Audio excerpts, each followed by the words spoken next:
Chapter 13:16. But among these countless records, none of them mentioned what he should do after he accidentally defeated Madara by himself. Everyone, including Amandina and the princess, approved of his idea and thought that it was very feasible, especially after they saw Valhalla's potential. But even the boldest and most radical people, even Allium Japonicum and Maynard, who had a clear vision of the future, had never considered such a problem. And now, this problem was clearly placed in front of Brando. Brando looked at the dark eyes of the Queen of Madara and knew that she must have expected this. From the moment she handed him the Mercury staff, she must have calculated this situation. And he also knew that she must have a solution. But he didn't want to ask about it. Because Brando knew very well that there must be a trap. This supreme person who held the Mercury staff in history had set this trap from the beginning, and even used herself as bait. How could this trap be so simple? But what made him distressed was that he quickly realized the difference in intelligence between him and the other party, because even if he racked his brains, he still couldn't figure out what the other party's purpose was. This was a little too sad. He subconsciously turned his head and looked at Medisha, who was not far away. When Amandina and Her Royal Highness were not by his side, this silver elf princess might be the only think tank he could rely on.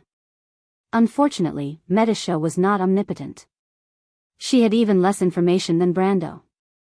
Facing Brando's questioning gaze, she only gently shook her head, indicating that he should not act rashly. But the problem was that Brando didn't dare to act rashly at the moment. He turned his head again and looked at the queen, who was surrounded by the undead. The latter's face was expressionless, but Brando felt that this woman was extremely detestable. And the other person who made him feel extremely detestable was the Silver Elf Princess's sister, Lady Tiamas.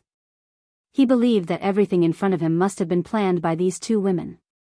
But this stalemate was not a solution. Brando frowned and was about to speak, but he was blocked by a figure in front of him. He looked up and was stunned to find that it was Delphian. The Prime Minister's daughter whispered, "Let me talk to her, my lord, I will give you a satisfactory result." What?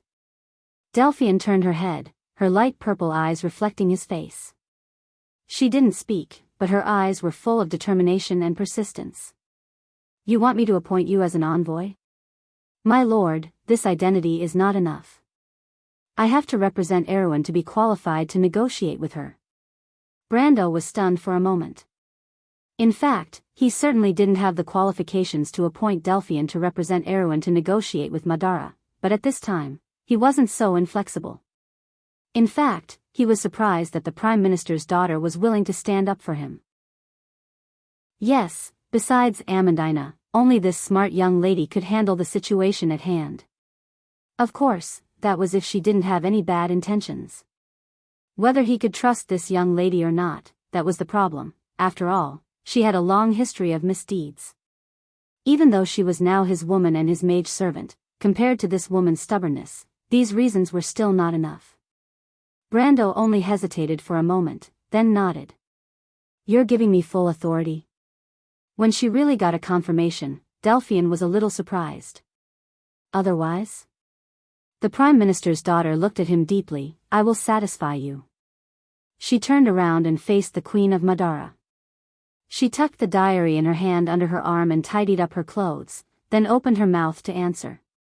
"Your Majesty, my lord only has one request." The Queen looked at her, then looked at Brando.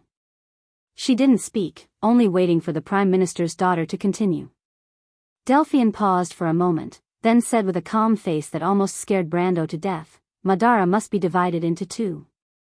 Brando thought that this Prime Minister's daughter must be crazy. This Supreme of Madara had a lot of cards in her hands. How could she accept such a harsh condition? And he knew very well what kind of personality she had. With this Emperor's unyielding character, it was absolutely impossible for her to accept such a humiliation. People like her, the Silver Queen, Constance, or the Supreme of Saint Tassol, Fanzan, would absolutely never succumb to a mere threat of death. For these people, they would never do something like dividing the empire, even if they died. Although the Silver Queen, Constance, took the initiative to start the civil war, her purpose was definitely not to divide the empire. It was only to eliminate internal opposition, eliminate the prestige of the Holy Cathedral, and establish a more centralized cruise. Just like the Myrna Empire before the War of the Holy Saints. Brando's face changed slightly. He almost thought that Delphian said this deliberately to anger the other party and make Erwin and Madara completely break off. But he immediately realized that Erwin and Madara were not far from completely breaking off. No matter what this Prime Minister's daughter said, it was impossible to make the situation worse. Thinking this through, he relaxed a little and refocused his attention on the negotiation. He thought that Her Majesty of Madara would be furious, or at least show a disdainful attitude. But what Brando didn't expect was that not only did the woman not show the slightest contempt or anger on her face, but there was a flash of light in her eyes. "Oh?" She then asked, "What are you going to do?" "Your Majesty, Your Majesty." The undead lords around her hurriedly opened their mouths anxiously. Most of them looked at Brando and Delphian angrily. Of course, if those skulls could show such an expression on their faces. But at least the vampires had an angry look on their faces. Brando looked at these people and couldn't help but think, yes, this is a normal expression. But Her Majesty coldly reprimanded her subjects, "Shut up."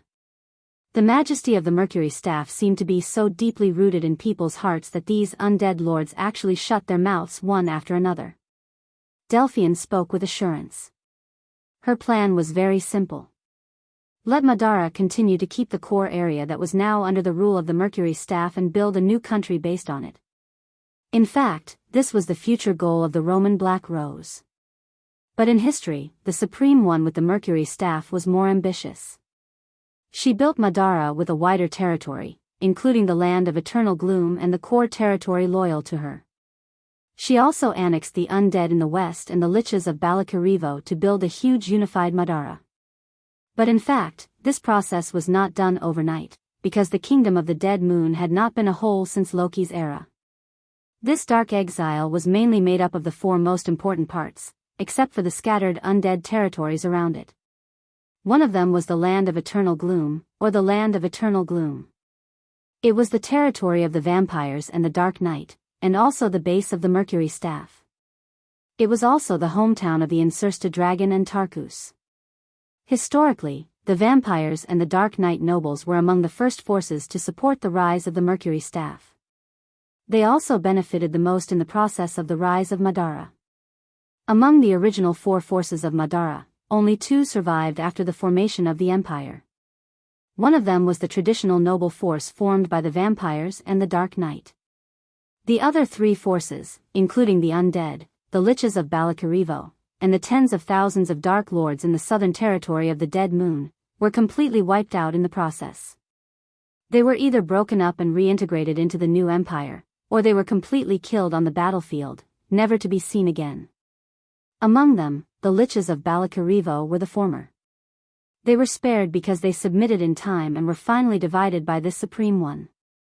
Except for a part of them joining the Undead Mage Group, most of them later joined the Undead Alchemy Association, a huge organization. As for the liches of Balakarivo, they became a historical term. As their role model, the undead who resisted the Mercury staff the most resolutely among the three forces ended up the most miserable. They were almost completely erased from Madara's history.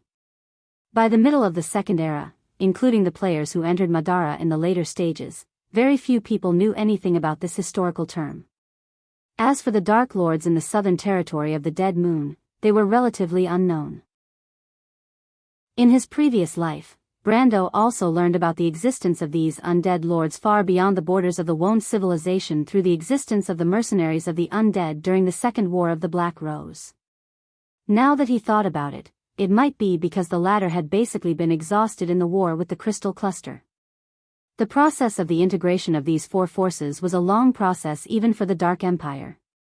The Dark Knight and the vampires in the Land of Everlasting Death, who were the earliest supporters of the Mercury staff, were completely wiped off the mark of the old noble forces after the Battle of the Oblique Forest.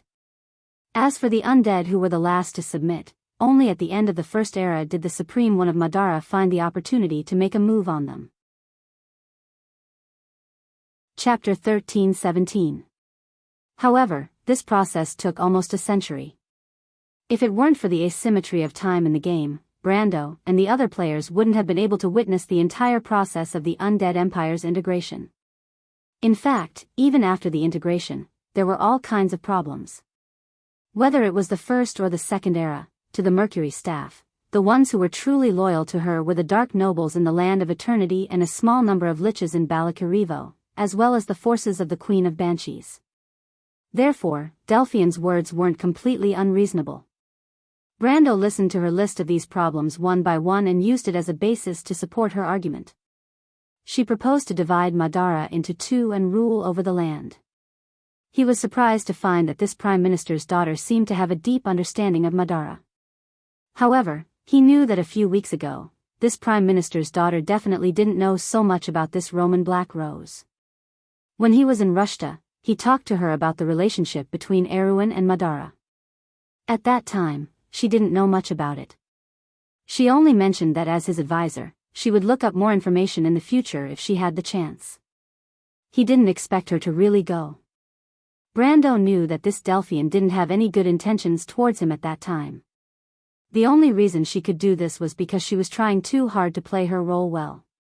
Thinking that he was targeted by such a woman and was still alive today, he really had to thank Lady Martha for her protection. However, even if Delphian had reason and evidence, Brando didn't think that the Queen of Madara would agree with her words.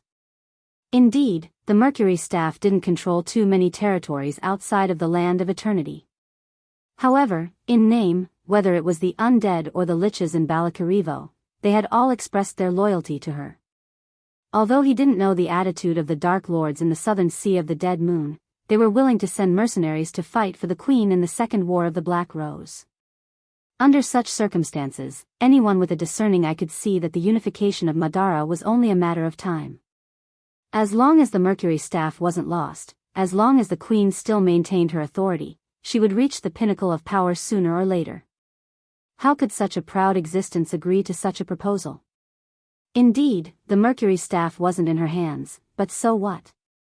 Brando didn't dare to casually deprive the Queen of her authority. Otherwise, he would be waiting for the undead to be driven into Erewhon by the crystal cluster. What gave him a headache was that the Queen was clearly aware of this. Otherwise, she wouldn't be so fearless. However, what surprised Brando was that after hearing Delphian's words, the seemingly cold woman pondered for a moment and asked, "Why should I agree to such a proposal? Why should I agree to such a proposal? What can we gain from it?" Even though she did not directly agree, Brendel's mouth was already agape. He originally thought that the Queen would definitely sternly reject him. Based on his understanding of the other party's personality, this was the Madara's majesty that he was familiar with. However, he suddenly realized that he didn't know much about the Queen. On the other hand, the Prime Minister's daughter was very calm. She replied, "The Mercury staff. You will return the Mercury staff to us?" The Queen narrowed her eyes slightly. A light flashed in her dark eyes. "Little girl, Hela has already returned to this world. The Mercury staff is now a part of her destruction. Are you sure what you are saying?" Behind her, the undead lords were also in an uproar. Those who could appear on this battlefield, apart from Dai Lin who had been killed by her scheme and Isaac who had died at the hands of her own people, were mostly her trusted aides. Just like the Insursta dragon and Tarkus, their honor and disgrace had long been inextricably linked to the Mercury staff. Otherwise, with the greedy and indifferent nature of the undead, they would have long abandoned Her Majesty who had lost the Mercury staff. Why would they be here to live and die with her? After all, losing the Mercury staff meant that this supreme being had lost his prestige and authority. He had lost the only legitimacy of Madara, and this was a fatal blow to the new empire. However, for these Black Knight and vampire nobles who had already tied themselves to the Mercury staff's chariot, it was easy to get on, but difficult to get off. Therefore, they had no choice but to persevere. It was also because of this that when the undead lords heard Delphian's words, there was inevitably a commotion. If they were originally in a desperate situation where they had no choice but to fight to the death with Brando, now there was a way out. Although the undead claimed to worship the eternal rest, in reality, if they didn't have to die, they most likely wouldn't choose to do so. However, Brando felt that it was very strange. He wanted to pull Delphian back and ask her how she was going to return the Mercury staff. After all, that thing had been completely absorbed by the holy sword Annihilation. Even if he was now the owner of Annihilation, it was impossible for him to split it into 3 and return the Mercury staff. The only possibility he could think of was that the Prime Minister's daughter was planning to deceive the Queen. This thought immediately made him break out in cold sweat. Deceive the owner of the Mercury staff in history, the Queen of Madara? Was this Prime Minister's daughter really not planning to sell them off? However, he knew that he couldn't take the initiative to speak now. If he didn't speak, there might still be room for negotiation. But if he spoke, it was equivalent to bursting this balloon that was getting bigger and bigger. Perhaps these undead captives would be so angry that they would die together with them on the spot. Forget it, Brando thought to himself. Anyway, the current situation couldn't be that bad. The worst-case scenario was nothing more than what he expected. He just had to prepare to go back to Erewhon and fight Madara head-on. At least Madara would have one less Mercury staff holder, right? At least he wouldn't have to worry about Erewhon facing a unified huge empire in a few decades. Although the crystal cluster was still a problem. Thinking of this, he no longer cared about Delphian's negotiation and let the Prime Minister's daughter speak. After listening to Her Majesty's rhetorical question, Delphi glanced at the Queen and replied. Your Majesty wants that Mercury staff. Your Majesty knows best, don't you think? The Prime Minister of Madara's dark eyes suddenly lit up. She looked deeply at Delphian, and then suddenly said to Brando, You have a good subordinate, but unfortunately, a bright pearl is cast before the swine. If she was by my side, I could go further than you, Count Brando. After saying that, she waved her hand, I need to think about it. Please go back, Count Brando. Brando couldn't help but look at Delphian, thinking what it meant to cast a bright pearl before the swine. If he could, he would be happy to give this lady away. Unfortunately, not to mention whether she would agree or not, the Planeswalker system wouldn't allow it. However, the Queen's reaction was far beyond his expectations. If he still couldn't see that she was interested in this proposal, then he would be a complete idiot. Fortunately, although Brando never claimed to be intelligent, at least he wasn't stupid. Delphian turned around, walked to his side, pulled on his sleeve, and motioned for him to step aside to talk. Brando also wanted to figure out what was going on with this inexplicable negotiation. In his impression, the Queen definitely didn't have such a personality. If he didn't remember wrongly, then the other party must have swapped her. But he felt that both of these were unlikely. Delphian pulled him all the way to Medicia's side. Before the Prime Minister's daughter opened her mouth, the Silver Elf Princess frowned and asked, My lord, what did the Queen do to you? What do you mean, what did she do? Brando was shocked by the Silver Elf Princess's serious face and quickly explained, Medicia, I have nothing to do with her. My lord. Medicia was so angry that her face turned red. Brando then reacted and hurriedly wiped the sweat on his forehead, I didn't mean that. I mean, I only fought with her once in the extreme plains, and nothing else. But that doesn't make sense, Medicia replied. Her negotiation with Miss Delphian was obviously premeditated. Premeditated? Brando was puzzled. The Silver Elf Princess looked at Delphian, the Prime Minister's daughter nodded and said, My lord, I'm sorry I didn't make it clear to you before. Can't you see that it's not us who wants to negotiate with her, it's her who wants to negotiate with us? What I said before was actually just pushing the boat along with the current. Wait. Brando frowned and interrupted her, I don't quite understand what you mean, Miss Delphian. You mean that Her Majesty took the initiative to divide Madara into 2?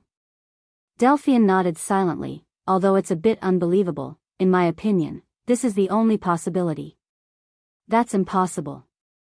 It's possible, my lord, Delphian explained. What is the most important thing to Madara? It's not power, nor authority, but the Mercury staff. Only the Mercury staff can unite this powerful but scattered country. Other than that, whether it's territory, population, or anything else, it's meaningless to it. But now that Gila has returned, and the Holy Sword Destroyer is in your hands, Her Majesty can only choose to submit, or she will lose her supreme position in Madara. And the key is that this power is not based on great power or a long history of the rules of the game. Think about it, what kind of revenge will she and the undead lords on her war chariot face? Medisha also nodded. She seemed to have sorted out her thoughts. Her Majesty is a very clear-headed person. She has already thought of a way out. She was just waiting for us to speak. Fortunately, Delphian saw this early on. Otherwise, if we spoke rashly, she might have taken the initiative. That's not right, Brando muttered. What's not right? Medisha was stunned and asked, puzzled. Teacher, do you want to ask how we should return the Mercury staff to Her Majesty? At this time, Huang Hua, who was at the side, finally spoke. That's very simple. The Prime Minister's daughter smiled. I've already said it very clearly before. Her Majesty wants Madara's Mercury staff. She knows this very well in her heart. As for whether the Mercury staff is the real thing or not, is that important? Miss Delphian, this is not very good. When the people around heard this, they immediately broke out in cold sweat. That was the Mercury staff, the supreme item of the Roman Black Rose. How could it be fake? That was originally the Emperor's new clothes. Think about it, how many people can come into contact with the Mercury staff? Delphian was very confident. Those people are the Queen's confidants. Their honor and disgrace are closely related to Her Majesty. Will they expose this lie? Or do the undead really need a powerful scepter? What they need is just the symbolic meaning of it, Sui Xiong said. That's enough. No. Brando shook his head. There's a problem here. What problem? Brando raised his head and said word by word to Medisha and Delphian, you're all right. But there's a problem. She was the one who gave me the Mercury staff. What? Chapter 13-19. Although he did not know what the Queen of Madara was up to, Medisha and Delphian had no idea. Brando naturally would not torture his brain and could only put this question aside for now. Of course, he suspected that Tarkus might know something, but he did not seem to be willing to speak. Moreover, he and Insursta had already received his permission to return to the undead camp. The vampire even gracefully bid farewell to him before he left. On the other hand, the Black Lord of Madara seemed to be in low spirits, especially after knowing the content of the negotiation between the Queen and Delphian. The negotiation wasn't done in one go. At most, it was just an exchange of opinions. This agreement also involved a lot of details, such as the specific range of Madara's kingdom, how to set up the buffer zone between Awin and the Black Rose of Bromando, how to go about the Second War of the Black Rose, and so on. There were also a lot of clauses on how to ensure that the content of the agreement was followed and implemented. These were all delineated and negotiated with Her Majesty, and there were bound to be disputes and bargaining. Although Brando was not sensitive to politics, he had at least experienced the negotiation between the princess, the northern nobles, and the king's party. He knew these details very well. He entrusted all of this to Delphine. Although he wasn't sure what this woman was thinking at the moment, he didn't have a better choice, did he? Medisha originally wanted to participate in the negotiation as an assistant, but she was rejected by Brando. He did not think that the Silver Elf Princess would be of any use when the Prime Minister's daughter was in charge. Moreover, Fuxia wanted to see her. To be exact, she wanted to see Medisha and Hippamra. Brando originally thought that the high and mighty evil dragon had already left, like the fog of the lost ones. However, he did not expect that after the battle on the ground came to an end, the dragon's figure appeared above the clouds and asked to see his two subordinates. Brando was a little worried, but Medisha pointed out that the reason the dragon wanted to see them might have something to do with their identity as planeswalker creatures. This reminded Brando.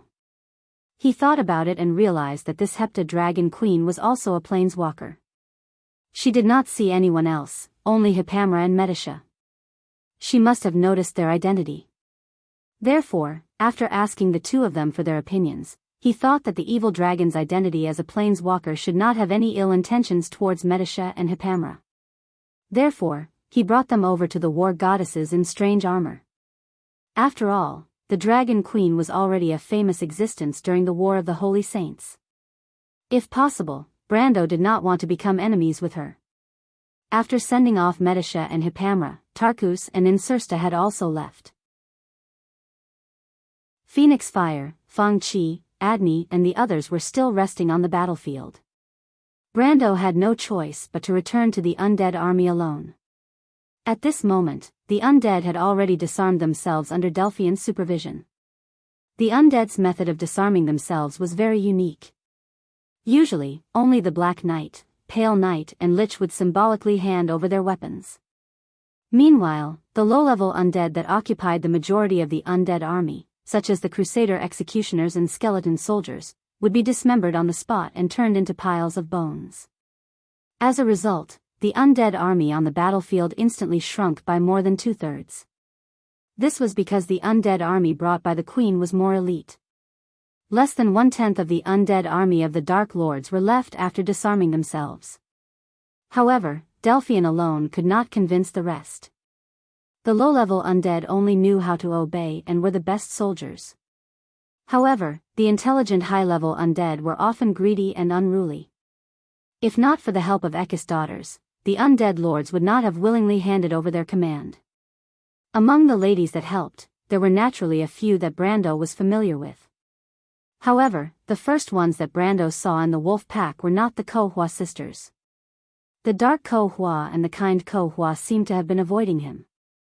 During the battle, Brando had seen the two sisters from afar, but once the battle was over, they ran off to who knows where.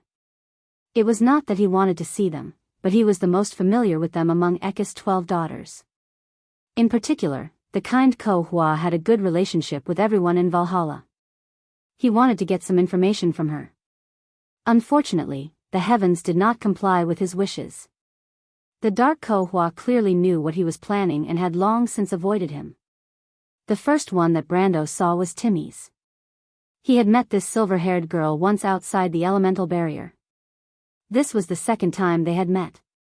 This time, the latter was not as wild as she was outside the elemental barrier. At least, she was wearing a white dress.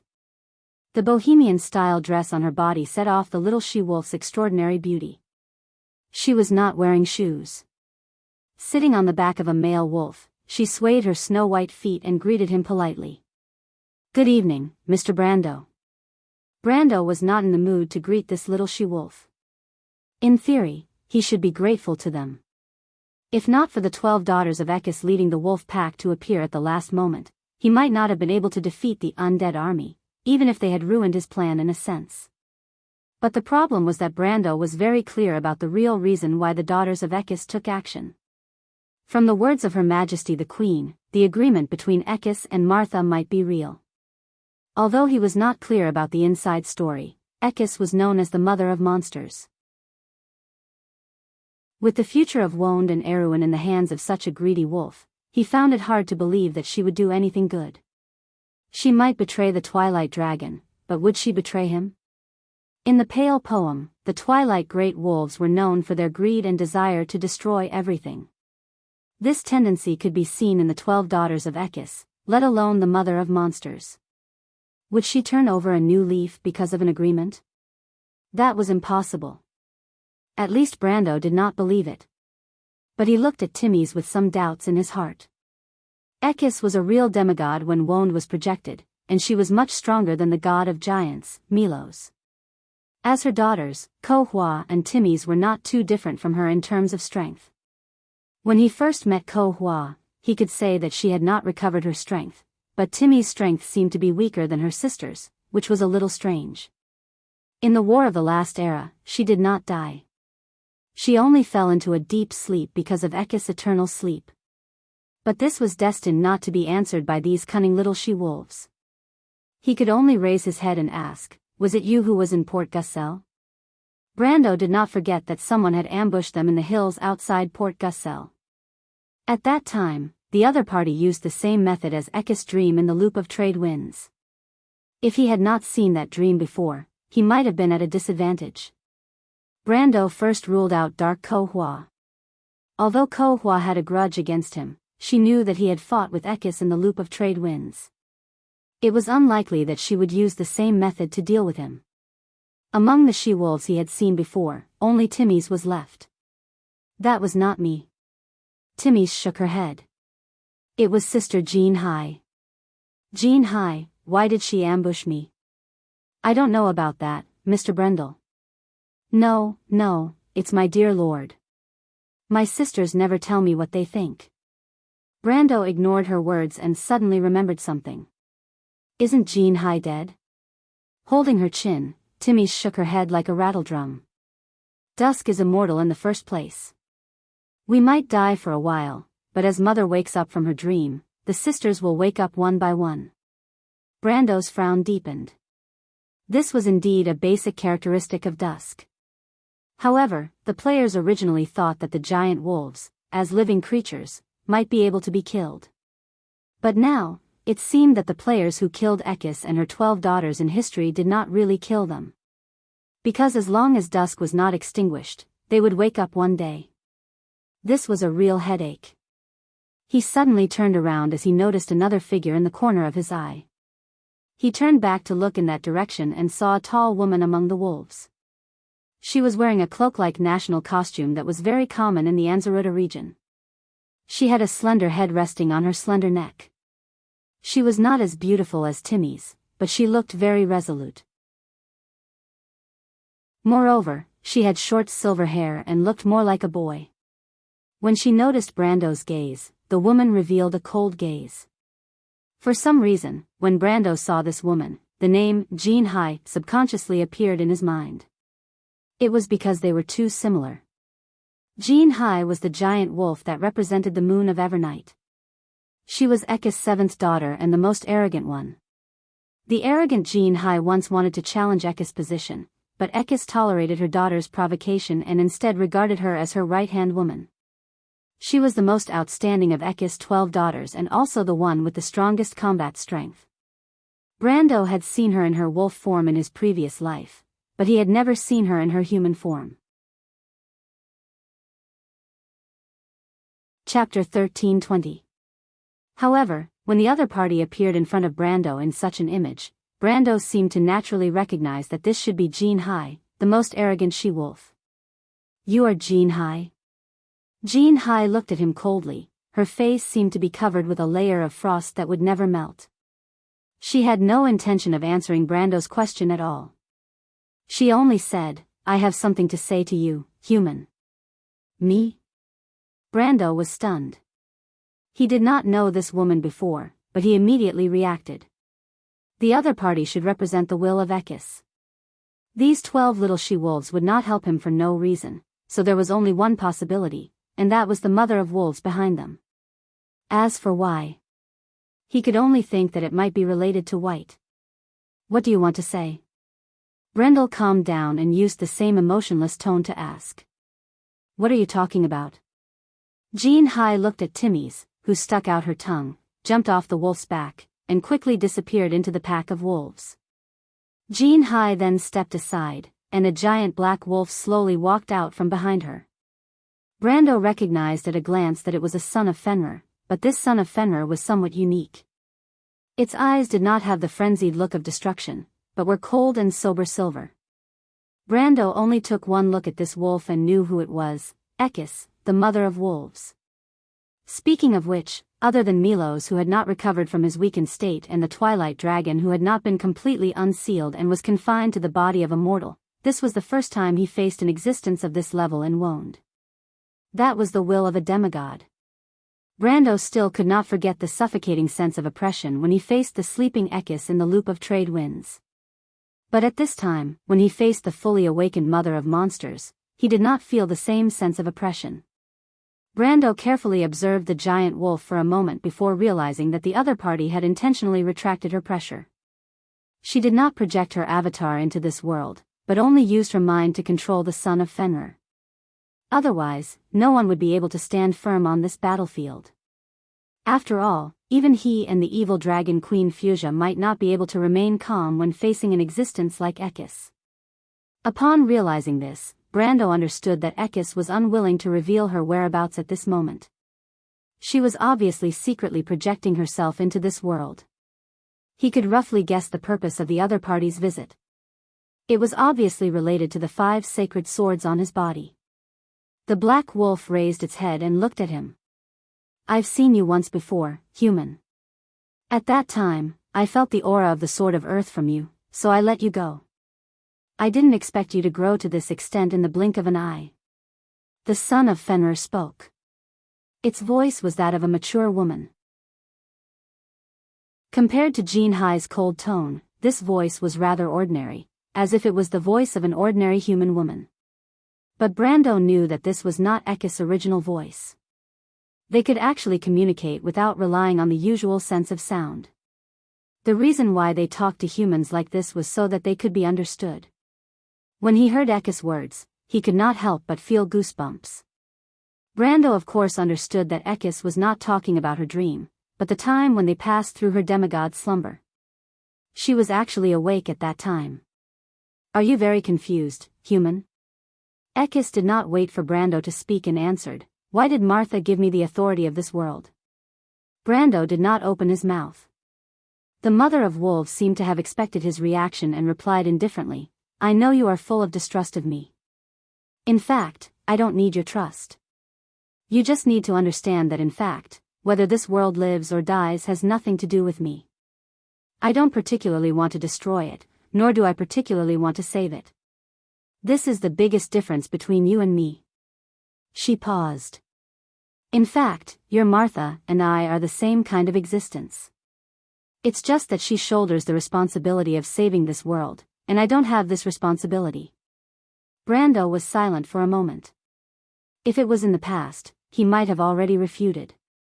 But after experiencing so many things, calmness and steadiness gradually replaced the impulse in his heart. But this was not because he was cold-blooded, but because the belief in his heart had become firmer.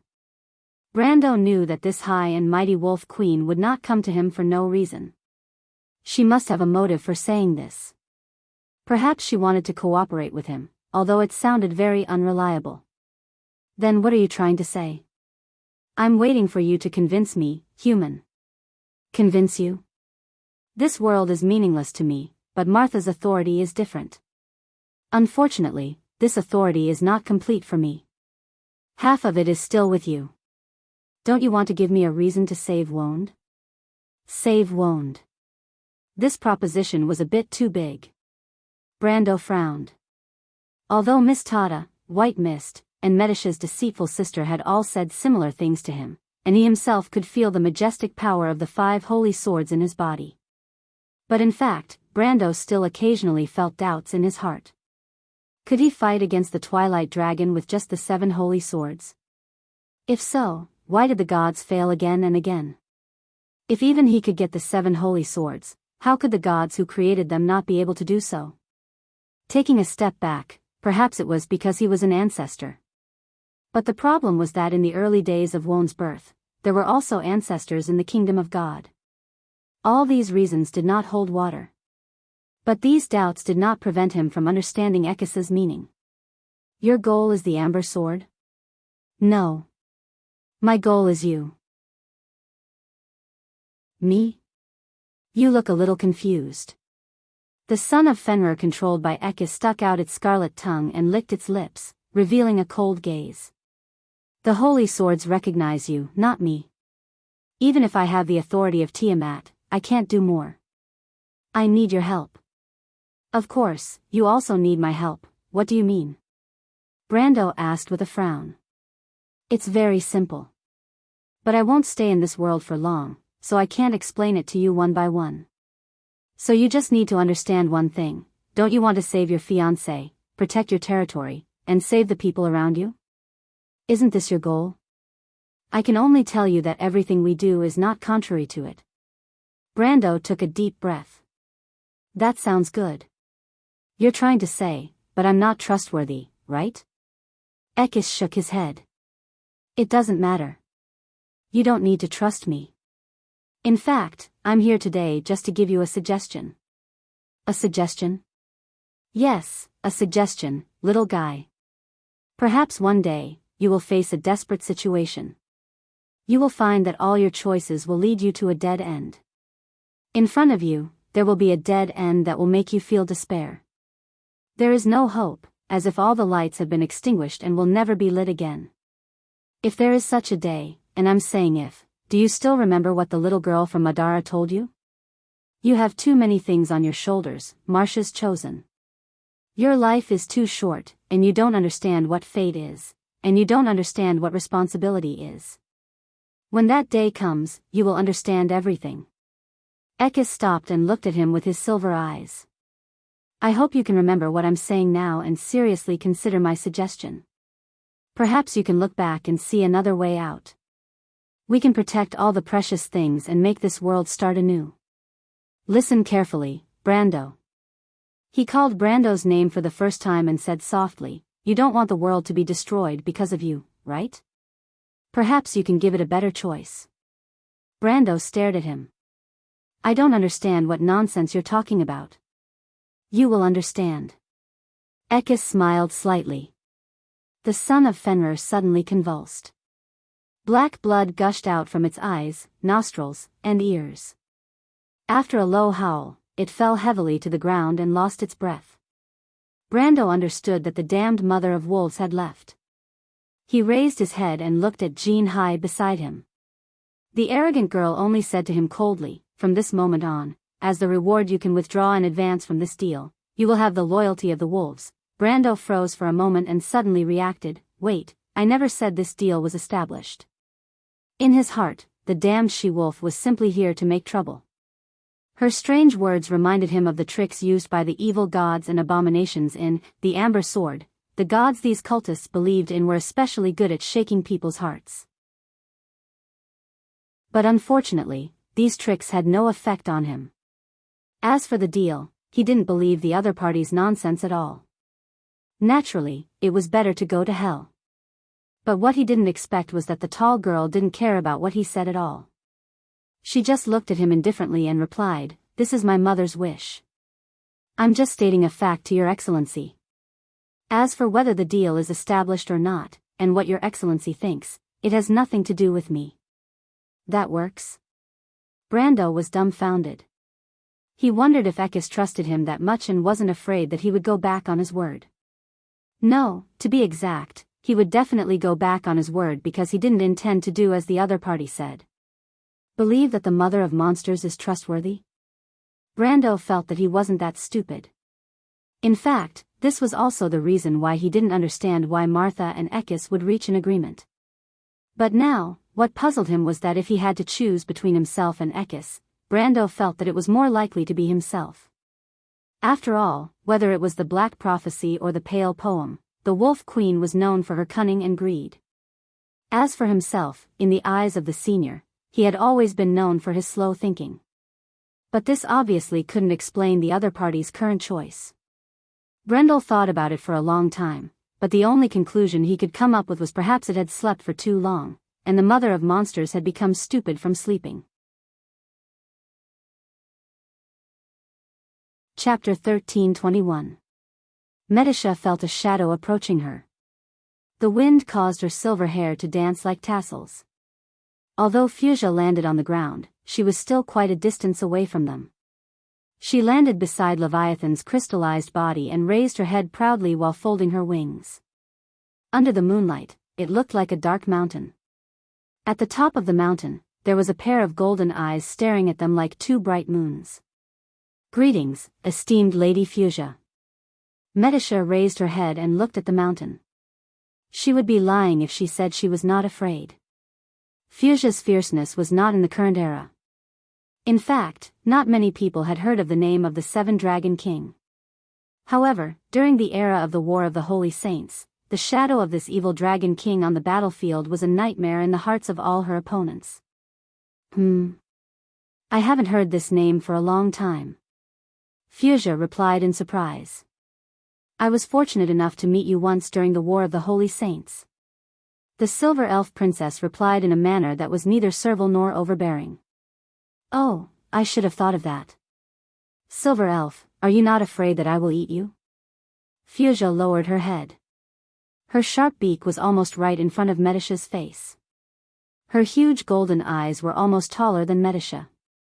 There was a pair of golden red-eye rings inside, as if they were burning with endless flames. She stared at Medisha, but the latter did not take a single step back. She then looked at Hippamra. The priestess was looking at her curiously, as if she was comparing the difference between this evil dragon king and her lobsters. Silver elves are still so boring. Fuchsia snorted and raised her head proudly again. She stretched out a claw, and on the sharp tip of the claw, a tiny silver card spun. This action attracted the attention of Medisha and Hippamra. As planeswalker creatures, they knew very well what that card was. Fuchsia turned around and said, "It seems that you have recognized it. What is this?" "The card of fate." "Ah. It is indeed called that. But compared to the name itself, the meaning behind it is much deeper. Little one, do you know why it is called that?" Fuchsia looked down at the two of them and asked with an arrogant tone. If it was someone else, they might have been angered by such a tone. However, Medisha knew that this was the nature of dragons. These proud lizards would always have a sense of superiority when facing other races. She would not get angry over such a small matter. As for Hippamra, the optimistic girl did not feel that there was anything wrong with Fuchsia's tone at all. Medisha shook her head. "What secrets does it hold, Lady Fuchsia? Planeswalker Master did not tell you?" Medisha shook her head again. She was very humble because her master was not a real planeswalker. A real planeswalker would need a long period of learning and growth, Tuman's words. Brando, on the other hand, was just taking a crash course. She sighed and said, "The legacy of the planeswalkers used to be the most powerful legacy in the world. They were the most powerful and legendary group of people in Vaunt. We are lucky to be the last generation of planeswalkers in this world. Yet, we have to watch it fade away from the history of this world. It's unfortunate that we have to watch it fade away from the history of this world and disappear without a trace." Medisha was touched by Fuchsia's words. She asked, "Lady Fuchsia, I have the same question too. I used to think that Odin was the only planeswalker in this world. After he died, the planeswalker's legacy was lost. But later, I realized that the planeswalker's legacy had existed for many eras. Powerful people like you, Lord Tuman, and Lord Kelsey were the ones who maintained its existence. But why did it wither away after 1,000 years? Could it be that in all of Vaunt, only his lordship is the only one who can be recognized by it?" "You are half right, little one," Fuchsia replied. "The planeswalkers are powerful, but the conditions to become one are also very harsh. Plus, the gods are silent, so the power to maintain this network is very weak. In fact, your lord is not the only planeswalker's legacy. His appearance is just an accident." "What do you mean?"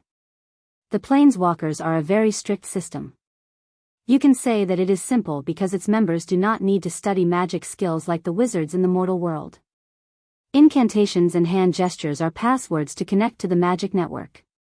The planeswalkers do not need passwords because they are the masters of the magic network. That is why wizards can only use it, but the planeswalkers can create it. But you can also say that it is very harsh because to become a planeswalker, you must first have authority." "What is authority?" "The elven princess is a bloodline that is innate and cannot be changed. That is why, in the Golden Era, bloodline is everything. The strict hierarchy determines a person's position in life. You are a manager, God's people, a warrior, golden race, or a citizen, silver race. Insects like the iron race are heretics in our eyes, almost no different from magical creatures. Or rather, they are magical creatures that are believed to be created. Just look at those Bronze Generation monsters and you will understand. It has been 1,000 years, but your views have not changed, Lady Fuchsia." Medisha was a little unhappy. The giant dragon with 7 horns slowly shook his head. "You're wrong, little princess. I've changed a lot. I don't hate mortals as much as I did in the past. We've failed. I won't reminisce about the past like a nagging old woman. It's just that I'm stating the truth, but you can't accept it. You are saying that the Lord has the bloodline to become a planeswalker, but he is just an ordinary mortal. He is very special. I have said it before. And mortals are very malleable. This is why Lady Martha's plan succeeded. No matter how glorious the Golden Age was, it has failed. No matter how weak the mortals are, they have endless possibilities. They are not bound by the rules of this world, and one day, they will become the masters of this world. If you had thought that way back then, Lord Odin might not have died, and the war might not have broken out. So many people died because of pride and prejudice. How sad. That's only a possibility, little one. If a mortal wants to reach that step, there are still many things to do. However, the future is full of obstacles, and every step may lead to eternal damnation. It's even wishful thinking. Dusk now has its own will. Do you really think it will let go of the mortal world? The Lord will destroy that will. But what about the Lord himself? To kill the dusk, he must have the highest authority over Martha. He must take the final step to reach the top of the world, receive the blessings of the gods, and become the master of the laurel crown. But little girl, as long as the order is not destroyed, the dusk will not be destroyed. This is a dead knot. Medisha remained silent. Fuchsia shook her head. I did not want to talk about this with you. This is a topic that has been going on for thousands of years. The gods have argued about it, and there is no conclusion. Those who argued about it have all fallen. What is left is a world full of holes. If those great beings could not save this world, what right do we have to call ourselves saviors? You underestimate yourself, Lady Fuchsia. Medisha frowned. Fuchsia laughed self-deprecatingly. Perhaps. After Odin's death, I am only a paperhanger. I promised Odin to help the Bugas guard the great glacier. Now that the seal of the Dusks will has been broken, every war after this may be my last. Well, I have long wanted to see my old comrades. After saying that, the high and mighty evil dragon king let out a sigh. Medisha lowered her head, feeling a little down. She thought of the heroes who fought alongside her in the War of the Holy Saints. How many of them are still alive in this world? As if sensing the emotions of the two, Hippamela worriedly nudged the silver elf princess's arm, as if trying to cheer her up. Thank you, Hippamela. I am fine. Medisha felt the priestess comforting her and turned to smile at her. The priestess also returned a kind smile. Esteemed Lady Fuchsia, Medisha raised her head and asked, why have you summoned us here? She turned around and looked at the mountain range that was glowing under the moonlight. It was actually Leviathan's corpse. The gigantic beast was split into two from the middle like a valley between the two mountains. Of course, it was not Leviathan's true body. It was probably a projection of Leviathan that the crystallizers summoned to this world. But even though it was just a projection, it was still a magnificent sight. The evil dragon did not say a word for a long time. It was as if she could see her own future from the fate of the Leviathan. After a long while, she turned back to look at Medisha and Hippamela. I thought the planeswalker's kindling would rest in eternal darkness with me, but I did not expect Lady Martha to not let this world lose all hope. At least at the last moment, she sent you and your master to me. Fuchsia paused for a moment. Medisha, if I remember correctly, that should be your name. And that little girl named Hippamela, don't look around. I am talking about you, Lady Fuchsia. Don't interrupt, little girl. Your power is still too weak. It can't be considered the power of a true planeswalker. However, I can feel from it that your master has already obtained some of the true essence of the power of creation. Perhaps one day, he will truly grow, but there isn't much time left for him. There isn't much time left for me either. The evil dragon king raised its head high and replied in a dignified tone, that's right. As a senior planeswalker, let me teach you the true way to use the cards of fate. Thousands of miles away, the wrinkles on Tuman's old face crisscrossed. The blood-red pupils in his sunken eye sockets that were modified like agates reflected the pair of siblings in front of him. Dead moon, huh? Interesting. Chapter 1322. Other than Ko Hua and her sister, after meeting the other 11 daughters of Ekis, Brando suddenly heard someone calling him from behind. He thought it was Huang Hua, but when he turned around, he saw a long-haired girl with a ponytail. She was wearing a strange black armor, but the armor was gone, revealing a beautiful face. There was a beautiful silver mark on her forehead. Brando remembered that he had met this girl on the battlefield before. At that time, her companions called her Andrea. When the girl called Andrea saw that Brando had stopped, she quickly chased after him and shouted, "Sir Ancestor." "What? Ah.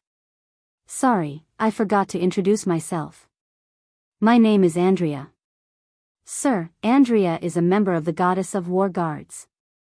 The Goddess of War Guards belongs to a branch of the Earth Legion. However, our main opponent is not the Crystal Cluster, but the No race." Andrea replied like a machine gun. "Sir, in our memory, the ancestors have not appeared for 5 eras. I mean, I have never seen you before. No, I am too happy, so please forgive Andrea for being rude." No. Brando shook his head. "Andrea, there is nothing to be rude about. It's just that I don't quite understand what you are trying to say." "Sir, have you forgotten about us?"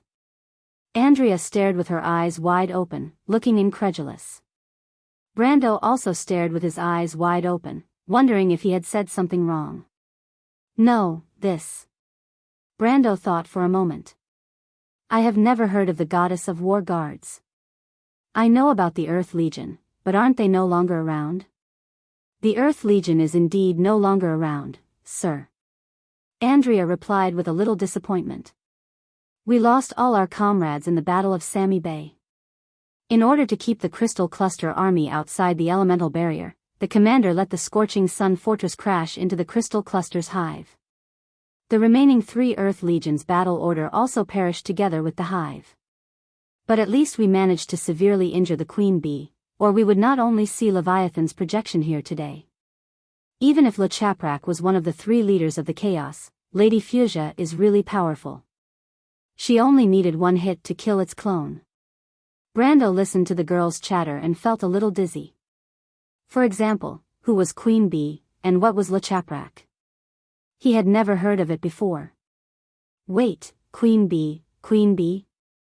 He suddenly widened his eyes and interrupted Andrea. Queen Bee? Andrea, who was interrupted, was stunned for a moment before she nodded at him. Brando sucked in a breath of cold air. He may not know who LeChaprak was, but he could not know Queen Bee. In fact, in the previous life, this name had another identity that left a deep impression in the players' minds. It was the ruler of the Great Hive, the Demon King Ovihin. Although it was called the Queen Bee, Ovihin did not have a gender. It was a pure amalgamation of consciousness, and its surface was made up of multidimensional crystals. Legend had it that it was originally a star, but it gave birth to intelligence in the chaos. It became extremely violent, and after devouring countless worlds, it became the Demon King of today. All the demons in Wonde were its disciples. It was the leader of the 3 leaders of the chaos. Players in The Amber Sword had only heard of its name, but had never seen it in person. After all, even the demon lords under its command were not easy to deal with. When Brando heard Andrea say that the Earth Legion could actually injure the Demon King, he could not help but feel a wave of shock. After all, this was the Earth Legion at the end of its flight. If it was at its peak, how strong would the Earth Legion be? And even with such a powerful force controlled by the World of Order, it could not defeat the Twilight Dragon. Brando stood there in a daze, his heart cold. "My lord?" Andrea seemed to have noticed Brando's state and could not help but whisper. She frowned, still thinking about what she had said wrong. "No." Brando woke up and shook his head. "Please continue, Miss Andrea." "Just call me Andrea, my lord. We don't call each other Miss or Mr. here. It sounds strange, but we all call each other that." Andrea flipped her small braids and replied. After the commander and the Crystal Cluster's nest perished together, the Earth Legion essentially existed in name only. The key is that after losing the scorching sun fortress, we had to retreat to the elemental barrier and continue to resist the crystal cluster here. The Madara people and the heroic spirits have helped us a lot. If it were not for them, the will of the Twilight Dragon would have broken through the barrier long ago. What do you mean by the will of the Twilight Dragon breaking through the barrier? Brando realized that this little girl did not seem to realize the nature of the undead, and thus called them Madara people. This term made him feel a little awkward. I'm not too sure, my lord. But it has something to do with the Battle of the Azure Night. At that time, the gods led the will of the Twilight Dragon into Wonde and sealed it. After the Twilight Dragon was reborn from the chaos, the first thing it did was to find its sealed will. It let the crystal cluster invade Wonde and attack Erewhon because of this reason. This was another explanation, but it was similar to his own personal experience. Brando could not help but ask, why didn't it just let the Somir crystal fall into Erewhon? That's the portal of the crystal cluster, right? It's better to say that it's their spaceship. It's not that it doesn't want to, but it can't. The will of Martha and the code of Tiamat shrouded Wonde. Even the Twilight Dragon can't do whatever it wants. It may let some of the crystal cluster infiltrate Wonde, but it's impossible to invade on such a large scale. Otherwise, how can the elemental barrier be called the boundary of order? Andrea answered logically. Brando was shocked by the word spaceship. He wondered if he was in a fantasy world or a science fiction world. But he suddenly remembered what happened to Dilfari and Yenbao and her brother. If he guessed correctly, this was the team that the crystal cluster infiltrated. Thinking of this, he became a little serious. He had seen the combat power of the crystal cluster, and it was definitely not something to be trifled with. The key was that the Somir crystal would assimilate the nearby creatures and plants.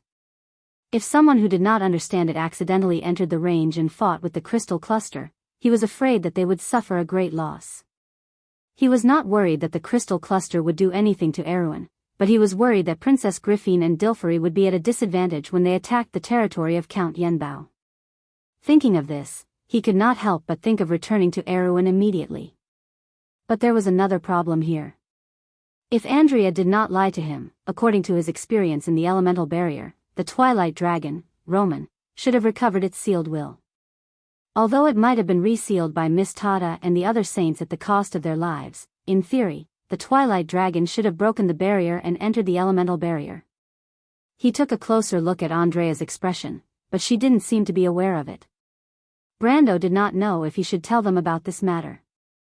While he was hesitating, Andrea had already continued to chatter. This war is very important. It was started by Le Chaprak, and the intention is to expand the entrance of the crystal cluster into Wonde.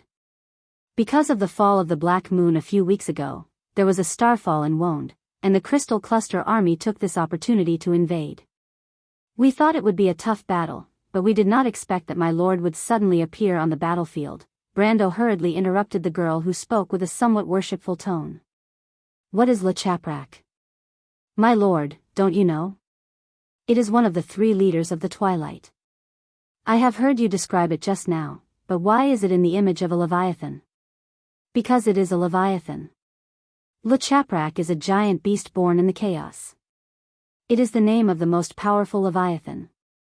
It is loyal to the Twilight and is one of the most powerful warriors in the Chaos Army. I see. Brando nodded. He suddenly thought of something and asked, about the starfall a few weeks ago, do you know what happened? He wanted to take the opportunity to ask Andrea and the others if they knew that the Twilight Dragon had broken through the wall, but he did not expect the latter's expression to become gloomy. 70 years ago, there was also a starfall in the south of Rosaline. At that time, because of the Battle of Sami Bay, Fort Scorching Sun self-disintegrated, and a crack appeared in the defense line of the elemental frontier. The Crystal Cluster Army was able to enter this world. In the past 70 years, our strength has been declining day by day, and we can no longer guarantee the integrity of the elemental barrier. I think the starfall a few weeks ago was because the Crystal Cluster Army had opened up the eastern battlefield. The eastern battlefield? Well, in the Great Glacier, we intercepted their intentions a long time ago, and the Bugas have been making arrangements for this. I think the elves of Atlanta and the Fanzon should have already gone to the battlefield. Brando did not expect Andrea to be so knowledgeable about the situation in Vaughn. He asked with some surprise, it turns out that the Bugas have set up so many surveillance points on the eastern border, not for the undead, but for the Crystal Cluster? Andrea nodded. To be exact, it's for the invasion of the Twilight. But why didn't they tell the mortals about these things earlier? Brando was a little angry. The Silver Folk had always been a little high and mighty, but this was nothing in itself. It was just that they should not have kept the agreement with Odin hidden until today, and kept the mortal kingdom in the dark without mentioning a word. This may sound a little noble, but it was unfair to the thousands of Iron Folk who were related to their own fate. Brando had never been a saint, but he believed that they, all the mortals in Wonde who had no idea about their future, including himself, had the right to decide their own fate. Andrea was startled by his tone, and her face turned pale. Although she was a brave warrior, the people in front of her were her ancestors. How could she be indifferent? My lord, the mortals are too weak. Although we intend to guide their heroic spirits to join the Earth Legion and fight for the fate of the world, the kingdom of mortals must grow in a stable environment. They are too weak, like saplings in the garden, infants in swaddling clothes. Brando only then realized that his tone was a little harsh, and hurriedly said, I'm sorry, I'm not targeting you, Miss Andrea. It's nothing. Andrea hurriedly shook her head. Brendel furrowed his brows. He knew that Andrea was right. No one could be blamed for this. Compared to the power of dusk, the mortal kingdoms were too weak. Even now, it was still the same. He pursed his lips and asked after a long while, Are you also fighting in the Great Glacier? No, Andrea shook her head. I'm not sure about the situation there. There used to be many warriors in Wonde, perhaps some of them have survived. Chapter 13:23. While the two of them were talking, there was a sudden cheer from not far away. Brendel looked over and saw a large group of girls surrounding something. They were wearing armor similar to Andrea's, and were clearly members of the Goddess of War's guards. Andrea, my lord, you came just in time. One of the round-faced girls turned around and saw the two of them. She was pleasantly surprised and quickly waved her hand. Come and take a look at this. Brando was stunned. He pointed at himself and asked, Are you calling me, miss? Of course, my lord. Andrea smiled and nodded to her companions. At the same time, she explained, although we are the 8th or even 9th generation and don't know much about the past, you have the highest authority in the system. This is without a doubt, so we should use honorifics to address you. 8th generation? 9th generation? Just like the Planeswalkers, the inheritance of the Goddess of War is passed down from generation to generation. Sir, as you can see, we are not the natives of Vaunt. In fact, we belong to the Goddess of War guard from the moment we were born. From the moment I opened my eyes, I began to accept all of its inheritance.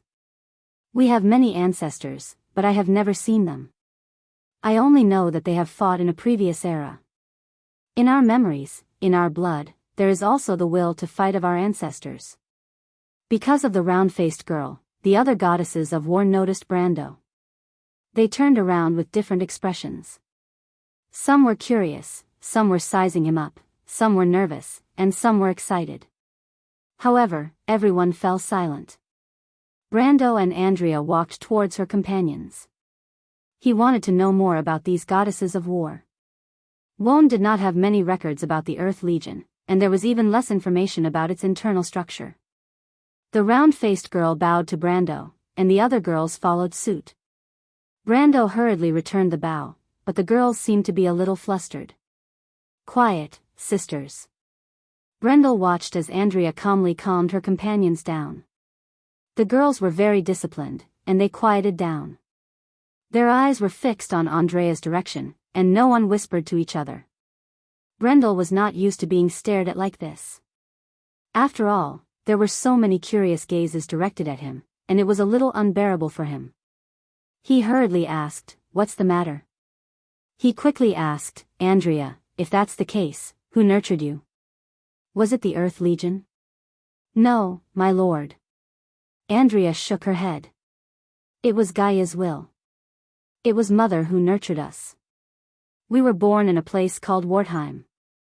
According to the mortals, it is the kingdom of silver. There are rivers of gold and silver flowing in the cracks of the earth. The dwarves hammered by the river, and sparks flew. There is a silver plain there, and there is a huge fortress called Mimir.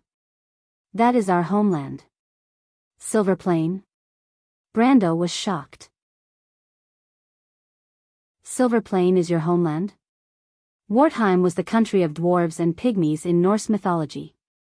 The amber sword used a lot of nouns and places in Norse mythology. In the Pale poem, a world tree ran through the beginning. It was the beginning of heaven and earth. On its crown, the kingdom of God, Asgard, was the brightest jewel on the crown. That was where Martha's throne was. There were two legends about Asgard. One was Martha's golden palace, and the other was the Valhalla Hall of Valhalla. This was the most sacred kingdom of Martha and the gods. Later, when the gods died, the kingdom of God disappeared. Later, the only connection between mortals and the kingdom of God, Babel Fortress, fell in the war. The information about the past withered in the wind, and there was not a word left. Later, the world tree cultivated by the elves and druids was just a symbol and a substitute. Although it was called the world tree, it was far inferior to the former. Brando's own Valhalla fortress was also such a replica. Under Asgard was the kingdom of gold, the glorious plain, and Vanaheim, the homeland of the divine people. Legend said that the divine people created the gold and silver races here. That was how the kingdom of gold came about. But Vanaheim was completely destroyed in the Third War, and the divine people were left behind on the earth. This was the beginning of the Age of Mortals. Under Asgard and the Kingdom of Gold, above the atrium, there was a place called Alfheim. It was not located in the modern world, but in a place called the Holy Silver Valley. It was the country of the Silver Elves and the homeland of all elves. Legend said that after the elves died, their souls would return to this place. As for Alfheim, Medisha had spent her childhood there, but she rarely mentioned her homeland. Brando never asked about it, because he knew that the elves valued their homeland very much. They would rarely talk about it in front of outsiders. To them, it was a kind of blasphemy. Finally, there was the atrium, which was the prime material realm of Wond in the modern world. It was the country of humans and giants. Before the Fifth War, Odin and the giant god Milos had once ruled this land. But with the defeat of Milos, the giants, a race that was once as famous as the dragons, gradually disappeared from history. Of course, there was the credit of Dusk, but there was also the credit of the Myrnas. The Myrnas' rule over the land was not a smooth process. The roots of the world tree went deep into the ground, first going into the endless abyss. This was the country of the goddesses Alice and Helene. There was nothing here, only a bottomless stream flowing quietly. That was the river of fate. The leaves of the world tree fell on the surface of the river, reflecting the face of the blind goddess Helene. The goddess had opened the card of fate in the abyss, revealing the fate of all living things. And under the endless abyss, there was a deeper world, shrouded in fog and ice all year round. That was the country of Hell, the kingdom of the dead, the end of all souls and the dead. Legend said that there was a sea of broken ice, filled not with seawater, but the corpses of the entire world. The elements of death, the magic of death, the water, fire, ice, and wind of death, all of them were silent there. Between the countries of Helene and Helene, legend said that deep under the Jorgandi Ridge, there was a country of the dwarves above the scorching river of the fire kingdom of the demons. That was the Silver Plains, Wartheim, and also the homeland of the rune dwarf Odin. It was also very likely the homeland of the nun princess Magadal. But legend said that the Silver Plains was destroyed in a war because the venomous dragon Nidhogg bit off the roots of the world tree. Since then, its location had become the world's greatest secret, and the dwarves had lost their homeland. In fact, Wond seemed to be intact on the surface, but the few worlds that were connected to it had already been destroyed. First, it was the divine kingdoms of Asgard and Vanaheim, then the Silver Plains, and now the elemental barrier had been completely destroyed. If not for that, the Twilight Dragon and its army would not have been able to invade this world so easily. Andrea nodded silently, and replied with a little nostalgia, "Yes, my lord. Our homeland is the place called the Silver Plains by the mortals. But in fact, the Silver Plains is only a corner of Wartheim. There are many wonders in that world, such as the river of lava, which is connected to the scorching hell. At the same time, that river is the starting point of Wohn's time. It is the opposite of Helene's river of abyss, which is the end of Wohn's time. But, wasn't the Silver Plains destroyed because Nidhogg bit off the roots of the world tree?" "It was Wartheim that was destroyed, my lord," Andrea replied. "After Wartheim was destroyed, the Silver Plains was lost in the void. Like many other world fragments, it is also a world fragment floating above the Sea of Chaos. But the river of lava has always maintained its connection to Wohnd. It passes through the home of the demons, the scorching hell, and the Jorgendi Ridge. So, the Silver Plains can still be found in Wohnd? Is the legend of the dwarves true?" Brando asked. Andrea nodded. "Although the chances are very slim, the dwarves have always been looking for their homeland. But the location of the River of Time in Wohnd is uncertain. It could reveal a part of Wartheim in Jorgendi Ridge at any time, but in the next moment, it could disappear in an instant." Brando was silent for a moment. Andrea led him through the encirclement of the war goddesses. Brando seemed to be thinking about something and did not even realize it. He suddenly looked up and asked, "Andrea, have you heard of the name, R.T.U.?" "Ah, it sounds familiar." Andrea frowned. "I remember now. Isn't that a long-range teleportation terminal?" "What?" "It's this thing." Andrea suddenly waved her hand and a beam of light came down from the dark night sky and landed on her hand that was covered with a layer of streamlined armor. She clenched her hand and the light condensed into a black spear. Only the tip of the spear was made of bright light. It was a light spear.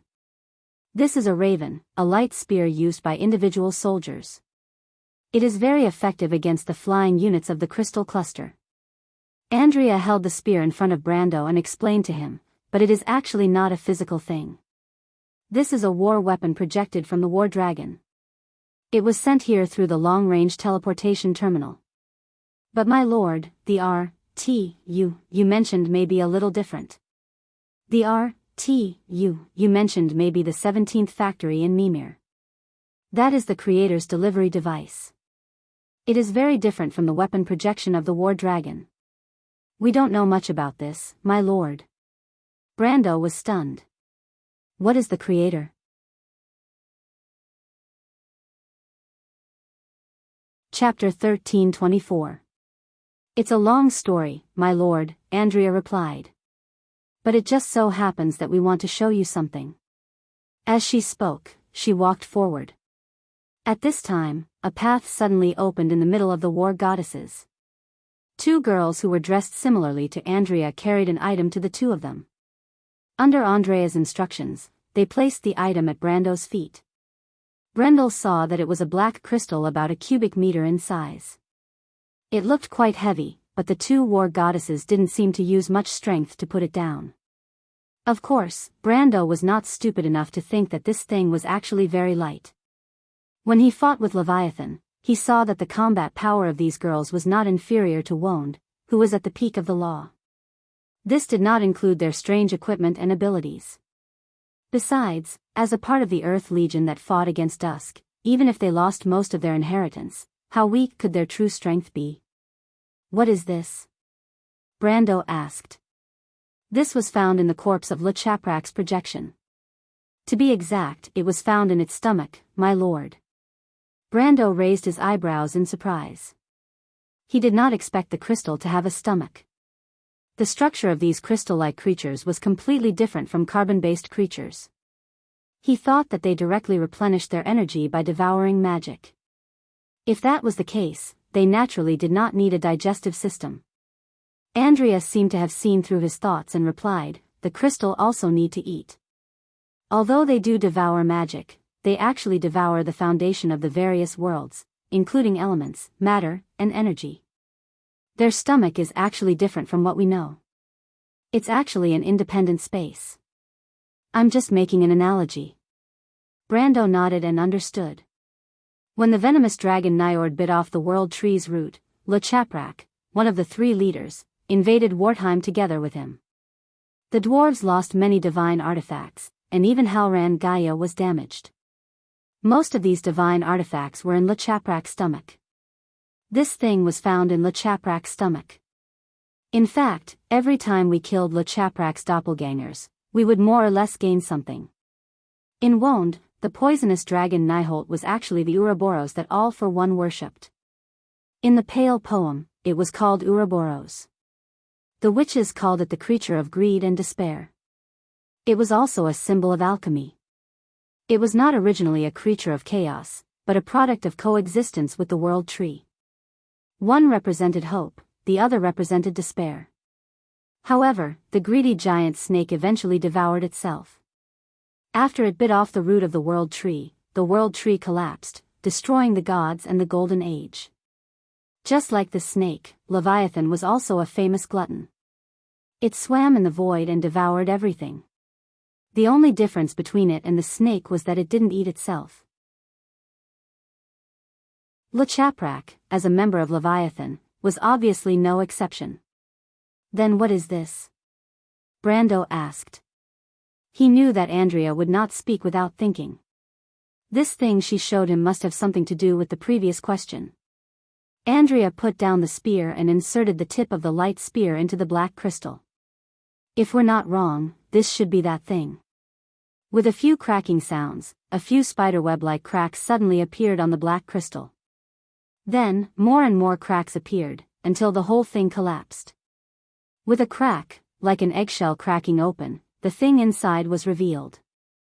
Brando saw that after the outer shell of the crystal cracked open, a silver-white metal piece was revealed. It looked familiar, but he could not recall where he had seen it before.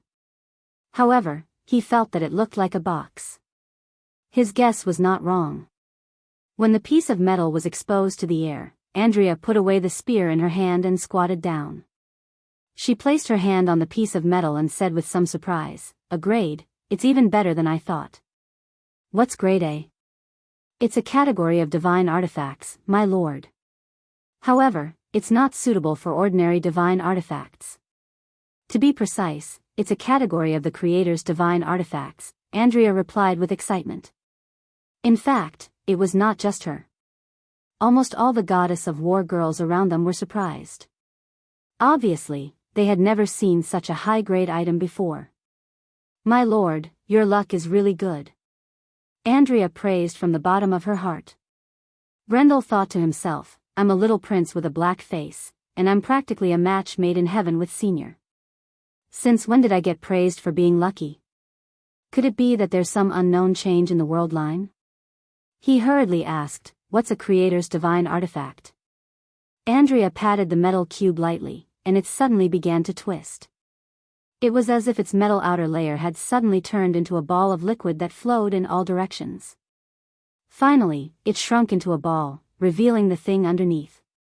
"It's actually this thing." When Brando saw it, he could not help but cry out. "Huh?" Andrea was surprised. "My lord, do you recognize it?" Brando took a deep breath and replied, "The Book of Gaia." "Ah, yes, this is indeed the Book of Gaia," Andrea hurriedly replied. "This is one of the best among the grade A divine artifacts. Our luck is really good, but unfortunately, right, my lord, do you know the use of this divine artifact?" Brando silently nodded.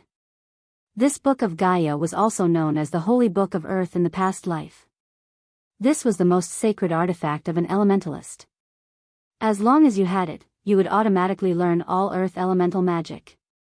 No matter if it was lost in the past or created by someone else in this era, as long as it existed in this world, it would be recorded in this book and integrated into the memory of the holder. Even if the holder was only an elementalist apprentice, they would be able to use this book to cast a 14th circle earth elemental forbidden spell. As long as the holder had enough willpower and mana pool, but this book only had one flaw. and that was that it was not a pure magic book, nor was it a pure magic equipment. To be precise, this thing was a war machine, just like large-scale war machines such as magic cannons, floating battleships, and messaging crystals. It could not be controlled by a single person, and it needed a powerful magic core to support its use. Generally speaking, people would place this book in a magic tower or a floating battleship as a defensive or offensive weapon. But even so, ordinary magic towers and floating battleships would not be able to support its power. Only the most powerful mage towers and first-class battleships would be able to contain this sacred artifact. But even so, in the future, this book was one of the most famous divine artifacts. Any guild that had it could become one of the top guilds in the Amber Sword. Think about it, this book was equivalent to a guild directly having a top elementalist that was almost equal to the level of a sage. And as long as there were enough mana potions, this mage could almost infinitely cast terrifying spells above the 10th circle with the support of a battleship or a magic tower. In fact, this was something that even a real elementalist would have a hard time doing. Brando remembered that this book was obtained by Diamond Force in his era.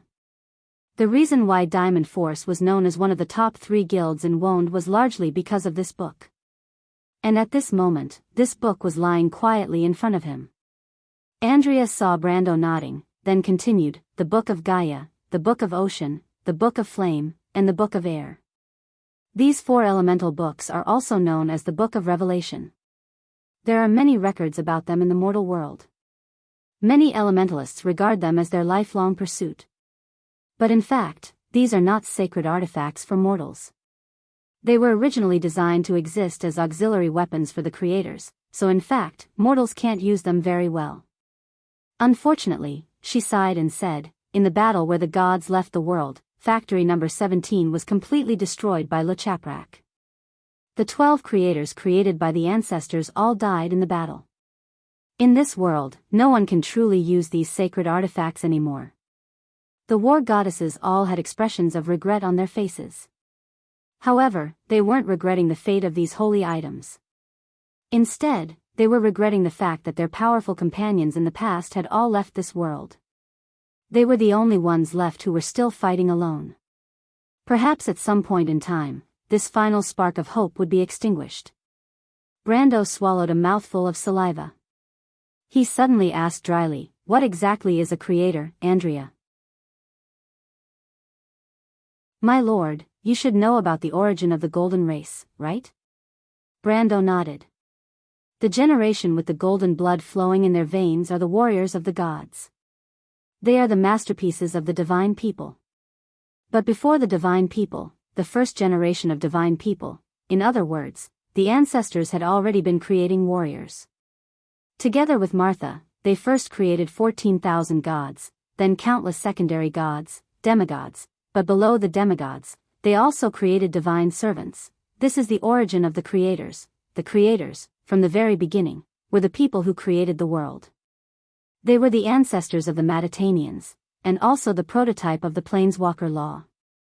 In fact, the Planeswalker system itself was a mature product after the failure of the Creator's plan. Although there was a follow-up plan, and Milos and the Giants were the beneficiaries of this follow-up plan, but in the end, the gods replaced the Titans with the more mature Planeswalker system and the Golden Race. But the Creators were still preserved as the strongest force. Until the battle where the gods left the world, a total of 12 of them were born, Andrea said. They are the 12 children of Mother Gaia, the 12 Titans, Cronus, Rhea, Oceanus, Thetis, Zupelion, Mordaunt, Iapetus, Cleos, Themis, Phoebe, and Kos. Although there was a 13th creator, the omnipotent creator, Eve, but unfortunately, after the destruction of Factory number 17, everything became a mystery, and this 13th creator never appeared again. Brando's heart pounded at this time, and he asked with a trembling voice, Andrea, you mean our T.U. is Factory number 17? At least part of the long-range teleportation terminal, my lord. There are only 12 creators? Or 13? Andrea nodded. I have a question, for example, Brando asked carefully, for example, if there are still creators alive, what form should they be in? Andrea thought for a moment and shook her head. I don't know, my lord. I have never seen them, but they are very likely to be very different from us. As far as I know, they are the same as the first generation of gods. They are not real creatures, but creatures driven by the spark of God. Every creator has a powerful spark of God. Spark of God. P.S. There is a new moderator in the book review section, OTL. I only recently found out how Chidian's new system manages the book review section. When I went through it the other day, I found out that there were several applications, but I didn't know. It felt like an avalanche.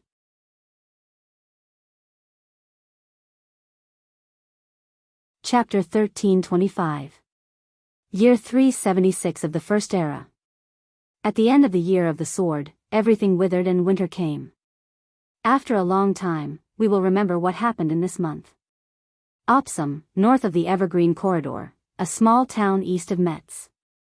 Along the frost-stained mountain road near the town, people were retreating with their heads down. A few long lines were winding through the forest in the early winter. People stepped on the shallow layer of snow and creaking broken branches in silence. Rows of knights walked past.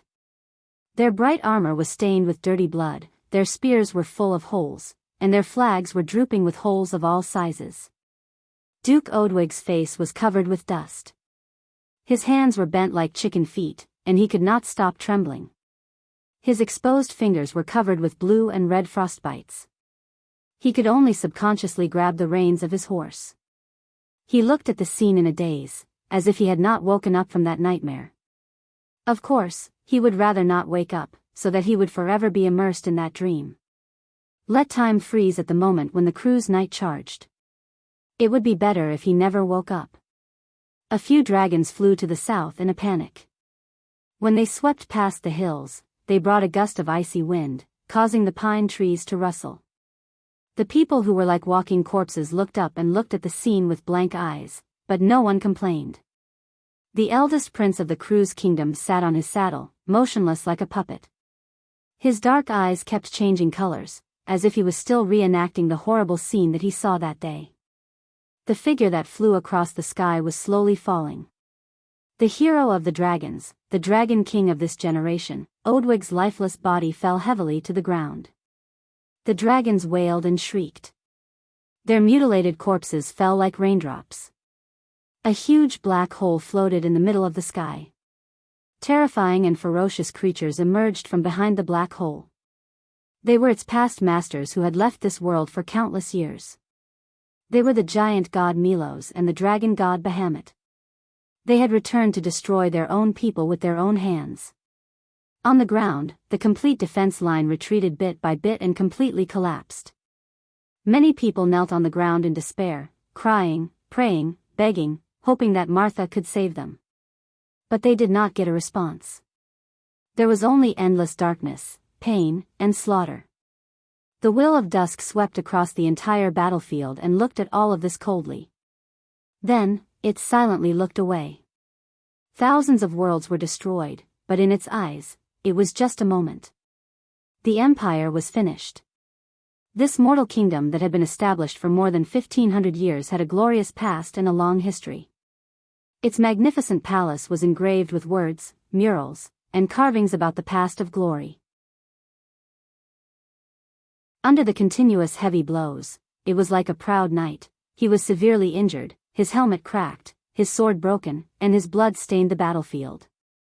But he still held his head high and stared at his enemies with a determined gaze. While the Tamil poets used their emotional and impassioned elegy, he breathed his last breath. His fall was destined to completely rewrite the history of the entire continent. However, the people who were trapped in the harsh winter and quagmire for a year were unable to spread the news immediately. The wilderness of the Four Realms and Anzaruta were separated by the calamity of the Black Moon's fall.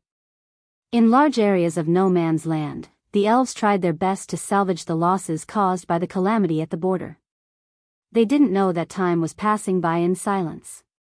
By the time the first messenger in ragged clothes passed through the newly born Black Forest near the crack of the Evergreen Corridor and arrived in front of the deputy commander of the Red Army, Ingest Ton Hillund, 2 crucial months had already been lost. By the time the humans and elves re-established their trust, they still didn't understand what kind of important thing they had lost. Time. Time that changed everything. A month later, a letter from the Cloak Bay was sent to the Black Sword Fortress. There was only a short line of words on the letter. Help, no matter who it is, no matter where you are, help us. We are finished.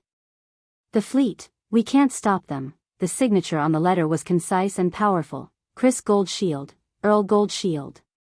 The pride of the nobles of the Cloak Bay, the uncle of the Silver Queen, the husband of Princess Valerie, the high-spirited and famous admiral of the Imperial Navy, revealed a kind of grey and withered despair between the lines of this letter, as if it was the last words of a dying man. He used his own seal at the end of the letter as if it was stained with blood. The red mark seemed to indicate an ominous bloody future. Freya rode a horse and stood on a hill near Winnomar, watching the army of the undead that was retreating from the lakeside area below. The first snow of Erewhon had yet to fall, and the wilderness was still bleak in the autumn evening. Bare branches grew in clumps, and the ground was covered with a thick layer of fallen leaves. The tall grey Karsuk horse stood in a patch of heather, carrying its master on its back and constantly swinging its tail to drive away insects. Behind the horse, the soldiers looked at their commander with admiration, and some of the young knights even had adoration in their eyes. Just 2 months ago, with the help of the counterattack of the Queen of Banshees, Yalvit, Erewhon attacked Ladios from both the left and right flanks at the same time, thus winning the first great victory since the Second War of the Black Rose. In that battle, Freya led the Valkyries and decisively cut into the junction between the two undead legions. She took the lead in the battle, shouting the name of Erewhon on the battlefield, like a flag that led everyone to advance. She also led the White Lion Guards, whose morale was high, to defeat Madara's Black Knight Regiment head-on, completely sealing the victory. In this battle, 2 of Ladios' deputies died in the battle, and he himself was seriously injured.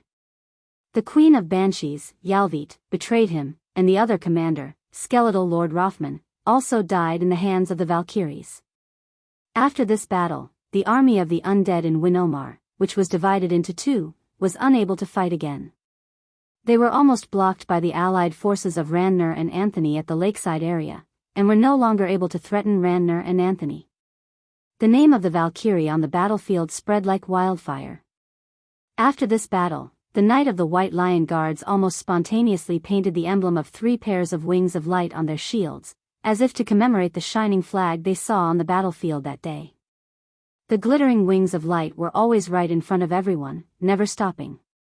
Under the hills, the undead were majestically converging towards the direction of Bragg's in the south. It was like a dark sea, with flags of various colors mixed in it. There was no order, and it seemed a little disorderly. However, Freya's face did not have much joy. Her gaze was a little heavy. In the past half a month, ever since she received Brando's letter, she knew that the Second War of the Black Roses had come to an end. This was not bad news for Erewhon. Although they had achieved a decisive victory in the battle in Winnomar, the Highland Knight on Bragg's side, in Karsuk and Viro, were losing ground. Unlike the blind optimism of many people, in this short year, especially the experience of serving as the Knight of Princess Griffin's side, Freya quickly transformed from the somewhat naive little girl from the countryside of Butchie to a qualified commander. Although she was perhaps still a step away from being a politician, at least it was enough for her to see some things that were more profound than what ordinary people could see, the factors that would determine Erewhon's future. She stood silently on the hills, feeling her growth.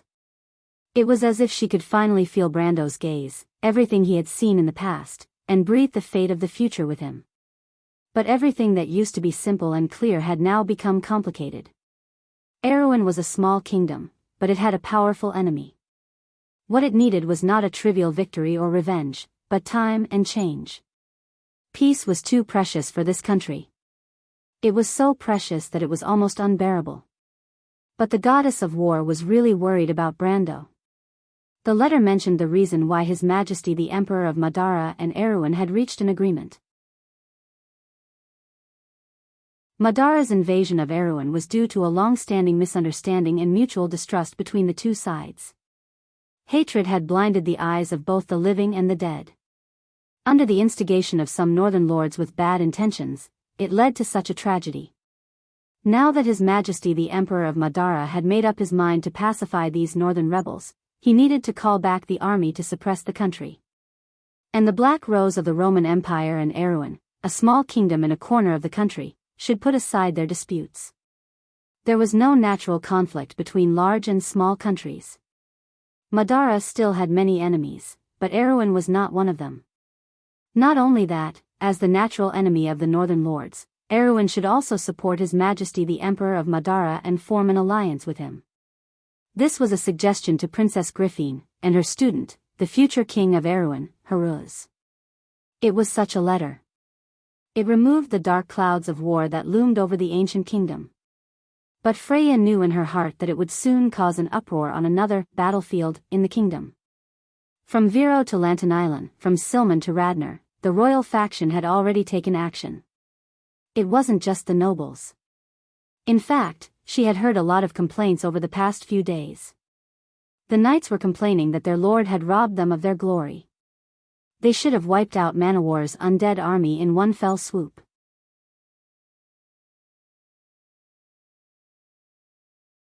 Chapter 13:26. In fact, in the army, other than the loyal White Lion Guards, Anthony's allied army, and the noble army from the north were all saying the same thing. Think about it, the hatred in Butchie, the blood shed in the First War of the Black Rose, how could it be so easily erased? Erewhon's people needed revenge. Now that they were in front of the Goddess of Victory, they had no choice but to stop because of a letter and even form an alliance with their former enemy. How ridiculous was that? Freya was disgusted by such words. Where was the victory? Erewhon was like a quagmire of despair. Manowar's partial advantage could not change the final result. Even this slight advantage was obtained by chance. Although everyone here called her the goddess of war, Freya's heart was clear and rational. She knew very well the reason why she won. It was not because of her personal bravery, nor was it because of her keen senses on the battlefield. It was not because of her excellent commanding ability, nor was it because of her unwavering belief in victory. The only thing that decided the outcome of the battle was Yalvit's betrayal. But the fanatical people often did not see this point. It was a pity that not every undead lord was Brunhilde's former companion. The case of the Queen of Banshees could not be more coincidental. The reason why it was called a coincidence was because it could not be repeated again and again. Erewhon would not be so lucky every time. And when people were superstitious about this, they would suffer. But a mistake might not be a big deal to an opponent like Madara, but this small kingdom could be doomed eternally. Freya did not understand what the royal faction was planning, but the only thing she could be thankful for was that the war ended before all of this happened. Erewhon might have pushed this fatal mistake further into the future, hoping that at that time, it would be strong enough to bear the consequences of its own actions. But now, the spearhead had moved away from Madara and was pointed at someone else. Someone she was familiar with, respected, and loved. Let's go, there's nothing to see. She took one last look at the scene below the hill, turned around, and said to the others. The knights put away their weapons one by one. They knew what the lady was worried about. Most of them were actually young people from Tonajal. These young people's families used to stand on the opposite side of the new power, but now, most of them benefited from it. And because of Princess Griffin, they were firmly tied to Brando's war chariot. Many of them had experienced the Battle of Silverman, and some had even experienced the early Battle of Menta and the Battle of Ampere Seal. They were the second sons of their families, and had joined the White Lion Guards with the mentality of being hostages. They had joined Brando's army, but what they received was far beyond their imagination. Now, they were knights, the sharp blade of the kingdom. They had real noble titles, land, and retainers. All of this was because of Tonajal's change. Whether it was to protect the honor of knights or their own interests, they were the most loyal followers of Brando and the White Lion Guards. More importantly, many of them understood that Her Royal Highness was also on their side. Therefore, although the glory of the 2 months of consecutive victories had come to an abrupt end, few of them had any complaints about their lord. On the contrary, they were full of resentment towards the rumors outside. Lord Commander, those country bumpkins don't understand how much the Count has sacrificed for Erewhon. Don't be angry about that nonsense. Where were they during the Battle of Ampere Seal? Where were they during the Battle of Silverman? Humph, they're just a bunch of worms who reap without sowing. When the Count returns to Erewhon, it'll be their turn to suffer. That's right. Those rumors outside were deliberately spread by those clowns from the royal faction. Otherwise, how many people would know about the contents of the letter? If the Count hadn't persuaded His Majesty the Emperor of Madara, who knows how long this war would have lasted. There's no such thing as a bloodless war in this world. It's just that the blood doesn't flow to those high and mighty lords. Naturally, they wouldn't feel any pain or itch. That's right. During the First War of the Black Rose, the population of the area around Bragg's decreased by 30%. All kinds of taxes were directly reduced by more than 70%. Karsuk was even worse. The Gold City area was almost turned into a wilderness. Now, the war has only been going on for less than 3 months, and the area from Manowar to Fort Kirkle is completely paralyzed. Look, why are only Duke Grenoir's and Duke Karsuk supporting the ceasefire? It's because the other people's knives didn't cut them, so naturally, they wouldn't feel any pain or itch. The knights chimed in one after another. Someone shook his head and said, "Isn't there still the Lantern Islands?" "Ha, that knight of the Lantern Islands is a hardcore supporter of our Count." "That's not the same." At the mention of Lantern Island's Knight Yak, everyone couldn't help but cheer up. This old-fashioned knight was said to have infuriated the royal faction recently. As the royal faction's main camp, the future Duke of Lantern Island had always stood firmly on the side of the princess and Count Tonajul. To Makarov and the others, this was more disgusting than eating a fly in a bowl of porridge. Freya looked at her knight and felt a little better. But she shook her head and said, "Let's not talk about this, knights. We only have one mission, and that is to fight and win. The Count will take care of everything. Besides, the royal faction is not our enemy."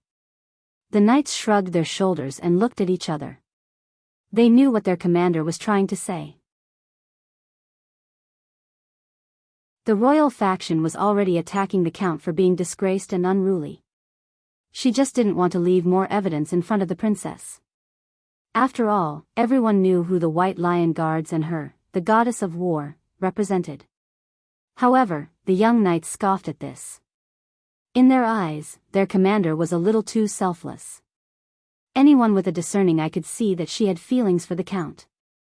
However, everyone knew that between the kingdom and the Lord, she could only choose one. Although the knight talked and laughed on the surface, they didn't completely agree with her.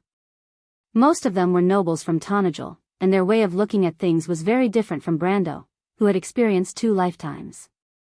They were also not idealists like Erewhon's goddess of war. Of course, most of the young Erewhon were extremely loyal to the White Lion Guards. It wasn't a problem for outsiders to call them the Princess Knight, but that was only when Griffin and Brando were on the same side. Who could represent Erewhon? That was a problem. But to these young knights, it wasn't a problem. To them, whoever brought glory to Erewhon could represent Erewhon. The battle between the central and local governments had never stopped since the birth of the kingdom. Wasn't the disagreement between the royal faction and the princess because of this? The thing that troubled Freya was normal to these knights. They even knew that Princess Griffin would definitely stand on the Count's side. There was no problem at all. But even if they knew, no one would say it out loud. Freya wasn't a noble and naturally didn't understand the rules of the game. But to these young knights, this knowledge was innate. They turned their horses around and prepared to leave. But at this moment, the bushes behind them suddenly parted, revealing a few knights.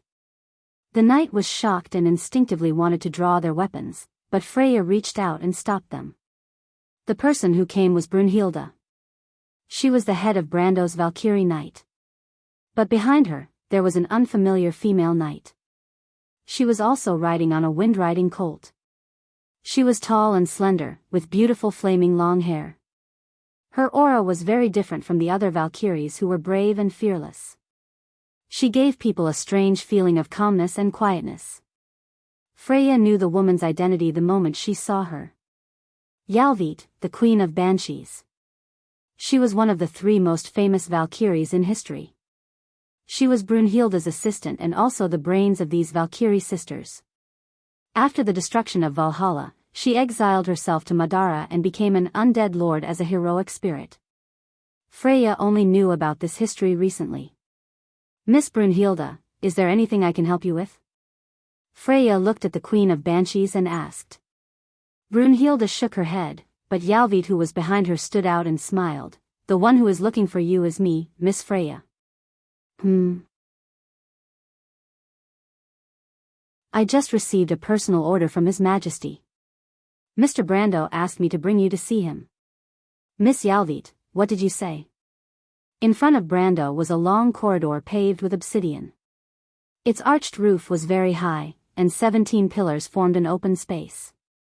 On both sides of the corridor, there were dark rose windows with broken glass inlaid with legends and stories about the past. But those were not the glorious scrolls of the Golden Flame Holy Temple that were about the legendary battles between the previous kings and the mortals. Instead, they were some obscure, depressing, and even dark legends. He took 2 steps forward and raised his head to look at this holy temple that had existed for thousands of years. The most sacred place of the Roman Black Rose. Holy Temple of the Dying Moon. P.S. I accidentally caught a cold. I originally wanted to rest, but after thinking about it, I insisted on writing 2 chapters. The weather is cold, everyone take care of your health.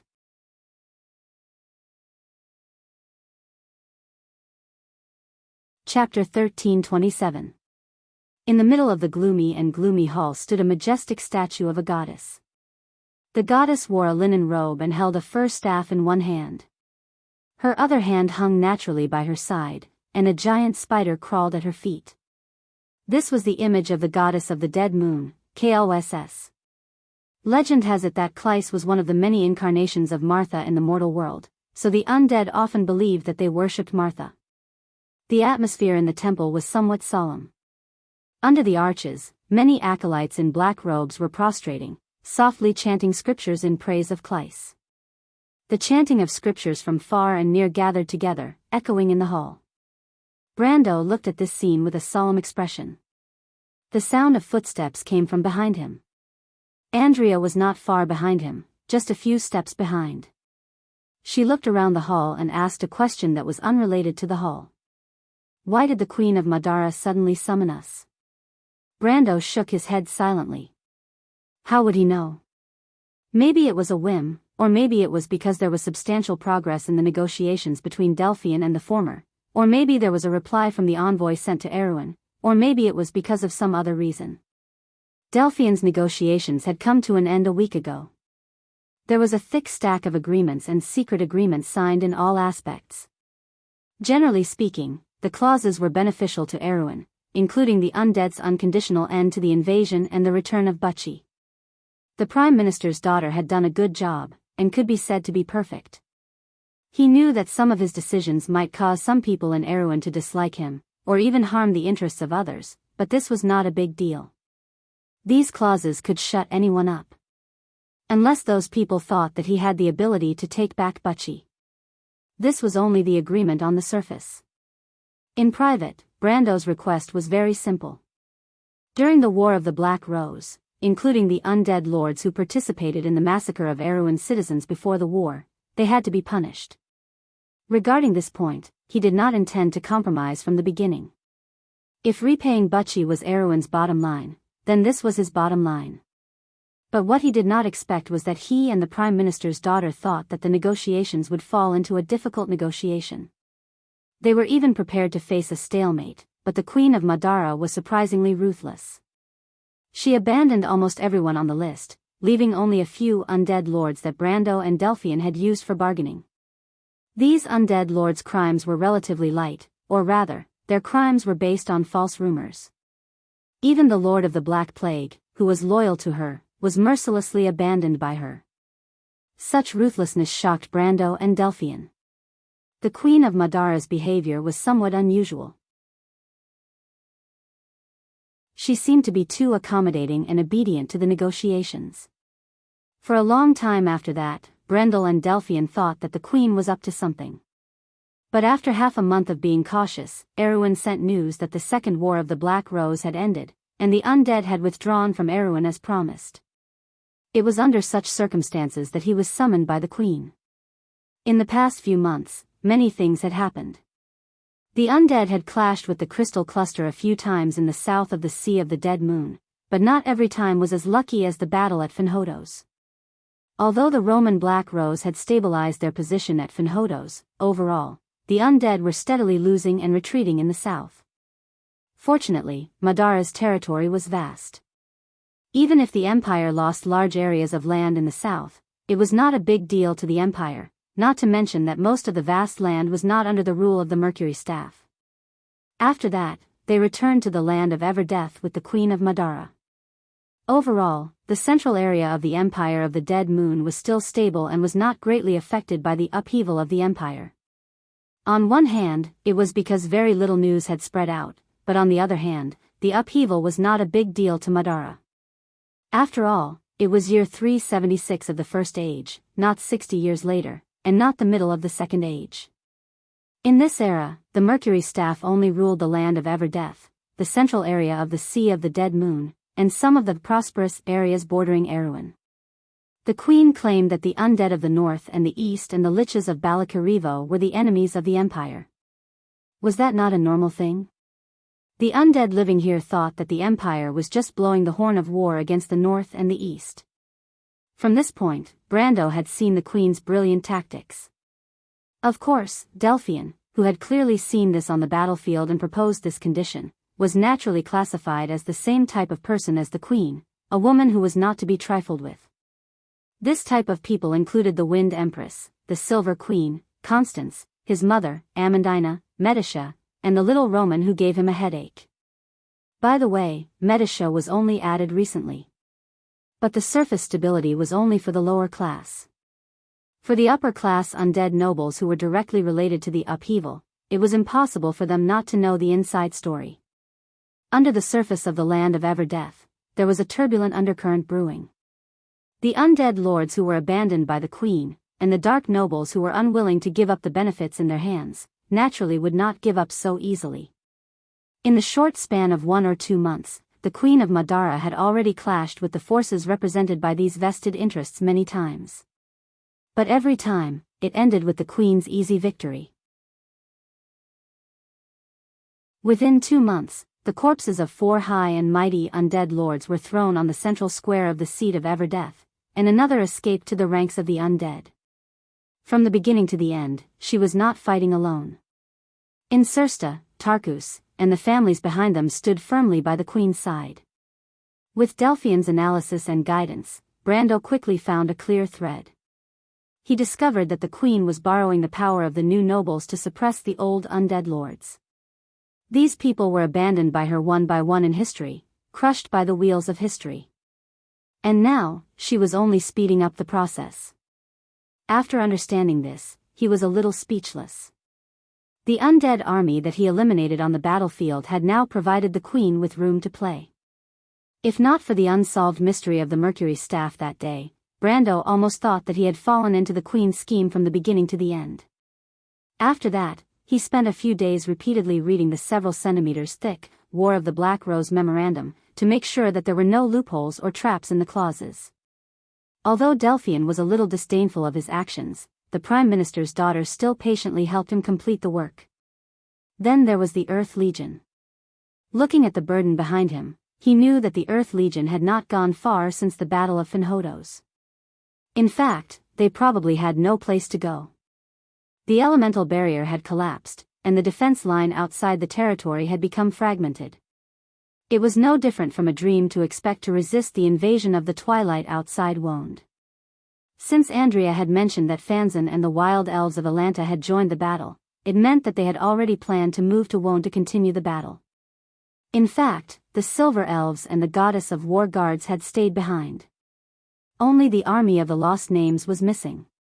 According to the Chattering Girls, these ancient heroic spirits were the last descendants of the Earth Legion. They were the most precious wealth left to Woned by the first generation of Odin, the Azure Knight. He signed a contract with the ancient kings so that their heroic spirits would forever stay in Wone to protect their home and homeland. Legend had it that after the heroes of the gold and silver race died, their souls would return to the Valhalla's temple of Valhalla and continue to fight for the gods. But after the Valhalla was lost with the divine kingdom, these heroic spirits became part of the lost names. They abandoned everything, their names, identities, and memories of the past, leaving only the will to fight and protect. The seven-pole dragon queen, Fuchsia, stayed behind to teach Medisha and Hippamra how to become real planeswalkers. Although the latter two were just planeswalkers, the evil dragon queen from the era when the Myrnas ruled the land said that there was no difference. There were still many things to learn, but her time was limited. She told Brando that she planned to bring Medisha and Hippamra to a place, the Radiant's sacred pool, the sacred land of the Matatanians, the Planeswalkers' arena. Although it had been abandoned for a long time, there were still many laws left in the void. If Medisha and Hippamra wanted to quickly mature and become real Planeswalkers, it might be the best place. Brando had some doubts because Tumen did not mention this place to him that day. Fuchsia's arrogant personality naturally did not bother to explain it to him. She only said, "Do whatever you want," and left him to worry about it. She did not need to ask for the opinions of Medisha and Hippamra. In her opinion, Planeswalkers did not need to ask for the opinions of Planeswalkers. As long as Brando allowed it, that was enough. Brando had his reservations, but he was still very curious about this Planeswalker dragon from the ancient era. First of all, he knew that Planeswalkers were all divine people. Was Fuchsia one of them? If she was, then it would be interesting. That meant that divine people was not just a name for a race, but an existence that represented power and authority.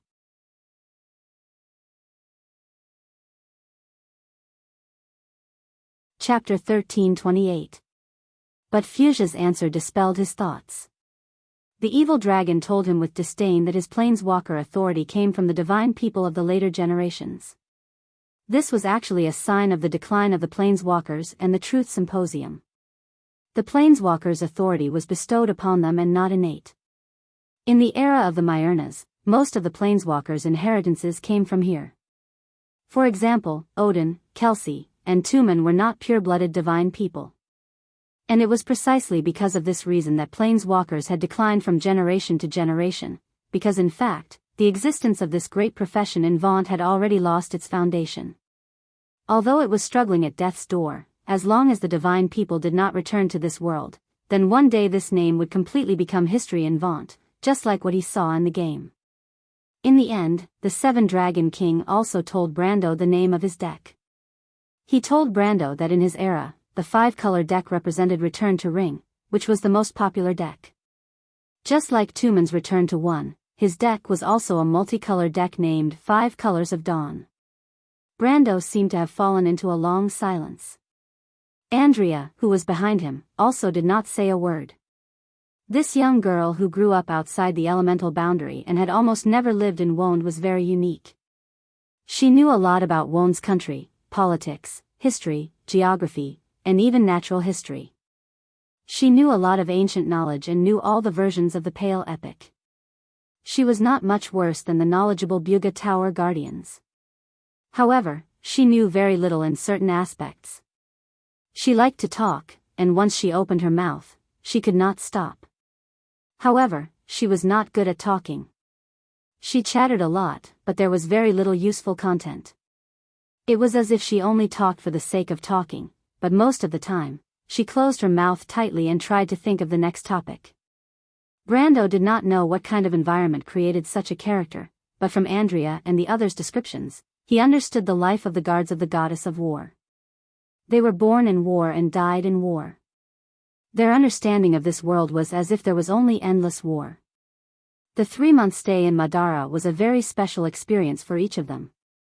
The two of them maintained their silence as they walked between the 7th and 8th arched pillars. These arched pillars were all carved from the bones of giant beasts. They stood tall on the obsidian floor. The pale bones were covered with all kinds of strange sculptures. On the pedestal were circles of skulls. Some belonged to humans, and some belonged to other monsters. The largest one was a dragon's head. There were a total of 17 arched pillars here, and 17 skeletal dragon corpses were pressed under the arched pillars. The humming of the acolytes surrounded the pillars, which were so thick that it would take more than a dozen people to wrap their arms around them. The ferocious sculptures on the pillars lingered on the arched ceiling of the hall. This surprised Brando. He did not expect the followers of the dead moon to be so devout. This was because he had not seen such a scene in the Holy Cathedral of Fire, the Holy Cathedral of Wind, or anywhere else. Even in the morning and evening prayers of the Leo Palace, it was rare to see such a look of reverence on the faces of the priests and priests. Brando could easily see that it was reverence, a deep fear and worship of the mysterious existence. In the era of the gods, such reverence was understandable. But after the gods left, it had been many years since such an expression appeared on people's faces. The atmosphere in the hall was a little oppressive. He did not know if this was the atmosphere unique to the place of the undead, or the solemn mood of the acolytes. But as he walked forward, Brando's mood began to become a little heavy. "Have you met Princess Magadal?" He had to take the initiative to find a topic to ease the tension. He knew that if he did not speak, Andrea's question might be the only conversation they had on this journey. After familiarizing herself with his personality, Andrea always seemed to be particularly restrained in front of him. Andrea nodded excitedly. "That princess must be a creator. Although I don't know if she is the legendary Eve, she should be an all-round creator. This can't be wrong. Our organization may be different, but we are still somewhat familiar with the creation of Gaia's will." Brando knew that the creators were divided into two types. One was a warrior, and the other was a wizard. Just like the two main classes in Wand, although there was also the ranger, nightingale, and magic swordsman, in essence, Wand only had two main classes, magic and physics. The rest were just branches of these two main classes. Among the 12 titans, 8 were warriors and 4 were wizards. Wizards were much rarer and more precious, and those auxiliary divine weapons were specially made for them.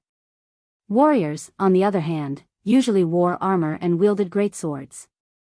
They relied on their own combat experience and physical strength to fight. But in order to create a more perfect creator, Gaia created the all-round 13th person. According to Andrea, Magadal's strength and magic level may be far inferior to the warrior and wizard-type creators, but being all-round meant that there were no obvious flaws. Especially when it came to fighting alone, she completely surpassed her predecessors in all aspects. Brando was originally worried that the nun princess might not be able to accept the fact that she was created as a weapon of war. But it turned out that he was thinking too much. When he told her his guess, she did not show too much shock. Perhaps it was because the conversation between Brendel and Blanc had shaken her enough, or perhaps it was because the princess seemed to have finally found a way to pursue the life she wanted. She quickly accepted the fact. In fact, she had been trying to manipulate the Book of Gaia under the guidance of the war goddesses. That was the reason why Brendel asked Andrea so many questions. But she's not improving very quickly. Andrea was slightly disappointed when she mentioned the princess. "I wonder who was teaching her before this. If I find out, I'll definitely teach him a lesson. He's simply misleading her. The creator is such an excellent body, but he's teaching her so badly that she can't even differentiate between the 4 limbs and the 5 grains." Brando thought that it was a bit of an exaggeration to say that she was incompetent. But of course, he understood that in the eyes of little girls like Andrea, those who did not know how to fight were no different from parasites. He could not help but wipe away the cold sweat in his heart because he remembered that one of the nun princess teachers was the great sage Vala. Is it because the fire seed is not compatible? Brando suddenly thought of this. The fire seed of God, used by the creators, was actually the source of the god's power. It was the flame of divinity. Although the heart of the dragon was high grade, it did not reach that level, not to mention that the latter was originally a substitute. However, when he replaced the heart of the dragon for the nun princess, the core of the latter was even worse. It was almost like a magical transmission device, which was not as good as the heart of the storm in his body. But according to Andrea, the moment the creators were created, they should have a fire seed of God. Andrea nodded and said, "That's part of the reason. However, the heart of the dragon isn't that bad. Sir, in my opinion, Her Highness' current situation should be the fault of those who taught her. They actually taught her to be a pacifist. This is simply unforgivable." Brando secretly thought that the pacifist was unforgivable. Although there were many enemies in this world, there were always some who had good intentions. If the whole civilized world was full of muscles like these violent girls of the goddess of war's guards, it would be too terrible. He thought for a moment, and wisely decided not to answer this question. "What does Princess Magadal think?" he asked. "It's okay, Her Highness is not particularly depressed. As long as her confidence is still there, then the rest is a matter of time." Andrea gritted her teeth.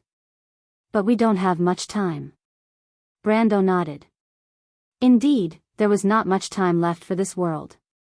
At this time, Andrea suddenly stopped and asked, "Compared to this, my lord, I am more concerned about the whereabouts of that young lady." "That lady? You're talking about Freya?" Brendel finally realized what she was talking about. Andrea nodded. "Yes, I still remember you called me Freya at that time." "My lord, is that her name?" "Yes, at that time I mistook you for someone else, because the light wings behind your back were too similar." Brando now knew that the light wings these girls of the goddess of war used in battle were called the wings of Tiamat, which came from the remote projection of Tiamat. In fact, it was the power given to them by the dragon of war. In fact, Freya's inheritance also came from the dragon of war. "I can't wait to see this sister, my lord," Andrea replied excitedly. Brando did not understand her excitement. "Don't you have many companions? Why are you so excited about Freya?" "Because she is a sister who grew up in Wonde. My lord, this has a special meaning to us." "What meaning?" "This is the goddess of war's coat of arms, my lord." Andrea pointed to the silver mark on her forehead. "Our coat of arms is divided into 3 flame patterns, but my lord told us that this young lady has 5 flame patterns on her forehead. Do you know what this means, my lord?" Brando shook his head. "Her inheritance is earlier than ours. She could be the previous goddess of war. If her inheritance is complete, then she could be much more powerful than us," Andrea said excitedly. "The key is that Miss Freya's inheritance came from the war slate, which means that this kind of inheritance can be replicated." "Your inheritance can also be inherited through the war slate?" Brando asked in surprise. "No, not necessarily, but there is such a possibility. The war slate is actually just a medium to store information. It was created to provide the golden folk and the creator with a means to quickly absorb knowledge." "Oh yes, I haven't told you yet, but the one who is most compatible with the war slate is actually Princess Magadal. She can absorb the inheritance of any number of war slates without any hindrance. The princess is a perfect warrior." "What a pity." She wanted to complain again, but Brando quickly interrupted her because they had already arrived at their destination.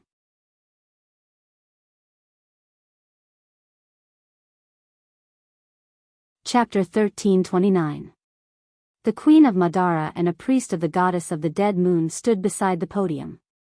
The priest was wearing a black and purple robe with a black cloak that was fastened with copper buckles on his shoulders. There was a black dragon pattern that extended to the bottom of the robe. Brando's pattern represented the status of the priests of the goddess of the dead moon in the holy temple.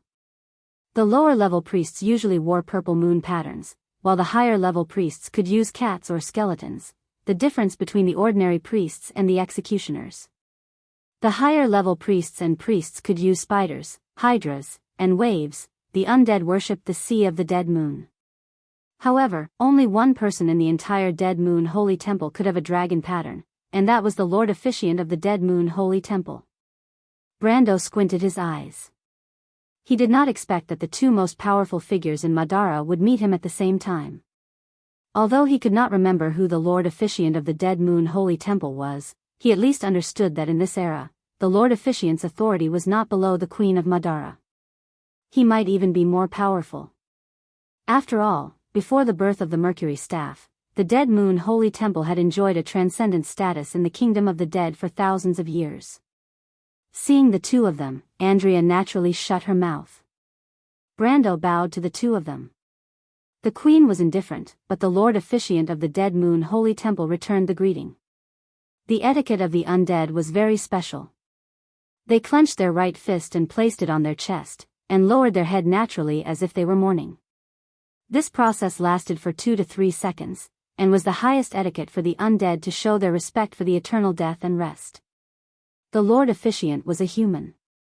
As everyone knew, the goddess of the dead moon, who represented eternal death and rest, could only be a human priest. There were no undead in the Dead Moon Holy Temple. Even the lowest level staff and apprentices in the Holy Temple were all humans. This was also a miracle in the empire. But for the past 1,000 years, the Holy Temple had been operating according to this rule. The goddess favored the kingdom of the dead, but she would not allow the dead to appear in her kingdom. The undead were well aware of this and adhered to this rule. Day after day, the clergy of the Holy Temple of the Dying Moon gradually became the majority of the human dark nobles in Madara. However, although they were humans, Brando knew that this did not mean that they shared the same interests as most of the creatures on the continent. Just like most undead wizards were humans, they were also the enemies of Erwin, Saint Tossel, and Cruz. Not only that, but they were also the leaders and decision-makers of all wars. They also happened to be the ones who caused the most disasters of the kingdoms.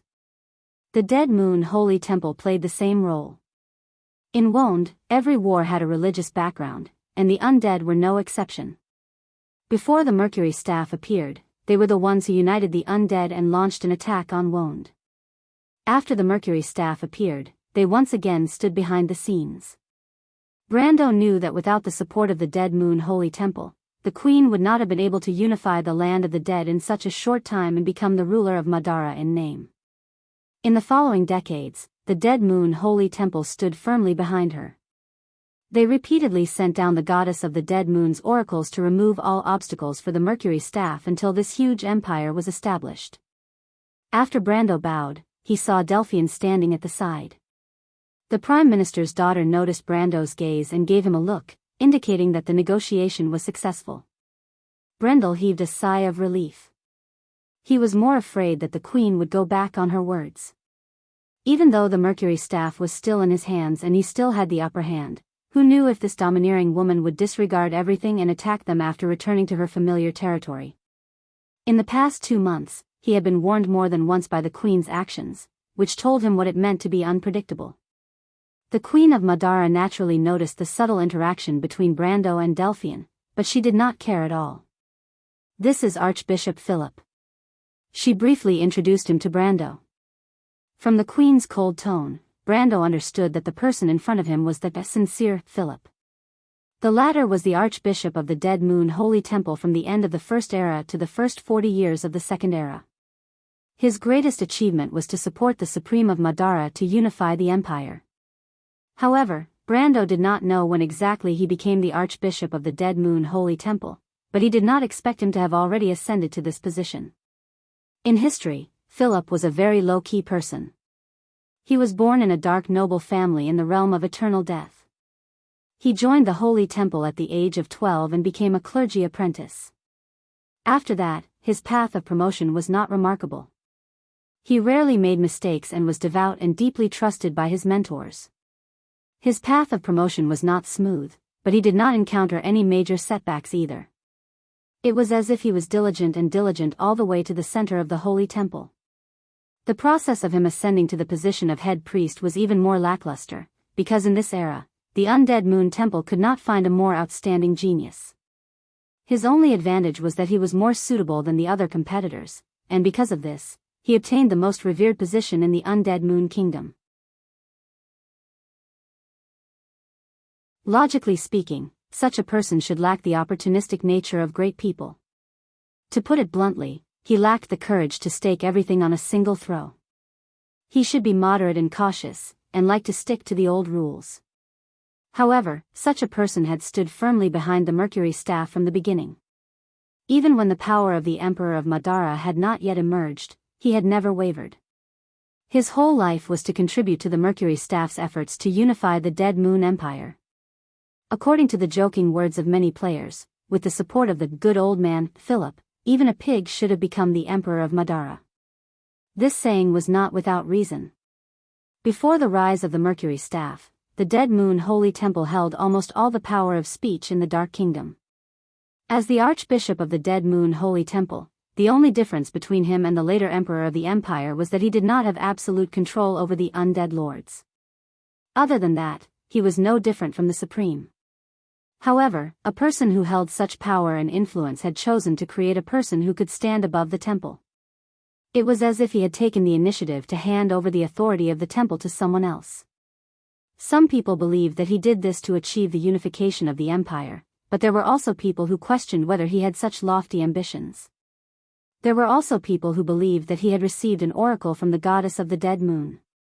However, there were all kinds of theories that could not describe the Lord Officiator of the Dead Moon Temple. Until he stepped down from the position of Officiator of the Dead Moon Temple and gave it to someone else, all the legends about him seemed to be a confusing puzzle. Speaking of which, this was the first time Brando had met this famous person in history. However, in this era, there were too many heroes and legends. At least compared to the woman beside him, Archbishop Philip was nothing. In his mind, this archbishop's presence was exactly like that. His experience was like a legend, but it could not stand up to careful scrutiny. The feeling he gave people was that he was very ordinary. Compared to ordinary people, he was mysterious and unfathomable. However, compared to the real legendary heroes of this era, he was just a so-so. But no matter what, anyone who had heard of this person would more or less be curious about him. They were curious about what kind of belief he had in his heart at this moment, and what kind of belief supported him to stand firmly behind the Mercury staff until the Dark Kingdom was unified. At this moment, Brando looked at the Archbishop and could not help but have such a thought in his mind. Philip seemed to be a little dull and did not notice his gaze. After returning the greeting to Brando, he took off the hat of his robe, revealing a somewhat pale face. It was the face of a middle-aged man without any distinguishing features. There were some grayish-brown patches on his cheeks, which looked like livor mortis. Due to the long-term erosion of dark magic, this was a prominent feature of the clergy of Clyce. But it was this seemingly submissive middle-aged man. After Her Majesty the Queen of Madara introduced him to Brando, she turned her head and looked at him, as if she was asking for his opinion. Brando noticed this strange scene. He could not help but look at the old man. He saw Philip nodding stiffly. Only then did Her Majesty the Queen turn her head and looked at him. "Count, these days there have been too many troublemakers, so I can't spare time to receive you all. If there is any neglect, you won't blame me, will you?" Brando naturally would not take Her Majesty's polite words seriously. He shook his head. Her Majesty the Queen nodded with satisfaction. "That's very good. The promise I made to you on the battlefield that day has now been fulfilled. I believe Mr. Count will not turn a blind eye to the sincerity shown by Madara, will you?" Brando nodded again. "Now, the army of Madara has withdrawn from Erewhon. Those sinners that Mr. Count wants to punish have now been handed over to you. I have also fulfilled all of your requests. I have made a huge concession, but I believe Mr. Count also understands that a deal is mutual, right?" For this sentence, Brando could be said to have been waiting for a long time. He knew that Her Majesty the Queen was not a person who would always give in. She appeared to be weak on one side, which could only mean that she must have other plans on the other side. But these days, he had not figured out why Her Majesty made such a big concession. Perhaps in the eyes of others, it was to get back the Mercury staff. But as the person involved, Brando knew very well that the Mercury staff was handed to him by Her Majesty the Queen herself. If that was the case, then she needed another explanation for what she had done that day.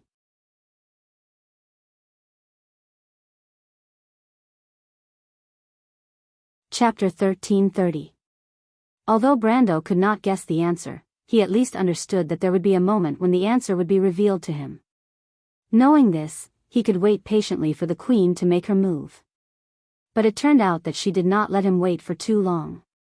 And that moment, it seemed to be now, there was a moment of silence in the Hall of Eternal Death. The chanting of the acolytes seemed to have become louder.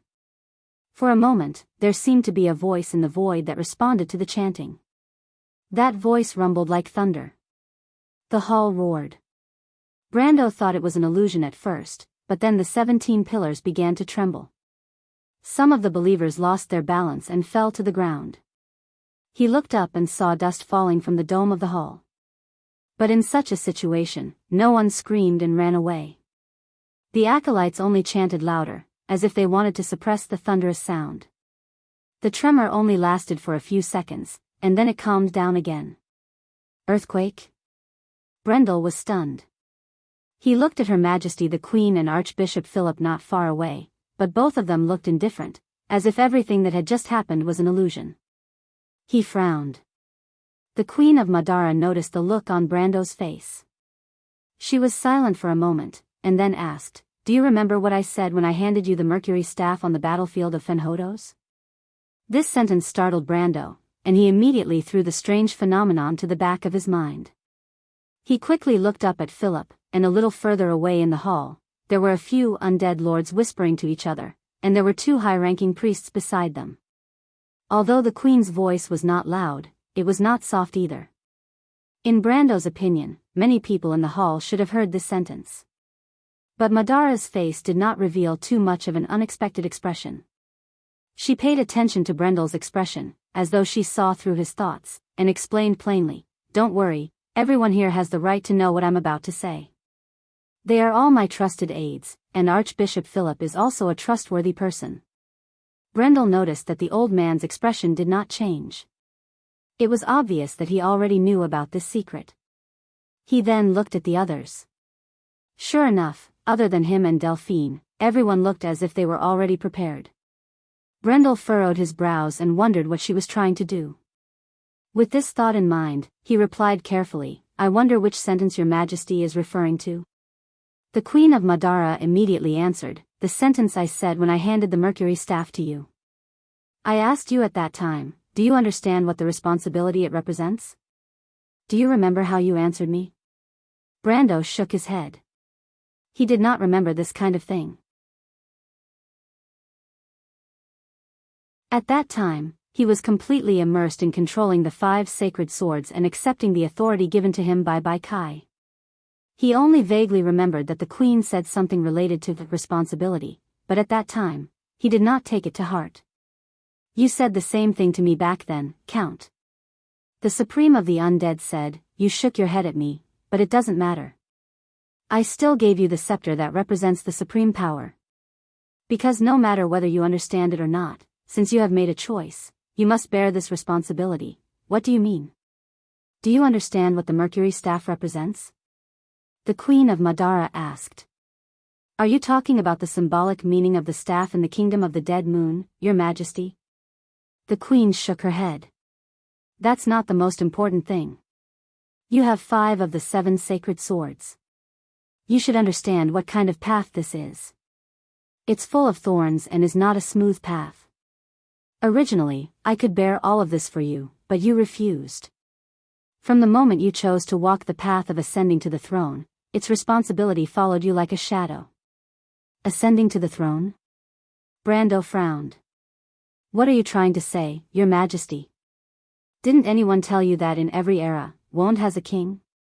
In our era, the sages divided it into 4. That is why the world is in chaos. But it doesn't matter. The crown has always been there. After Odin, it is waiting for the next successor, a person who can lead everyone and change the fate of the whole world. You should know who I am talking about, right?"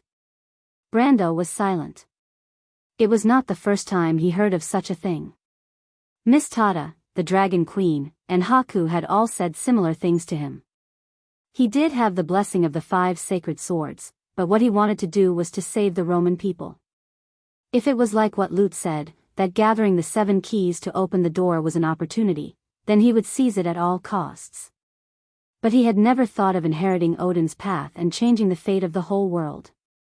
It was not that he belittled himself, but he believed that the opportunity that Martha left for the mortals was definitely not such a choice.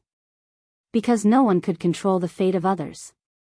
This era of mortals was born because of this. Ever since the star fell to the earth, Odin and the four sages, as well as the many divine citizens of the Truth Symposium, the gods and their followers, as well as the countless successors behind them, countless people had sacrificed and bled, struggling and shouting unyieldingly. The mortal world had staggered forward and reached this point. But in this era, they had to turn back and let everything go back to the beginning? No. Brando silently denied this in his heart. He did not think that this was the right path, just like his sonorous refutation in front of the Silver Queen that day. Because in this era, countless people were fighting for their own fate, for their homes, for their loved ones.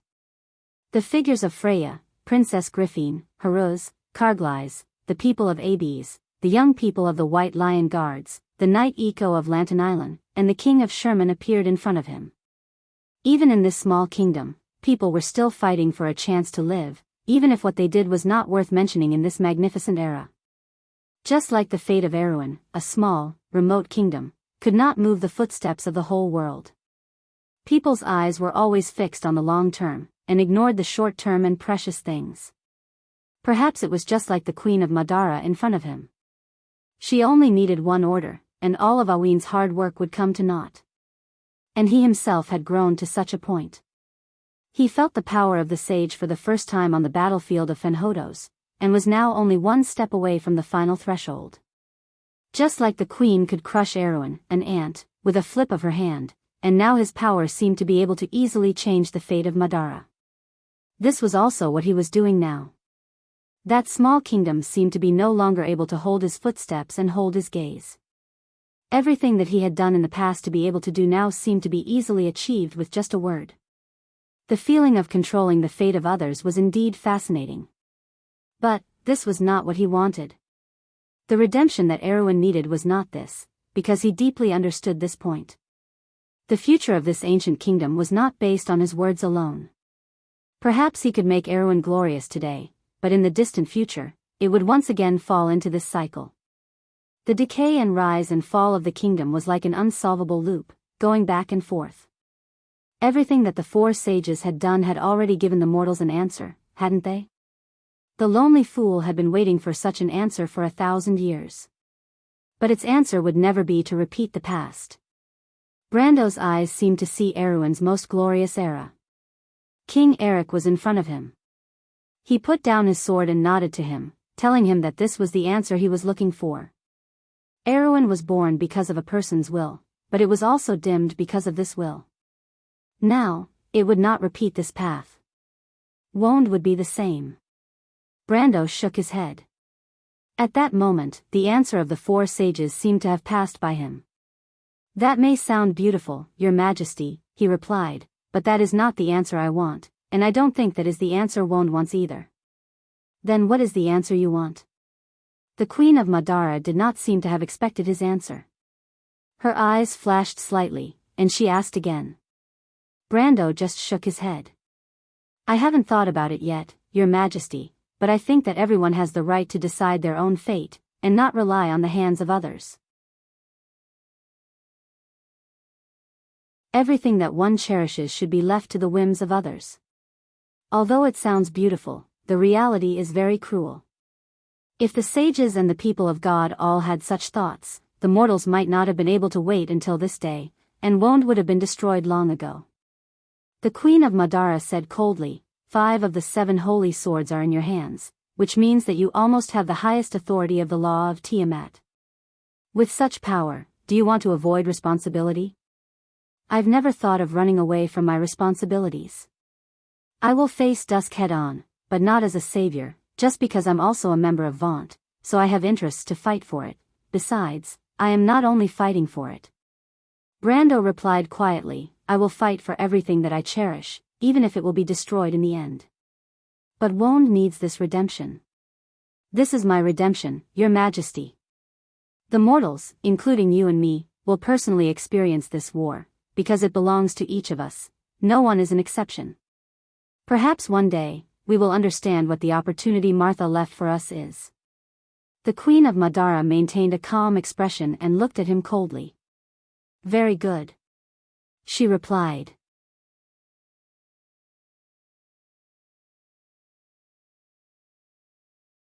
Chapter 1331. Very well. When Her Majesty the Queen said this, a sudden tremor came from the direction of the altar of the goddess of the dead moon. It was as if something had crashed into the temple. That thing must have been a giant beast the size of a mountain. The whole hall of the dead moon shook with a loud bang. The white bone pillars creaked strangely, and the arches above their heads buzzed. It was as if the whole world was shaking, and sand poured down like a waterfall. Andrea took a step back and stabilized her center of gravity. She raised her head, her silver eyes revealing a look of vigilance. Unknowingly, a pitch-black spear had appeared in her hand. It was her light spear, Raven. Brando's body shook, and he immediately looked around vigilantly. This tremor was clearly of the same origin as the one he felt a moment ago. His first thought was that the Eternal City was experiencing an earthquake, but it was at this time that the third tremor came. This tremor was more obvious than the previous two. The entire hall of the dead moon suddenly shook, and everyone in the hall had an illusion that the hall had moved by 1 or 2 centimeters. With the sound of glass shattering, the rose-arched windows on both sides of the corridor that depicted the classic legends of the Dark Codex shattered at the same time. Whether it was the Dragon Slayer, Hudson, the advent of darkness, the first rising of the dead moon, Ben Burton and his followers, or even the blood and the lamb, they all fell from the windowsills and fell heavily to the ground, shattering into colorful glass shards. The followers in the hall moved forward and backward like waves, and the followers who lost their balance fell to the ground in rows. It was as if an invisible scythe had swung over the heads of the crowd, and where it passed, the crowd immediately became shorter. Katja, Brando seemed to hear the sound of something cracking.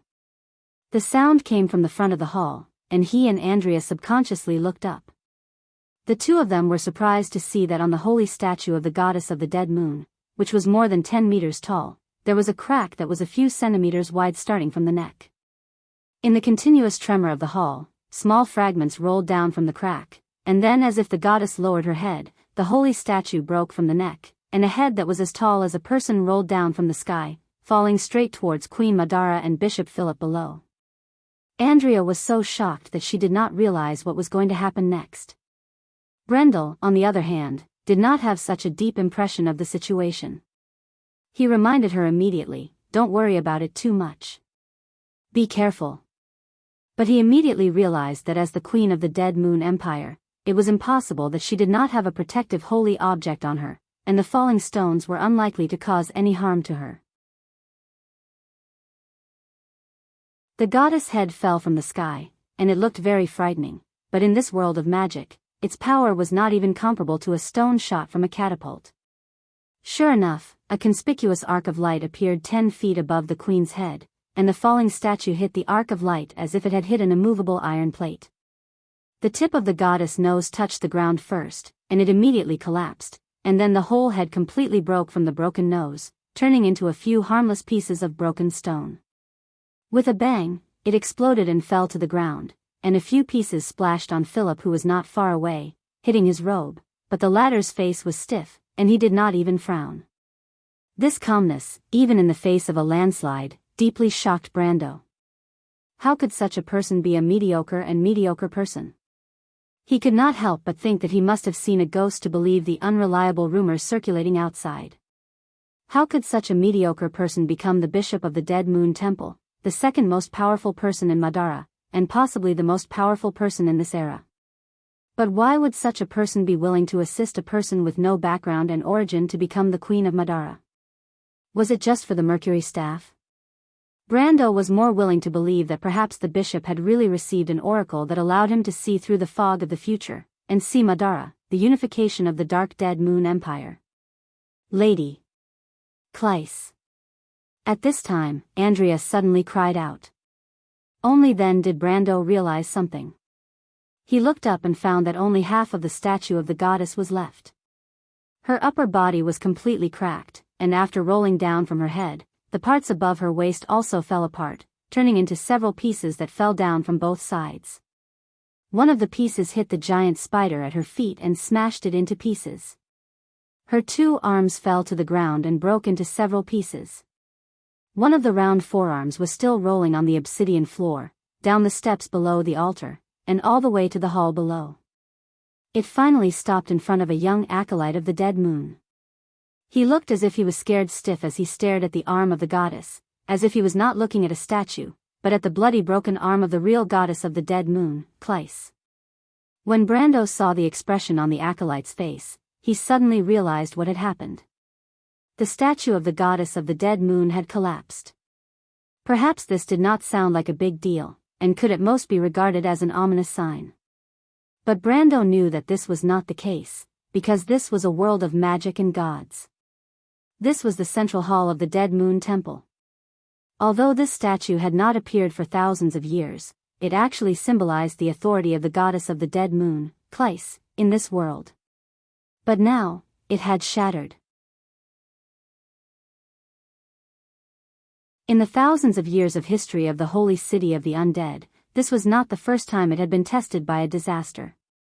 Since the establishment of the holy city of the undead, it had experienced hundreds of big and small disasters, including natural disasters and man-made disasters. During the year of the Brown Lion, the holy city of the undead once had a fire in the holy city, which had just been rebuilt not long ago. 90% of the holy city of the undead was reduced to ashes, but only the Great Hall remained unscathed. When the fire spread to the 33rd step outside the Great Hall, it was miraculously extinguished, followed by heavy rain that lasted for 2 days and 2 nights. At the beginning of the First Era, the Wind Elves invaded the land of eternal death. That was the only time in the last 1,300 years that the Dead Moon Kingdom had been invaded. The Wind Elves killed the undead Lord Skeletal Gangrene, and their army was once directed at the Holy City. At that time, the Wind Elves' commander declared that he would completely destroy the temple. But not long after he said that, civil strife broke out in St. Tassol. The elves' attack was thus left unsettled, and the Holy City of the Dead Souls avoided a catastrophe. Then came the year of the croaking frogs, which happened less than 300 years ago. The great earthquake in Eka's Canyon affected the Holy City of the Dead Souls. 70% of the buildings in the city collapsed, and even half of the main hall of the temple collapsed. But this statue was not damaged at all, and stood tall among the broken walls. Later, when the believers of the Dead Moon rebuilt the temple, they used this statue as the center to reshape the hall, and that was how the majestic and magnificent Dead Moon Temple was built today. But today, this statue of the goddess collapsed with a loud bang. Although the tremors in the hall were violent, it was still far from comparable to the great earthquake in the year of the croaking frogs. The believers of the Dead Moon were all humans.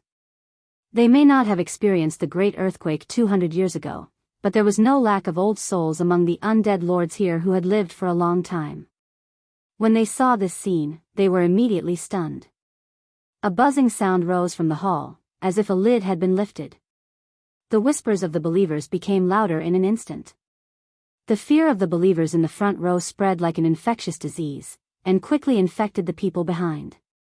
The expressions on the faces of the believers became incomparably terrified. They finally lost their footing, and some of them stood up from the crowd, frantically struggling to rush out. But before they could run far, a sharp arrow shot out from the shadows and hit the backs of those people.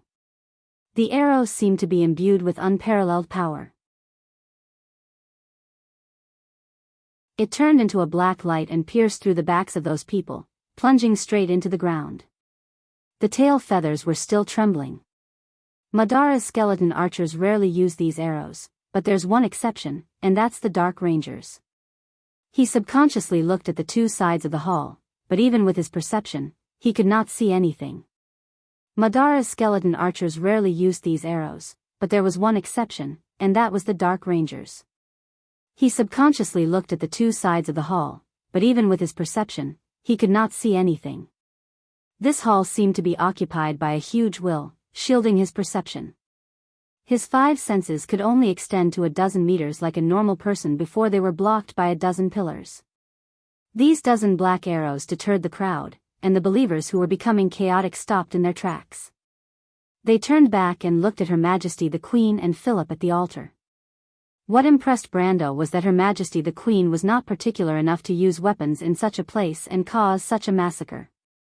But Archbishop Philip beside her did not seem to have seen it, and his expression did not even change slightly. If such a thing happened in the Leo Palace of the Holy Cathedral of Fire, the royal family of the Cruz people would be waiting to break off relations with the Holy Cathedral of Fire. In the sanctuary that represented the majesty of the Golden Flame, openly slaughtering its believers, what was this if not disobeying the gods? But this scene also made Brando understand one thing, and that was that everything that happened in front of him did not seem to be sudden. At least Her Majesty the Queen and Archbishop Philip had been prepared, and both of them seemed to have expected this to happen. Brando looked at the undead lords and high-ranking priests standing below, and he saw the same look of shock in their faces and in the soul flames in their eyes. He turned back and looked back at the Queen of Madara and Philip. This was not an earthquake, and an earthquake could not destroy the icon of Claire unless the earthquake happened in another place, and that was outside the elemental frontier. Something happened to the gods.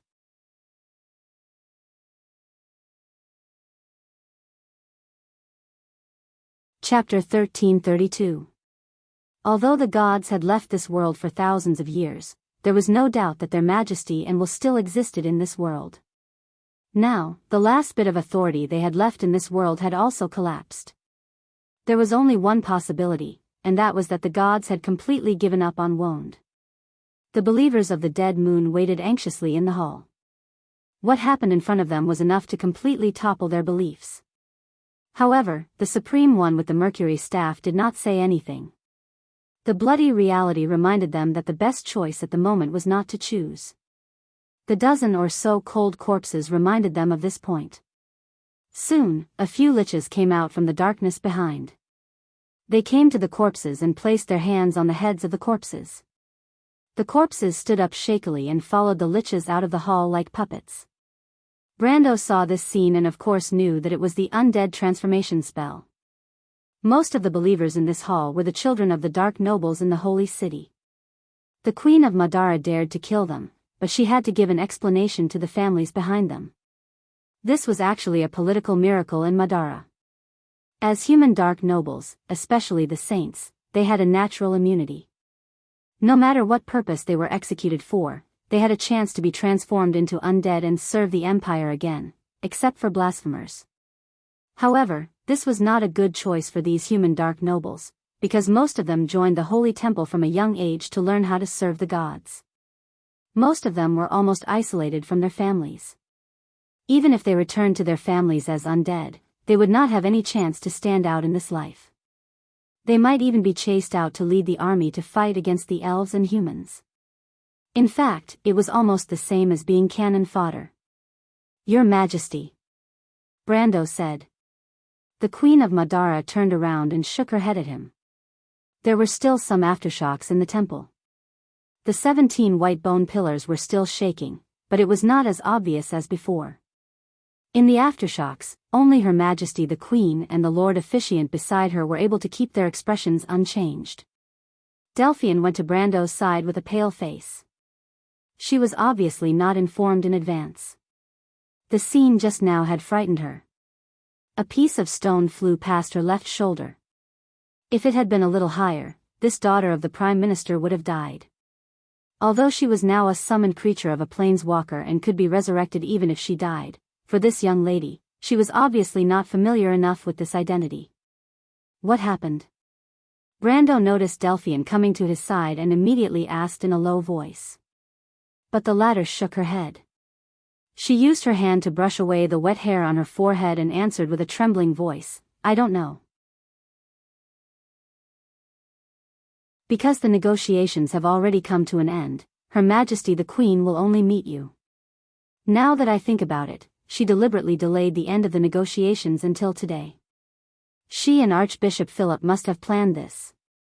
The two were almost whispering. Brando used his own law to seal the space, and he did not care if Her Majesty the Queen and Philip, who were a few steps away, noticed anything. "Why?" he asked. "I don't know." Delphian bit her lower lip and shook her head. "It's too sudden. But don't worry, I don't think Her Majesty the Queen is targeting us." Brando actually thought the same. He felt that the woman in front of him did not need to go through so much trouble to deal with him. He looked up and saw Her Majesty the Queen pick up the mercury staff. But she did not speak. The one who spoke was Philip, who was beside her. The Archbishop, who had always been a wooden figure, took a step forward and stood in front of Her Majesty the Queen. He looked up and said sternly, "Be quiet. Return to your seats and continue chanting. You must remain pious. No matter what you see or hear, you must not doubt the faith in your heart. Your Lord, your God, is calling for you. Go back, return to your seats, and pay your respects to eternal death and rest." His tone was not loud, but there seemed to be some kind of magic in his words. The believers looked at each other, but the bloodstains on the ground were enough to remind them what they should do. Soon, the hall reverberated with the low and oppressive chanting of prayers. Philip turned his head and looked gloomily at the remnant of the icon. Brando found the opportunity to speak again. "Your Majesty, you have to give me an explanation." "I will." Her Majesty looked at him and replied coldly, "But not now. I don't have that much time to explain everything to you. You have to answer a question of mine." "If it's the previous question," Brando replied, "then I have already answered you." Her Majesty the Queen's cold gaze swept over him. "I hope you will fulfill your promise. But responsibility is responsibility. You will understand this. Could Odin use a simple excuse to deny everything he has shouldered? But in the history we know, he and the four wise ones did not choose to act as cowards. Naturally, I won't either. I hope so." She lifted her chin. The hall of the Temple of the Dying Moon had already cracked open. A beam of silver-white moonlight descended from the vault and shone on the altar, making Her Majesty's face appear snow-white. "Philip, take them to the sanctuary of the Silent Death. Soaps, Netta, protect the Archbishop." "Wait, what does this mean?" Brando froze for a moment. This woman was the one who summoned them, but after asking him a few strange questions, she wanted them to leave. He did not care what the Queen was up to, but he was not someone who would be easily manipulated. He immediately had Andrea stop the undead lords who were walking up to the stage. He frowned and looked at the Queen on the stage. "I said, I will explain everything to you, but not now." Queen Madara also frowned. "Madara has already satisfied all your requests. I need your attitude now. Can't you even do this?" "What do you mean?" The hall shook again. Behind Clyce's holy statue, the dark wall creaked. Some bricks protruded out of the wall and fell to the ground. Brando watched as a crack of a few meters appeared on the wall. It was as if something was behind the wall, ready to break out. Madara turned back to look at him, and then turned around with a calm expression. "Are you really going to discuss this with me here?" "But..." Brando hesitated. "Let's go. I don't have time to talk nonsense with you." "You are not a child, Count," Queen Madara replied coldly. "When I gave you the mercury staff, did I say so much nonsense?" Brendel froze for a moment and suddenly realized that it seemed to be true. Although he had always regarded Her Majesty as a great enemy, she really didn't seem to have done anything against him other than giving such an order on the battlefield. But the final result was still beyond his expectations. He looked at the Queen and nodded silently. "I hope your explanation is satisfactory." After he finished speaking, he looked around and took in everything in the dilapidated hall. At this moment, he had a premonition that perhaps the scene that was playing out here today was not limited to the holy city of the undead. But it did not matter. He could wait for the Queen's explanation. With that, he turned around and left the hall with Andrea and Delphian. The lords of the undead wanted to stop them, but before they could get close, they were pushed away by an invisible force and crashed into the crowd of believers, causing a commotion. The expressionless Philip glanced at the Queen of Madara, but the latter ignored him and nodded her head silently. The officiator immediately followed after them. The hall was still trembling from the tremors, and from time to time, sand and stones would fall from the dome of the holy cathedral. The believers trembled in fear, looking at Brendel and the other two walking in the middle of the hall with fear and envy, wishing that they were the ones who left at that moment. The sanctuary of the Silent Death was located in the core area of the holy sanctum of the Dying Moon. A place like this was often a sacred place for meditation in a holy sanctum. Delphian happened to be there recently, and she gestured to Brando as she walked, telling him that there might be some situation there. There was a long corridor outside the holy sanctum. Brando looked back and saw that Philip had not caught up. He waved his hand at the latter, indicating that she did not need to be so careful. What's going on? When I was there a few days ago, I saw the undead building something there, my lord. What is it? I only saw it from afar, but I thought that since the undead could let me go there, it shouldn't be anything important. I only thought that they were repairing the interior of the holy sanctum. Brando frowned, but his thoughts were similar to Delphian's. Since Her Majesty was not afraid of Delphian seeing it, there should not be anything too fishy about the sanctuary of the Silent Death. However, this matter piqued his curiosity. Since Queen Madara had already made arrangements there, she must have been preparing for today's matter. The sanctuary of the Silent Death was to the north of the holy sanctum of the Dying Moon sanctum. After passing through the long corridor, one could see the main entrance of the sanctuary. However, the moment Brando stepped into the sanctuary of the Silent Death, he seemed to have sensed something and heard a shrill scream from the void. He froze and turned around, but Archbishop Philip's deadpan face suddenly appeared in front of him. Lord Officiator, did something happen? They're back, Count Philip. To Brendel's surprise, the Lord Archbishop actually responded to his question and slowly opened his mouth to answer. They? The gods.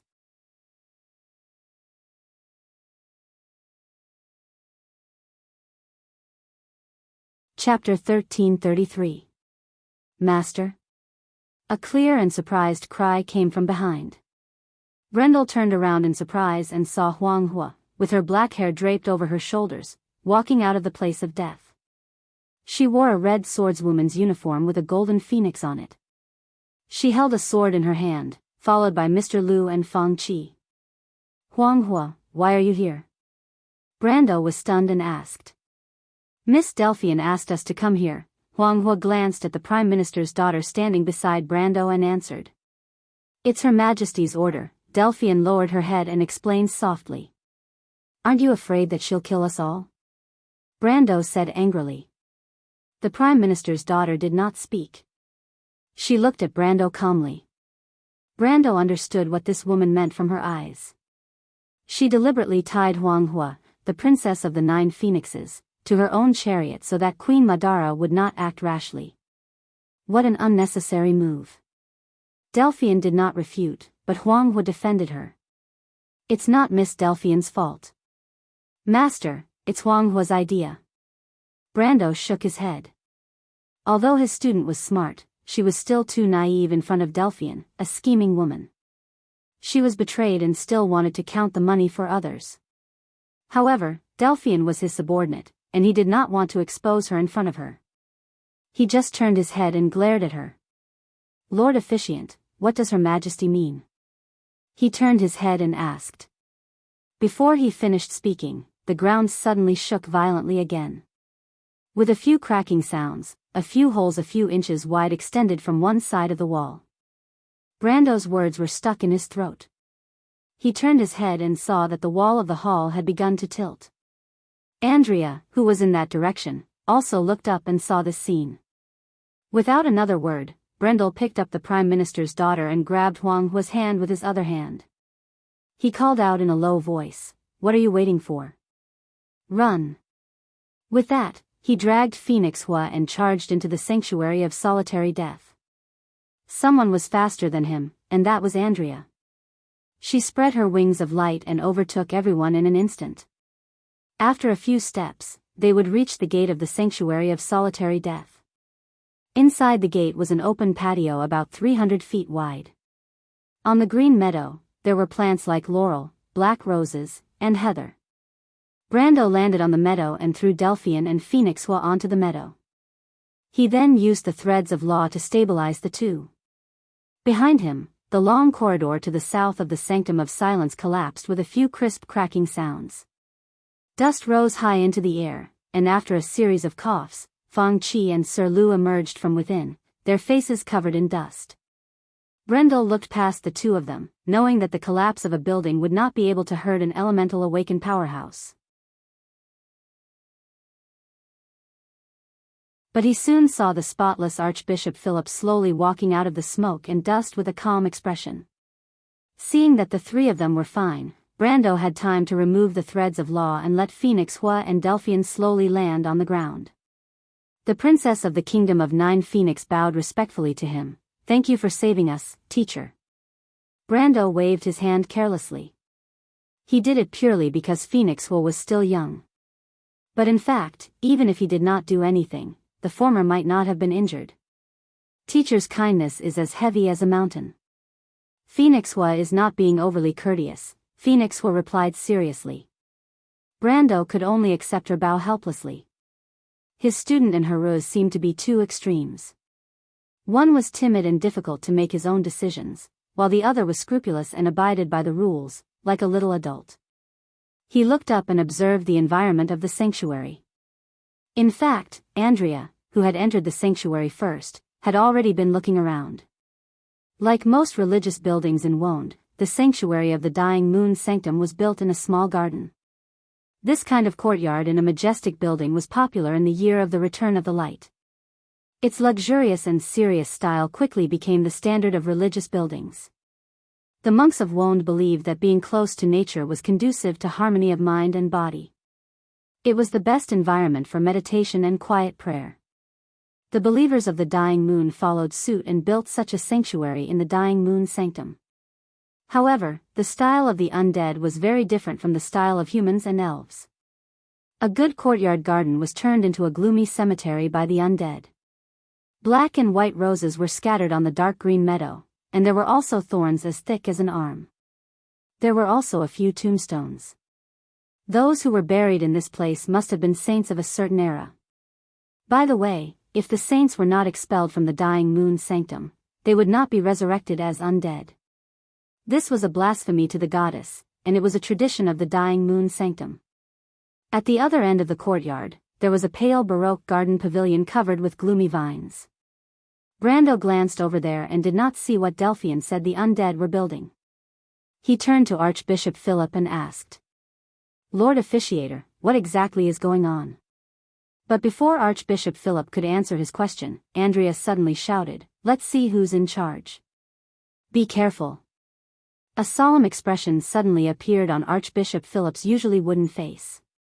The man turned his head and looked at the ruins that were filled with smoke and dust. The others also looked in that direction. Brando's senses were the strongest, and he was the first to see a few long shadows extending out of the smoke and dust. It happened to be the southern wall of the Silent Death Sanctum, which no longer existed. But on the east and west sides of it, there was a small sanctum that had collapsed. A hideous opening extended out of the ruins, as though a knife had cut the grass and opened a bifurcated gap in the courtyard garden's meadow. At this moment, the strange shadows extended out from the crack. They were like black blood flowing on the meadow, but all of a sudden, they seemed to be pulled up from the ground by an invisible force. They stood up in a strange posture like chewing gum, and they were even laughing shrilly at the same time. The mouths of these shadows were also very strange. It was like a crack without any thickness, but the insides were blood red. They had 4 eyes, and the insides were burning with raging flames. They laughed shrilly as they surrounded the Silent Death Sanctum. Brando saw this and could not help but curse inwardly. Spawn of the evil god.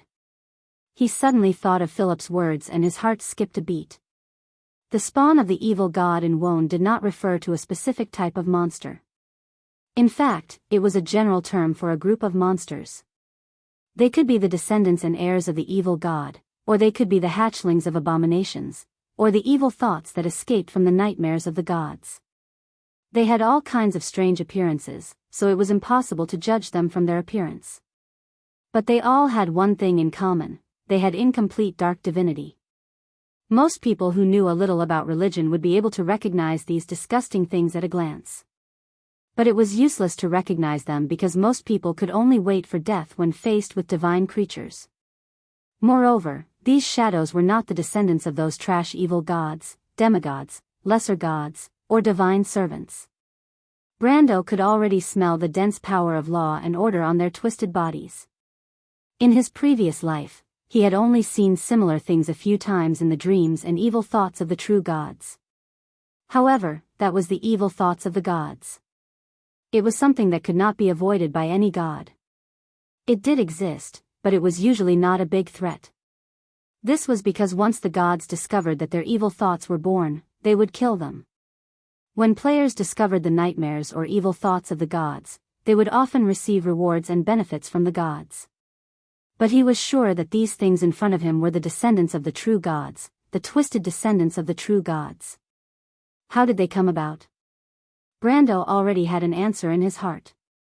He looked at Philip with a heavy expression and asked, "Lord Archbishop, you said that the gods had returned. Did you mean the goddess of the dead moon or everyone?"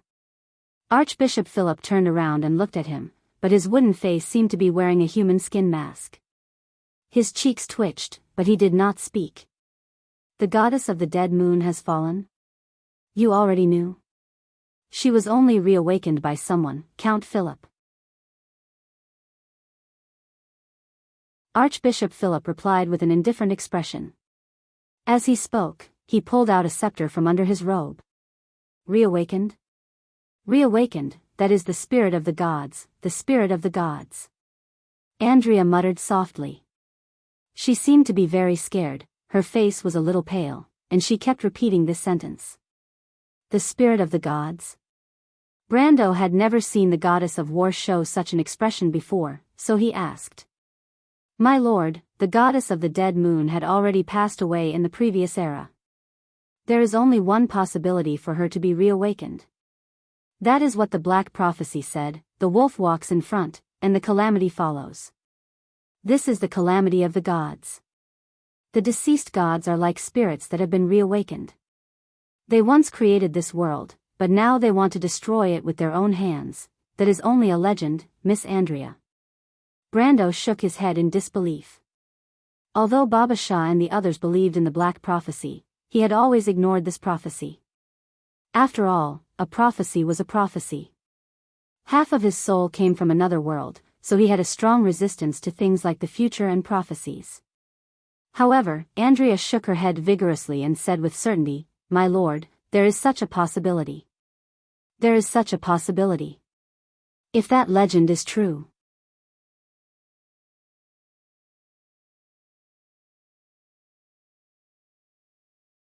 Chapter 1334.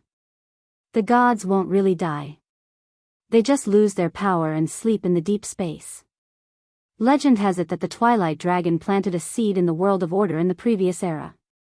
The gods beat him at his own game and wanted to use that cage to seal him. That seed should have been destroyed, but it is said that he didn't die. He has been sleeping in this world. If the Twilight Dragon finds him. If the Twilight Dragon finds him, what will happen? Brando's heart skipped a beat. This sentence caught his attention, and he asked subconsciously. The Twilight Dragon will discover the true secret of our world. At that moment, death and despair will dominate everything. We will have no way to escape. Everything, including the fate of Martha and the divine people, will be covered by its spread wings, the secret of our world. Brando frowned. Why is it this again? He asked, the secret of our world, what is it? I don't know, my lord. That is just a legend, but that legend is true. You see, it has been realized. Brando suddenly realized that the girl's situation was a little strange. He glanced back and found that Andrea's eyes were pitch black, as if her pupils and the whites of her eyes had been swallowed by something. He was shocked and quickly turned around to grab her shoulders and shook her hard. Wake up. Andrea was suddenly stunned. The darkness in her eyes quickly faded away. She looked at Brando in a daze. Suddenly, her legs went soft, and she knelt down subconsciously. Brando hurriedly supported her and shouted, What's wrong, Miss Andrea? I'm fine. Andrea's face was pale. She finally came back to her senses. She grabbed Brando's strong arm and steadied herself. "I'm sorry, my lord. My mind has been taken away by the darkness. Don't lose hope. Things are far from that stage." "I understand." Only then did Brando let go of her hand. He turned around and slowly made a motion of drawing a sword. A beam of golden flames flowed from his palm and formed a long sword covered in cracks. Holy Sword Odorfice, the most resistant holy sword among the 7 holy swords. At the same time, the path of golden flames had the meaning of purification and purity. It was most suitable to deal with the evil and distortion in the divine nightmare. However, the evil god's son was of the same origin as it, so it was naturally restrained by the holy sword. The other holy sword that was more suitable to deal with the evil god's son was the holy sword of light, Mysore. The reason was self-evident, but Brando did not have the latter at the moment. From the conversation between the 3 of them to Brando drawing the sword, only an instant had passed. Those distorted monsters had already walked close, and the screams in their mouths suddenly turned into terrifying screams. They then pounced over with bared fangs and claws. Before the claws of those shadows reached him, Brando could already feel a withering aura. That was the law and order that the goddess of the dead moon, Cleis, was in charge of. Unlike the kingdom of the dead that Hela was in charge of, Cleis protected the dead. She was the goddess of the undead, walking on the earth with suffering and despair, not the death of all things. Therefore, instead of saying that she was the goddess of the dead, it was better to say that she was the master of the gate to the kingdom of eternity. However, her eternity was not really a stagnation of time but an eternal rest. However, the law aura of Cleis on the evil god's son was even more chaotic and desperate. It was as if after devouring all things, the world was only left with an empty eternity. Such power swept across Brando's law line, and he could not help but shiver. At that moment, he seemed to have seen the world after the end with his own eyes. After Wone died, all things fell silent, and only a grey dust was left between heaven and earth. There was neither space nor time. The corpses of the gods floated in this sea of ashes, and all life was completely silent. Only grey snowflakes fell from the sky, and purple lightning flashed above the clouds. However, that was the violent magic power of the Sea of Chaos. Brando's heart throbbed. He suddenly understood how the Silver Queen felt back then. Instead of living in such a world, it was better to let this world go crazy at the last moment. If one did not explode in silence, one would perish in silence. However, at the last moment, he came to his senses. Fortunately, it was not the goddess of the dead moon, Cleis, who was affecting him, but her weak descendant. Brando broke out in a cold sweat and shouted, "Get out of my way." The illusion in front of him disappeared, and only the evil god's son was left, waving its claws at him. In fact, this thing was not very strong. Its strength was only at the peak of the elemental enlightenment. However, Brando could see that these distorted things had not reached the point of full maturity. They seemed to have just escaped from a crack in the void and were not familiar with this world with poor magic power. Once they grew up, the consequences would be unimaginable. These things could not be mentioned in the same breath as the trash of Rushta. Without thinking, he thrust his sword forward and pierced the shadow's heart. The monster was like a real person. It held its heart with both hands and let out a shrill scream. Its body fell backward, and when it fell to the ground, it seemed to turn into a thin sheet of paper. In an instant, the ice and snow melted away. Brando saw this strange scene and could not help but feel a chill. The evil god's son was terrifying because they were born from the distorted laws of this world. Therefore, they were completely different from the creatures of the wound world. In other words, in the Amber Sword, they were born with the bad taste of the art designers. They were as disgusting as they could be. Thinking of this, the curses in his heart for those damned art designers took over, and he no longer felt so uncomfortable.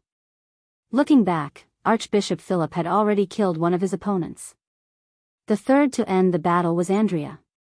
Although her previous performance was a bit abnormal, she was still a young girl from a fighting race, so dealing with the Dusk race was a piece of cake.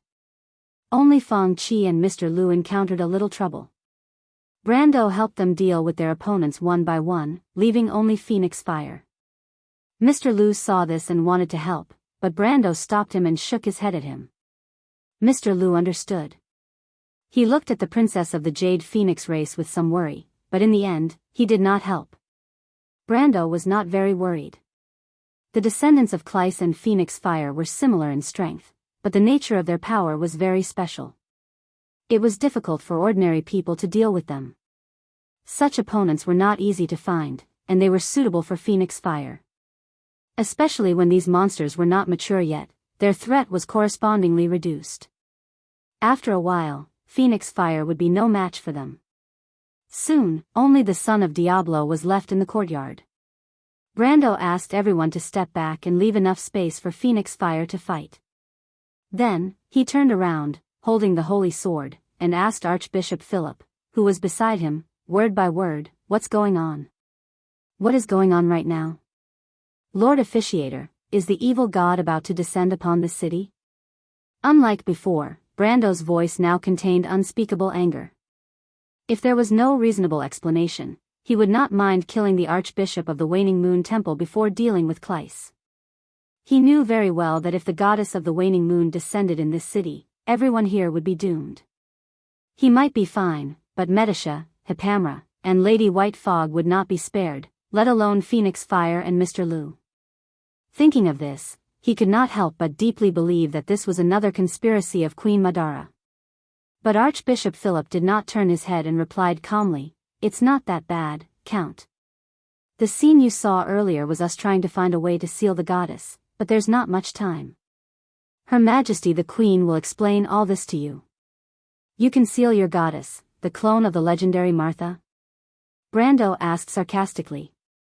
"Cleiss is not the clone of Lady Martha. That's just a rumor. Count, the undead believe in Martha only because we are the same as you, the people of order."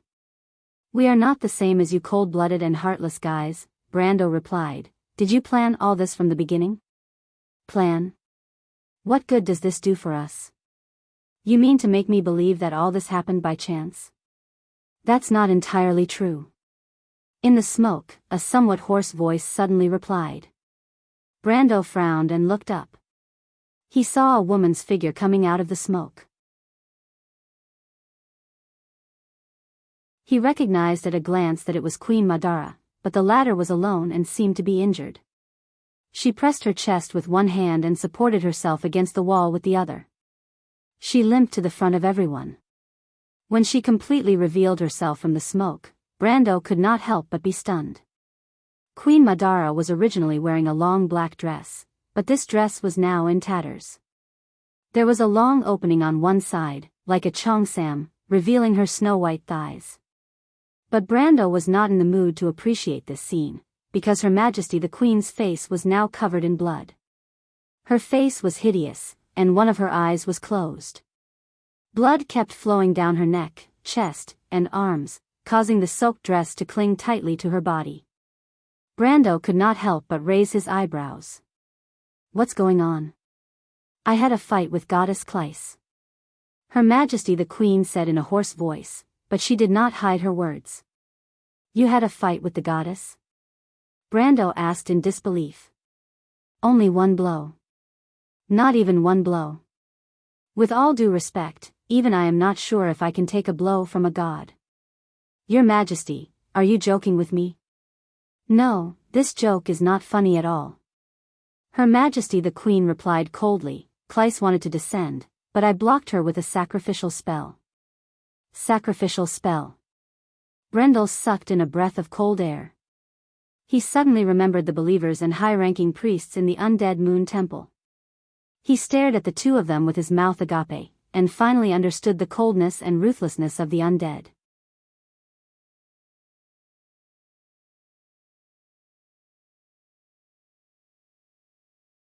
Chapter 1335. With a clear shout, the battle between Huang Hua and the descendant of Cleiss was finally over. The little girl's sword pierced through the shadow's forehead. She threw away the sword, took a step back, and punched the shadow in the chest. Flames gushed out from her fist and instantly turned the monster into ashes. Amidst the monster's shrill scream, Huang Hua put away her sword and took 2 steps back. She gently exhaled and looked up. First, she looked at her hands strangely, then looked in the direction of Brando and the others. At this time, the dispute between Brando and Queen Madara had come to an end. The latter did not disappoint him and explained the whole story to him. First of all, she frankly admitted that she had known about the fall of Kleist a long time ago. That was before the battle between Madara's Grand Prince Hofentos and the Crystal Cluster. However, when the will of the goddess broke through the wall, it was not something she could decide. The reason why Brando and the others happened to bump into this matter was partly because of the coincidence, and partly because of Bai's deliberate arrangement. However, Brando felt that there was something wrong. According to what Huang Hua said, Bai should have known the whole story long ago.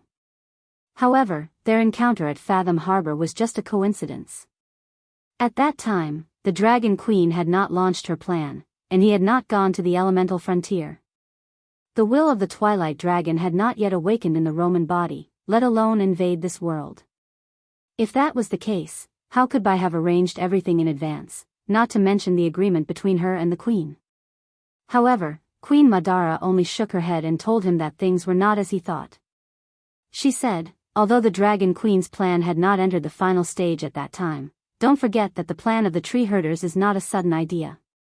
Their plan has been traceable for thousands of years. It may be difficult for others to come into contact with these things, but Bai is different. She is one of the 12 tree herders. You mean, Bai appeared at Fathom Harbor because she knew that I would go there and compete with her for the War Slate and the Pearl of Darkness? I thought you had a brain, Count, Queen Madara replied, rolling her eyes. Brando heard Delphian giggling behind him. He turned his head and looked at his troublesome think tank, but he still couldn't figure out what was wrong with his words. He knew that there were some abilities in Wone that could predict the future, but this ability was not as effective as what the astrologers claimed. The prediction of the future was more like a prediction of a trend. It was then revealed to the mortals through a hazy oracle, and then translated by a prophet. It was considered good if it was 20% or 30% credible.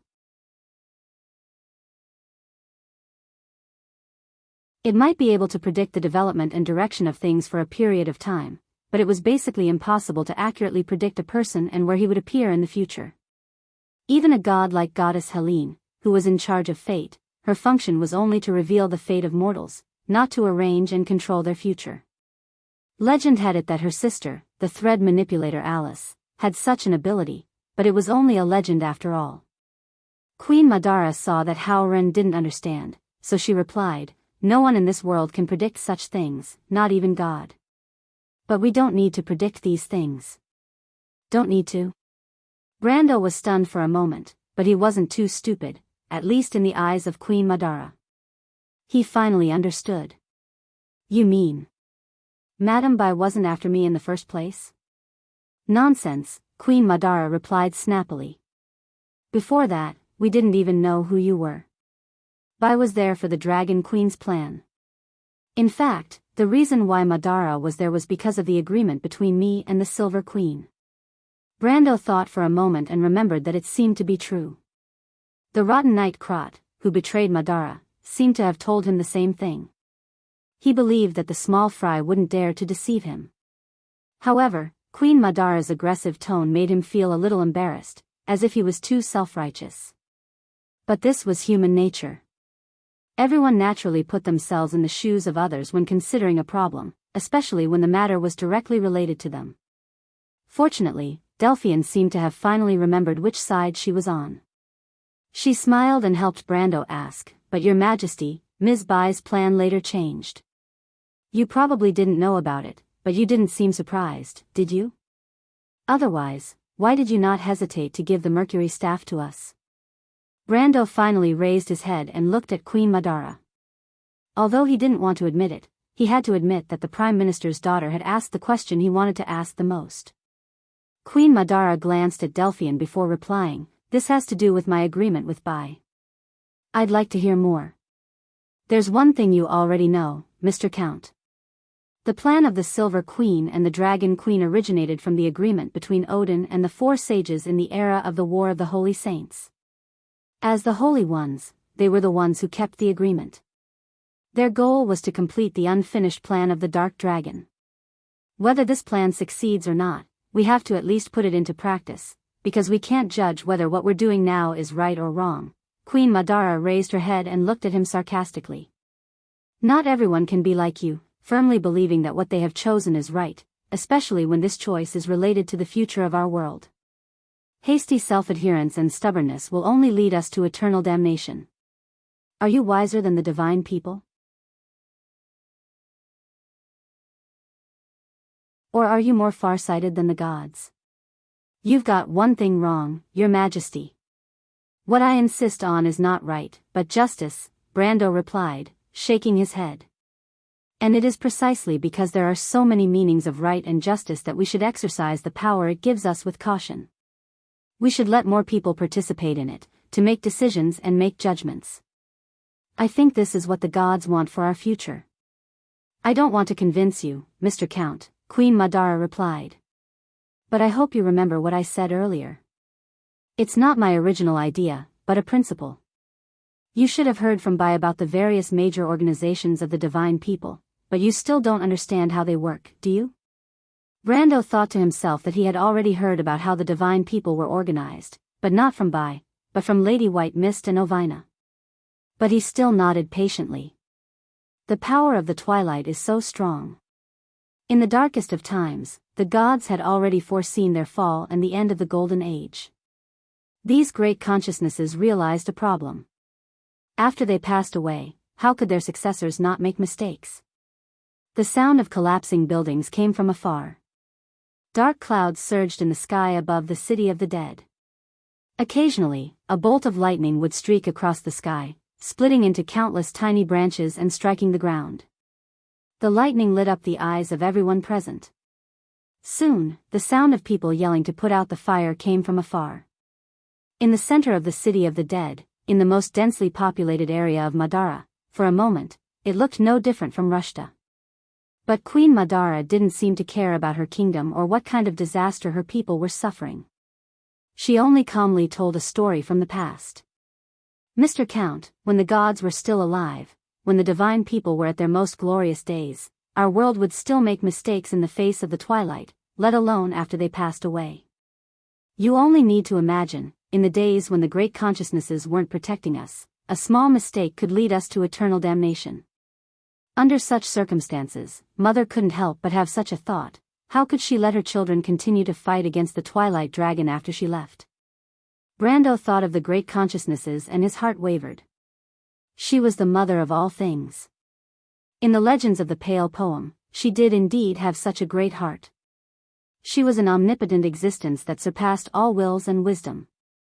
However, she had personally bestowed a spirit to this world and created her children. She had also sacrificed everything for them. For the creatures of Wond, was there anything more noble than this? How did Mother do it? That's history from countless eons ago. Who could possibly know about it? But after that, the gods and the divine people agreed on a principle, and the arbiters I was thus established. Its duty was to supervise.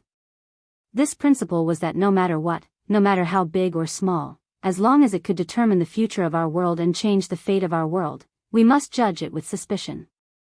No matter how right it seems on the surface, or how crazy or absurd it is, as long as there is a possibility, we must be prepared. Countless years later, we don't know if this was Mother's decision. Queen Madara shook her head and said, but this decision led to many things. One of them was the split between the Truth Parliament and the World Tree. All for One and tree herders were born as a result, and this was one of the reasons for the arrival of the mortal era. The divine people argued and finally decided to follow this principle and split into two.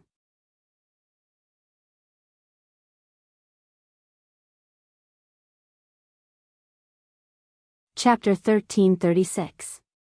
The queen raised her head, and a purple light seemed to be reflected in the depths of her eyes. She replied softly, "That's why you see the descendants of the divine people, the gold and silver people, handing over their authority to the mortals. On the other hand, the tree herders are recreating the bloodline of the divine people. Even someone as arrogant as my father was hesitant in this plan, and he was eventually defeated by the 4 sages. Brando finally understood what was going on, but he still could not understand this logic. In a situation where their own strength was not enough to resist external aggression, it was ridiculous to divide their limited power. The queen turned her head and looked at Brando. "Do you find it difficult to understand, Count Brando?" "From the perspective of ordinary people, it is indeed so, but are the ancestors and the sages really that ignorant? The problem is that if we choose a wrong path, the more we advance on this path, the closer we are to destruction. We cannot judge whether we are right or wrong, so when one side chooses this path, the other side has the obligation to observe and evaluate how this plan will ultimately lead us to. At the same time, they have to be prepared to stop the whole plan at any time. This does sound a little ridiculous, but this ridiculousness is based on the confusion and uneasiness of our lowly selves, just because we can't see any hope. Think about it. Everyone is preparing for a war that is bound to be lost. We have to invest in many sides in order to carefully maintain the survival of this world. So I really envy you ignorant mortals. It is because of your ignorance that you can go on fearlessly. It is as if there will always be a sunrise tomorrow, and hope will always exist. But in reality, the sun has long been extinguished. Perhaps tomorrow, it will never rise again. For those who know all this, this is a matter of despair, but they can't make it public. Just like a father and mother in a family, they have to support the family alone and protect their children. My father and my mother shoulder this responsibility, and I have been surrounded by this nightmare since the moment I was born. Count Brando, can you understand the feelings of a group of people like us?" Her Majesty the Queen stopped, then opened her mouth again and said, "Count Brando, I'm sorry to let you know these things. I didn't want to disturb your beautiful dream, but like I said, since you have chosen this path, you have to bear this responsibility." Brando let out a long sigh. He was silent for a long time. Until an aftershock swept through the silent death sanctuary, and the ground trembled. A temple not far from here collapsed, and the sound of the building collapsing could still be heard clearly from hundreds of meters away. It was as if many descendants of Cleis had descended into this world. The sound of fighting came from the distance. It should be the Black Knight Regiment of the undead attacking the temple. A shadow monster scuttled in from the corner. Brando reached out and grabbed its throat from dozens of meters away, crushing the monster into pieces. Queen Madara saw this scene, and the depths of her eyes lit up. This young count was only one step away from becoming a sage. That day on the battlefield of Finhodos, she gave him access to Tiamat, which seemed to be of great help to him. There is no such thing as a beautiful dream in this world. You think of mortals as too weak, Your Majesty. Brando opened his palm and replied indifferently, "I was born in a remote village in Erewhon, so remote that you might not have heard of the name of this place before you planned to invade this kingdom. But before I came of age, I lived in the shadow of your army. Perhaps I was carefree when I was young, but I could feel the fear and hatred of the undead in the eyes of the people around me. Ever since the blood staff swept through eastern Karsuk, do you know how many years the people of Erewhon have succumbed to the coldness and majesty of the Mercury staff? Ever since the War of the Black Rose, do you know how many Butchie people have been displaced and how many people have lost their families in this war? For the fathers of those children, the husbands of those wives, dying in this final war is no different from dying under the butcher's knife of your army. The despair and fear in their hearts is no different. In those dark days, everyone had to struggle to survive. Where is their hope?" Brando turned his head and looked at Her Majesty, just like the king of the mortal world, who has to be careful of a sharp blade at all times, or be killed by a cup of poisoned wine. The farmers of the mortal world have to be constantly worried about their harvest in the coming year. There are also wars and all kinds of man-made disasters. In this world where we can only survive with difficulty, who can be independent? I express my regret for your experience, Your Majesty. Although I also admire Lord Odin, this does not mean that we are weak people. Yes, I am just a mortal lord. Even if in the eyes of the farmers in my territory, I may be high and mighty, but in your eyes, I may not be any different from them. Everyone is more or less arrogant and prideful, and occasionally I have such thoughts. Brando took out a handkerchief from his pocket and unfolded it. We don't know much. The legends of the past are as distant as myths to us. We don't know that there are people in this world who bear a lot of things and are fighting for us, like Miss Andrea and Lord Odin. They are the most noble people in this world, but, he handed the handkerchief to Queen Madara. It's no different for us. It's not as complicated as you think. It's just a war. Anyone can die in this war, including me and you. But at least I can promise you one thing. I will definitely die before you, Your Majesty. Wipe your face. Queen Madara looked at the white handkerchief in Brando's hand and then looked up at Brando. His face was serious and serious. You're right. The sun may not rise tomorrow, and our world may be destroyed in the very next moment, but there's nothing to worry about. I'm prepared to fight and die for it. As long as there are no regrets, it's not as terrible as imagined, is it not? Queen Madara hesitated for a moment and silently took the handkerchief from his hand. But she did not move. She just clenched the handkerchief tightly. Well, Brando looked at the Queen and replied, I believe what you said is true. But now it is your turn to make me believe, Your Majesty. About my plan with White? About everything. Her Majesty frowned as Philip stood beside her. She hesitated for a while before replying, just like the principle I told you before, the agreement between Odin and the four sages. If there is an executor, there will naturally be an overseer, and I am that overseer. This plan was not born in a day. It has existed for a long time. My father, Odin, represented the will of the Truth Parliament. In fact, it was a continuation of the era of the gods. The powerful Myrna Empire ruled the world with the power of the gold and silver people to resist the Twilight Dragon. And the Tree Herders' plan went one step further, to recreate the gods and return to the era of the gods.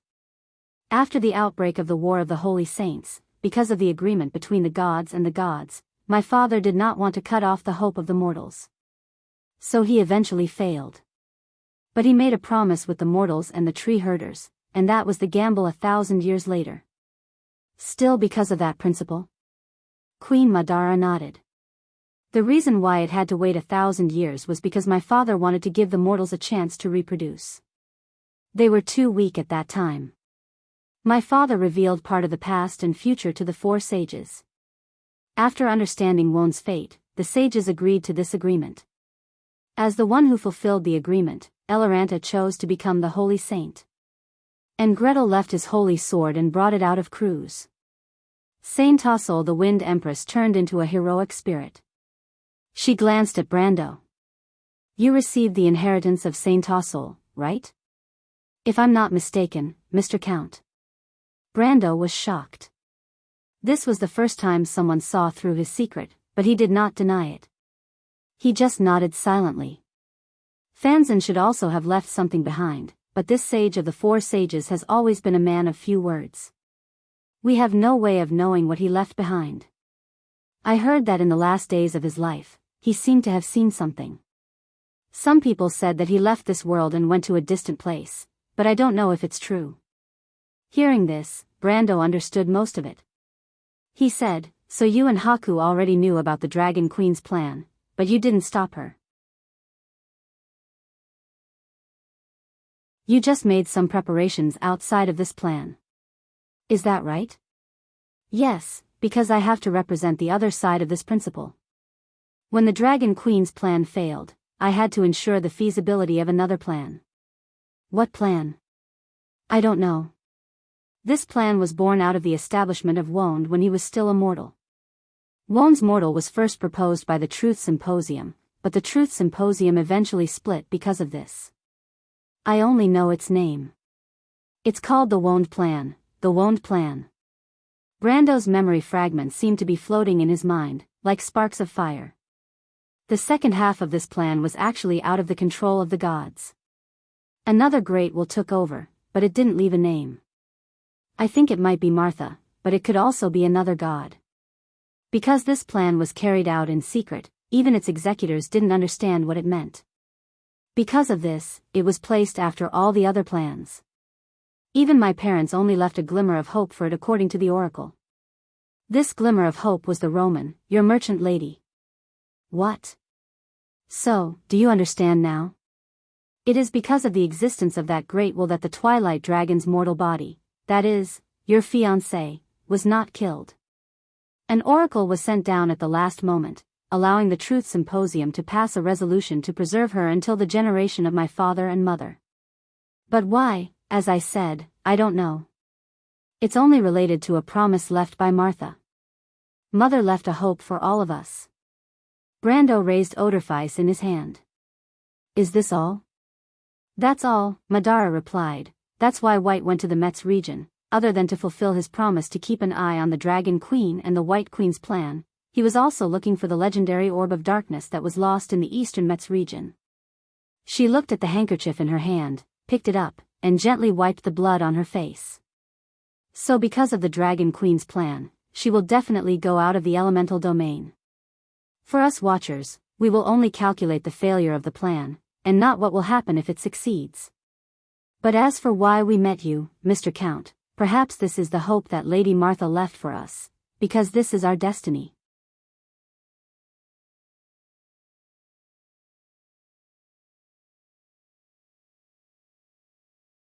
Chapter 1337. The earth hummed in resonance, and a long streak of lightning formed a distant scene in the dark sky. After the War of the Fifth Era, the gods began to leave our world. The last to leave was Martha. This was the twilight of the gods. This was the prophecy of the gods. They passed this world to the descendants of the gods, and when the blood of the gods that flowed on the earth became thinner and thinner, one day, the generation of gold and silver would replace them. After the age of silver, the age of black iron would come.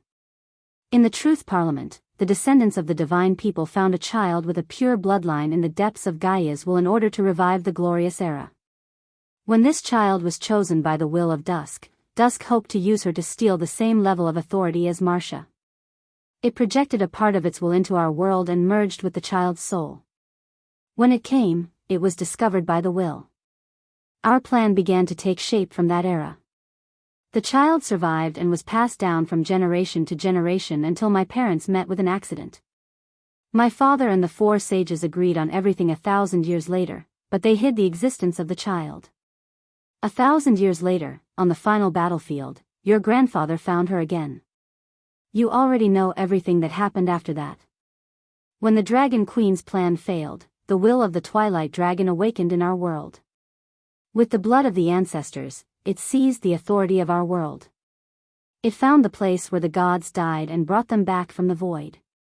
But what it brought back was no longer the great will that cared for us and protected us, but the will of chaos, puppets, and empty shells that were controlled by the Twilight Dragon. Just yesterday, the stars of Wonde had been extinguished forever, replaced by the rising constellation of the dragon god Bahamut. After tens of thousands of years, it shone again in the sky of Wonde.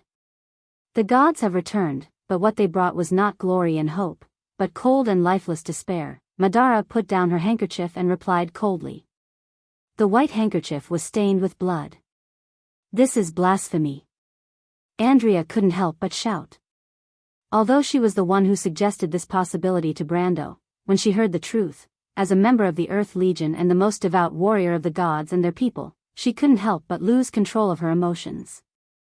In fact, Mr. Liu and the others were also in disbelief. They knew even less about the inside story of Twilight Descent. Although they had gradually learned some things along the way, they had never been so straightforward and shocking. Everyone was silent. Huang Hua took 2 steps and stopped. He looked at his teacher worriedly. How are the dragons? For some reason, Allah's figure appeared in front of Brando's eyes.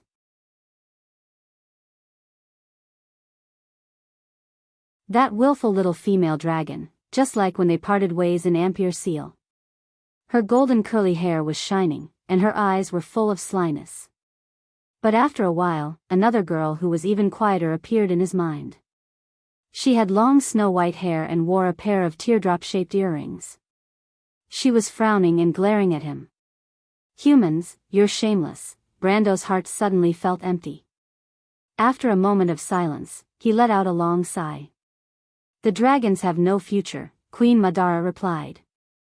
"They may still be able to survive, but without the protection of the dragon god, their bloodline will soon become thin, and no new dragons will be born. Perhaps in 1,000 years, the mortals will see the last dragon in this world close its eyes. Of course, if we can wait until that day. So, in the end, what is your countermeasure?" "Yes, in my opinion, we still have two ways." Queen Madara looked at him, a deep light flashing in the depths of her purple eyes. "One way is to restart this world, just like what the gods did in the past. Although the Twilight Dragon has seized power, we also have a new Martha. The Twilight Dragon was sealed by the Holy One, and is one of the 3 remaining supreme authorities. As long as you and Ekis agree, we will start again. But it is foreseeable that in the next era, our power will be even weaker. Not to mention, Ekis' power will be unstoppable. Mortals may be enslaved by it, but at least the civilization can continue to pass on." "Ekis came to see me," Brando replied. "She said this to me, but I will not agree. I will not agree to this path. Then there is only one other way.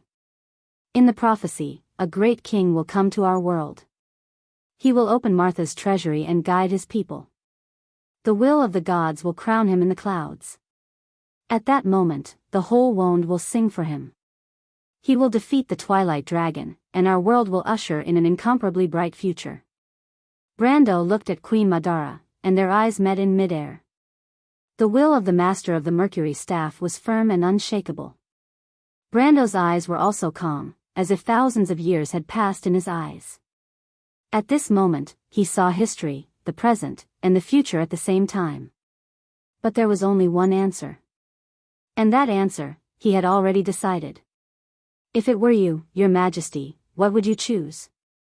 Just like your father?" "No, now the world depends on your choice, Count." Brando sighed and shook his head. "You have already decided?" "I have already decided, haven't I, Your Majesty?" At this moment, many people in this world are also making their own decisions.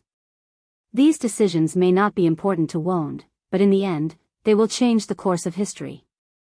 Queen Madara thought of Brando's words, but she was obviously not satisfied with the answer. Wond needed a king, not a brave warrior. "Don't talk big," she said, thinking of her father. "I know your determination and will, but your death will not help this world. What we need is not faith and ideals, but the strength to resist the Twilight Dragon. But if we do not have faith and ideals, and if the civilized world does not have order and compassion for the weak, even if we defeat the Twilight Dragon, what difference will there be between our world and chaos?" "Don't change the topic, Your Majesty. The problem now is that we have no way to defeat the Twilight Dragon." The Queen's tone began to contain anger. "Your Majesty," Brando's tone was very gentle, "if I am the supreme monarch you speak of, like your father in your memory, perhaps one day this world will defeat the Twilight Dragon under my rule, but in the next era, it will face the same predicament as us. Do the people in every era have to hope for a savior to save them? This is the so-called era of mortals?" "Your Majesty," Brando sighed, "do not forget, as long as order is not destroyed, the Twilight Dragon will not die. 1,000 years ago, your father used his death to prove this cycle. What happened to the kingdom founded by the 4 wise men?" The title of the fool is a heavy honorific because it tells us that what we need is not only the wise men who created an era. He shook his head. "I think we have made a lot of mistakes in the past. In the future I see, people no longer need the wise men and nobles, nor do they need the divine people and the gods. In that era, the gods are no longer, and the heroes are gone. Mortals will move forward by themselves, opening a difficult path in the thorns and darkness. Perhaps that era will be very humble, and order will be like a weak candle flame in the long night.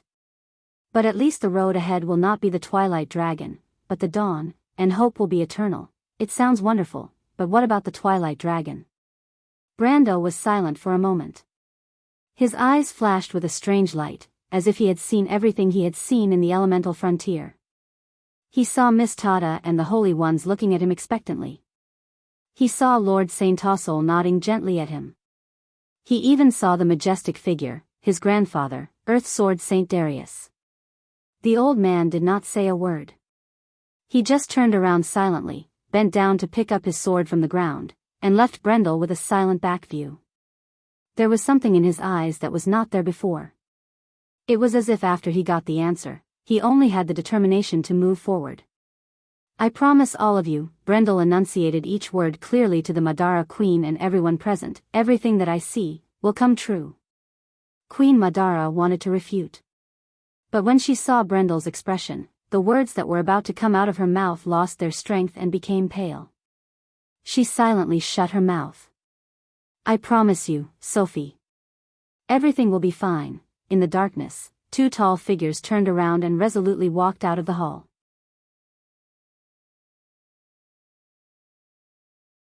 There, the Myrna Imperial Guard stood still.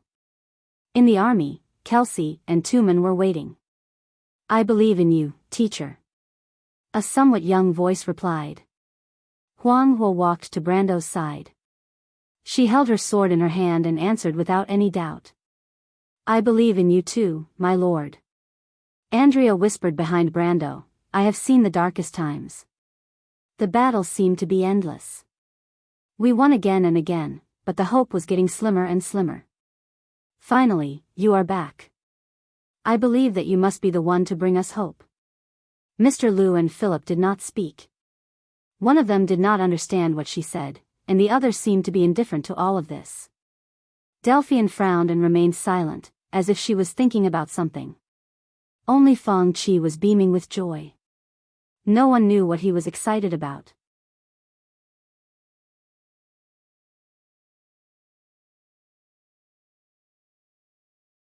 Chapter 1338. Queen Madara took a deep breath and said, well, if this is the path you have chosen, I hope you won't regret it. You are the master recognized by the holy swords, the one promised by Martha.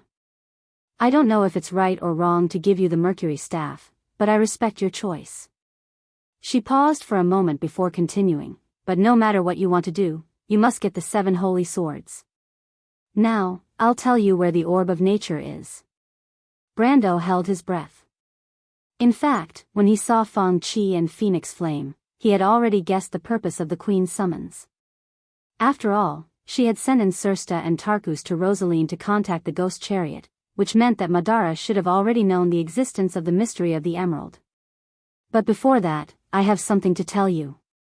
Her Majesty's tone became cold again.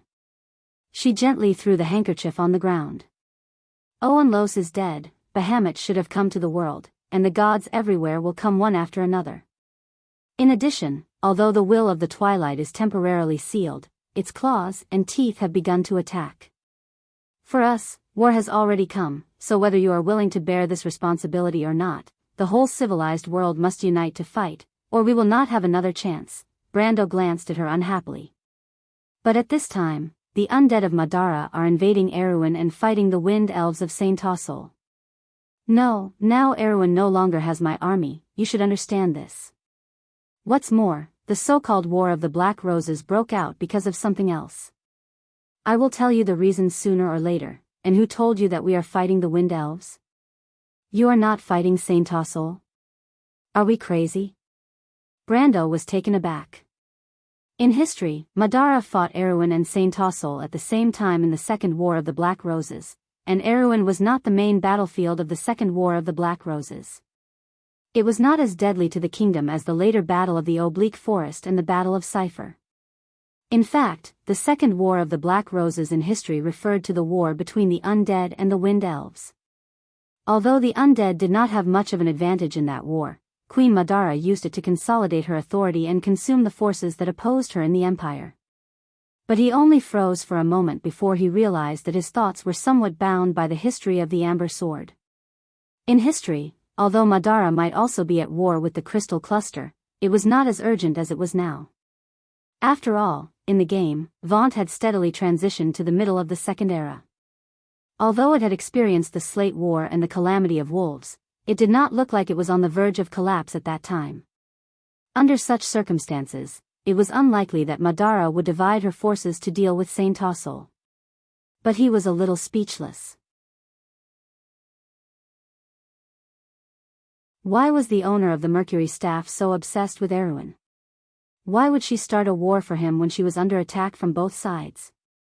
After all, the First War of the Black Roses could be explained as a war for her to establish her authority, but the Second War of the Black Roses had no meaning, especially when the undead did not attack the Wind Elves of Saint Tassel. Brando really could not see any strategic intentions. In that case, Your Majesty, what do you plan to do? We must ensure that before you find the 7 keys, this world will not fall, and the seal of the Twilight Dragon is our last chance. But this time, the will to protect this world is no longer there, and even the gods are standing on the opposite side of us. Only the mortal world is left. To be honest, I don't know if our desperate gamble will succeed. If there is no other choice, we have to ask Ekis for help. Brando shook his head. That was not what he wanted, but he already understood what the Queen meant. So, the world of order needs an alliance that can connect the people of Erewhon, the people of Cruz, the people of Fanzan, and the Wind Elves, the 4 holy temples, and all the intelligent races in this world. Just like the Sacred Covenant 1,000 years ago, the mortals will once again fight for their own destiny. Queen Madara nodded slowly. She replied, although this is far from what I originally envisioned, this is the only way. Fanzan and Eloranta have already formed an alliance, and Saint Tassel's attitude is unclear. Between the 4 of us, we need a middle force to connect them. I originally hoped that the people of Cruz could block the will of the Twilight Dragon, and then the Silver Folk would call for this alliance. Unfortunately, the people of Cruz have lost this opportunity, and the Silver Folk will soon face their own troubles. But your proposal reminds me that maybe you are a better choice. Us? You want the people of Erewhon to lead this alliance? Delphian suddenly reacted and asked in disbelief. Brando immediately reacted. The Queen's intention was still on him. But this time, he pondered for a moment and did not object. He only asked, "What should we do?" Queen Madara was slightly stunned, as if the prepared speech did not come in handy. "Do you think I will object?" Brando saw the look on the Queen's face. The Queen looked at him with her purple eyes, and after a long while, she replied, "You should understand that an alliance is not the best choice, and the best way to integrate the power of the civilized world is an empire. And everyone will support you, the descendants of Fanzan, Gretel, Saint Tassel, and Eloranta. They will not oppose you, because you are the chosen one of this world. Martha, our mother will personally crown you." Brando smiled. "The world of civilization and order will stand together, just as described in the Sacred Covenant. Your Majesty, if people need a flag, I will stand in front of everyone."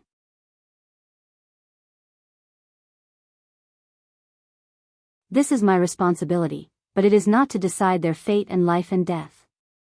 Do people really need a high and mighty monarch? Queen Madara was speechless. "Let's not talk about this first, but I want to hear your thoughts, Your Majesty."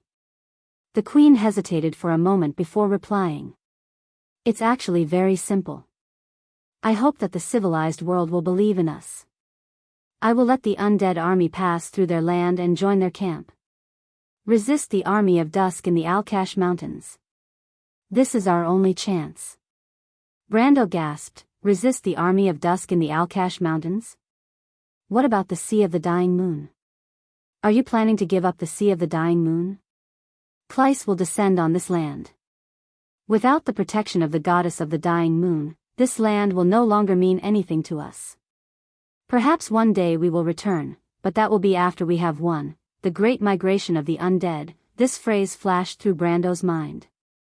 He thought for a moment. Erewhon's people had to act as Madara's envoys to persuade the various countries. This was not easy to accomplish, and the time given to them was limited. However, the master of the Mercury Staff had stopped invading Erewhon at the last moment.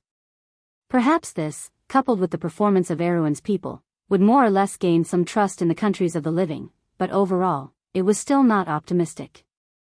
And Brando knew very well that even Erewhon's people themselves might not be able to accept Madara's kindness.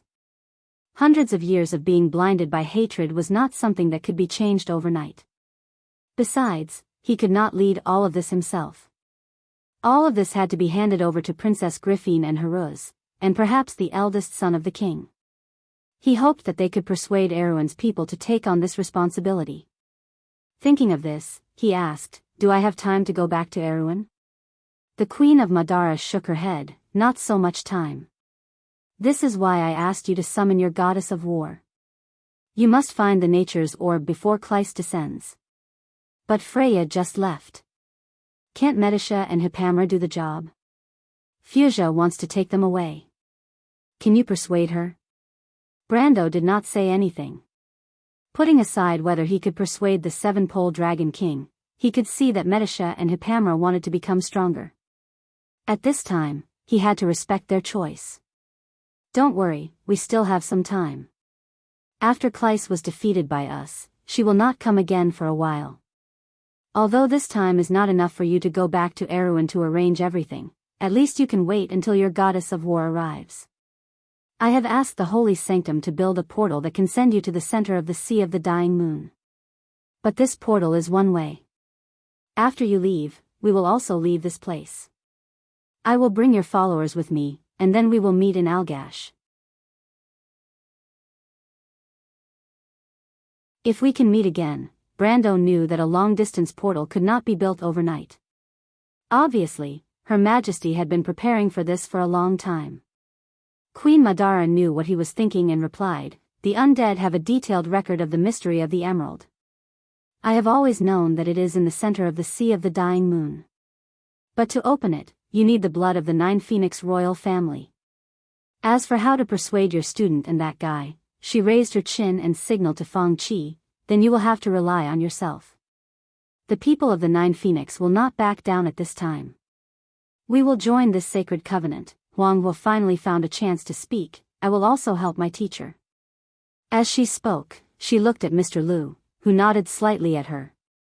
"This is the price of the sacred jade sword," Fang Qi thought for a moment and said, "If I am not wrong, Mr. Count, you have been plotting against me for a long time, right?"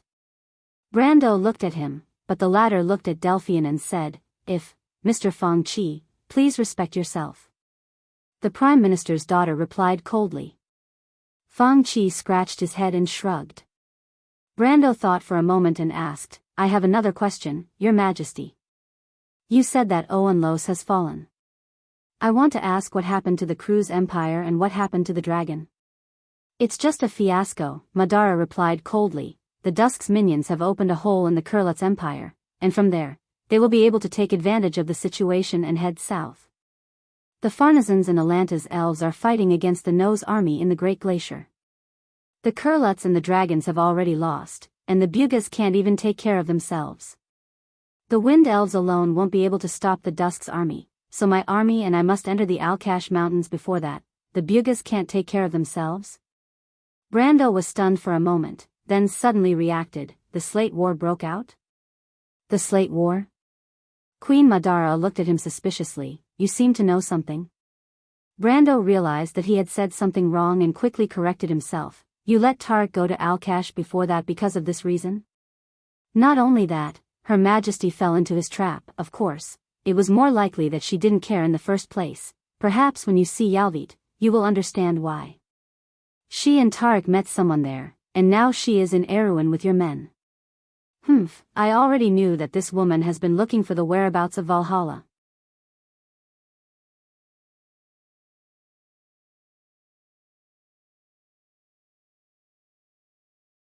Chapter 1340. In the twilight forest outside the land of everlasting death, the dark river was shrouded in thick fog. The sound of flowing water could be heard as the waves passed through the rocks in the river and formed a whirlpool. The twigs and driftwood that flowed down from the upper reaches of the river swirled and sank to the bottom of the river. Occasionally, 1 or 2 white lines could be seen in the dark night. A battle was taking place on the riverbank. March of the Unending Army. Fuchsia was like a lone peak in the forest. A card glowing with black light was spinning on its 7th horn. When it finally stopped, it revealed the scene of an army of spectral mercenaries marching across the dark plains. Countless skeletons were crawling out from the ground. Mud was peeling off from their bodies, revealing their white skeletons. These filthy evil spirits stood up shakily from the riverbank. From afar, a terrifying phosphorescence could be seen surging towards the other side of the battlefield, Medisha and Hippamra. Heaven's armor. The silver elf princess also threw out a card. She stretched out her hand, and the card instantly hung in midair. Silver light gathered, as if the light of the world was added to it. On the surface of the card, above the holy clouds, a beam of light pierced down like a sharp sword. Just as the card described, when the light of judgment plows through the battlefield, the undead army will be reduced to ashes. The planeswalker's power resonated with the entire world. The three of them looked up and saw a golden cloud suddenly appear in the dark night sky. Above the cloud, there was a light that no one could look at. The light shone into the forest and covered the riverbank. Holy flames immediately ignited on the riverbank, and the undead howled and melted in the flames, turning into ashes. It was as if judgment had descended upon the world. Fuchsia nodded. A hint of cunning flashed in her golden eyes. She spoke, "The 5 colors of dawn can be transformed into any color. It can be used in many different ways in a battle based on the cards of fate that I have. In this battle, I will use the agile and reckless red creatures to attack you. The red creatures are easily angered and weak. Once their attacks are thwarted, they will leave a large number of corpses in the graveyard. The unending army can transform all the creatures in the graveyard into level 10 black spectral mercenaries. They may look weak in your eyes, but a planeswalker's power is not only limited to creatures and spells." Her voice rumbled in the forest and startled a flock of birds. They flapped their wings and flew into the night sky. But she did not seem to hear anything. She raised her golden claw and showed the next card. Vengeance. Balls of white light rose from the ashes of the undead creatures. They looked like ghostly flames in the dark.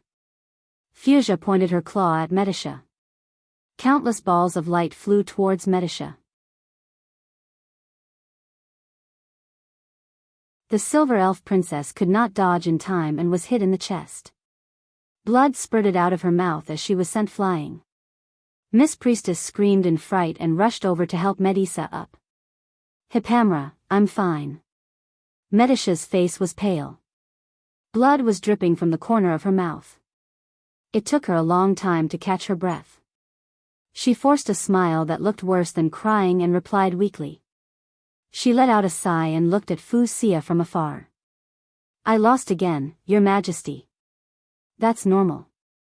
I inherited my planeswalker powers from the same era as Odin, Tumen, and Kelsey. It would be ridiculous if I couldn't even defeat 2 planeswalkers. But do you know why you lost, little princess?" Fuchsia replied. Medisha shook her head. "Your cards have powerful spells and excellent creatures, and they complement each other. Every card can be considered powerful, but this is far from enough, because the power of a planeswalker is not built on a few powerful cards. You are a knight. Do you understand your position in your master's deck?" "Knight? What is a knight, little princess?" Fuchsia raised her head. Her golden eyes were like 2 full moons in the night sky. Her voice echoed throughout the forest. "A knight is a noble of the border. You are the minister of the king. You are the leader of your subjects. You are the lord, the soldier, and the ruler.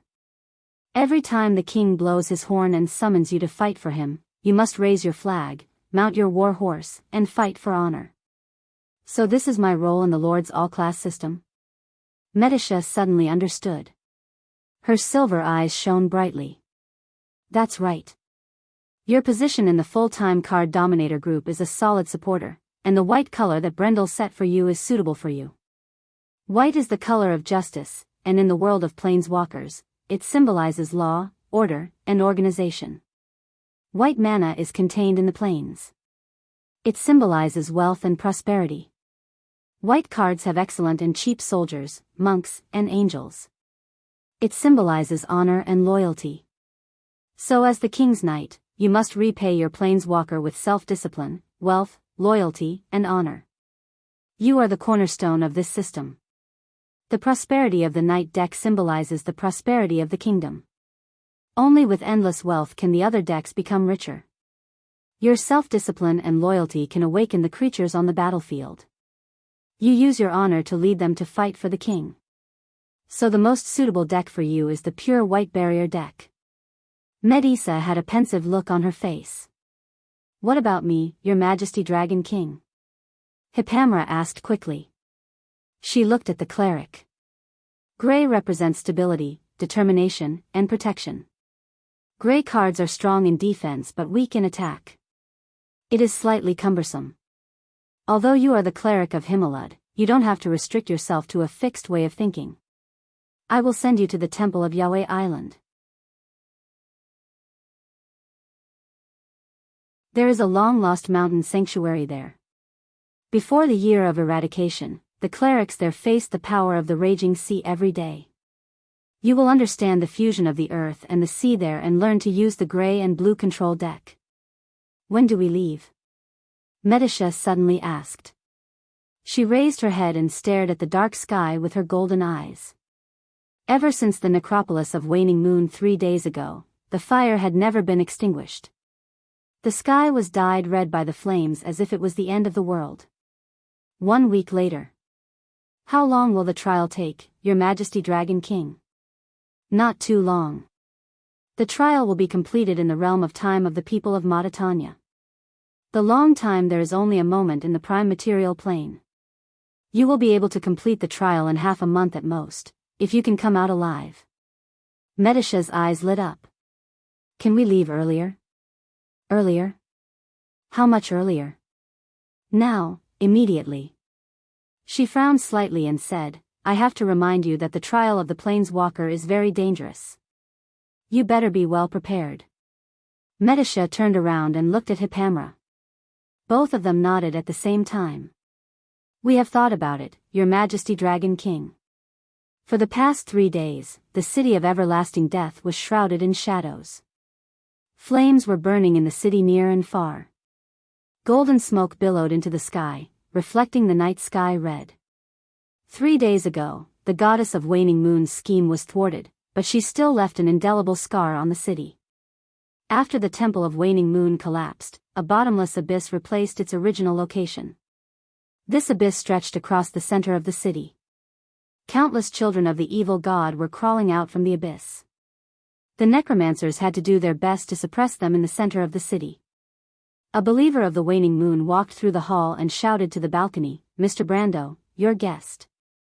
Brendel and Delphine were talking on a balcony, and Andrea was standing by the side. This scene under the night sky was reflected in the eyes of the three of them. He turned around and saw a familiar figure appear in front of him. Brando. Freya was travel-worn. The tiredness on her face seemed to have been swept away. She had just dismounted from the back of the wyvern. Ever since she received the princess's order, she rushed here from Ranner without rest. Everything she saw and heard these days was like a dream. She could not believe the words of the Queen of Banshees, Yalvit, but the fact that the undead signed the peace agreement, withdrew from Erewhon, returned Butchie, and punished the war criminals was an ironclad fact. All of this was because of the man in front of her. It was rumored that he, together with the 9 Phoenix Alliance and the Silver Elves, defeated the undead empire in the south of the Sea of Waning Moon. Although the details were not detailed, the Black Rose of the Roman Empire had made concessions.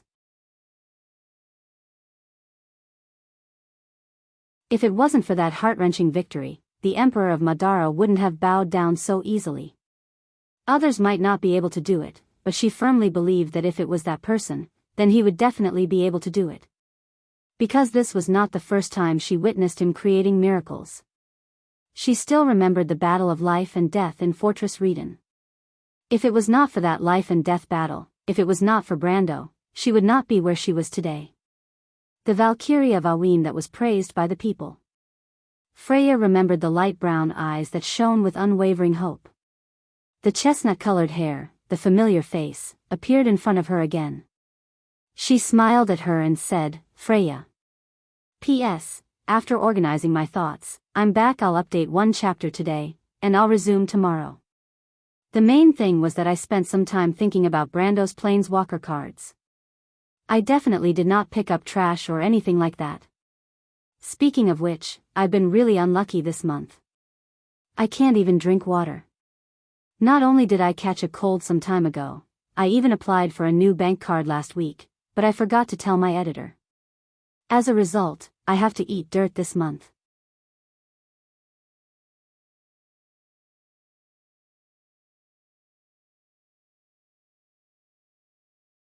Chapter 1341.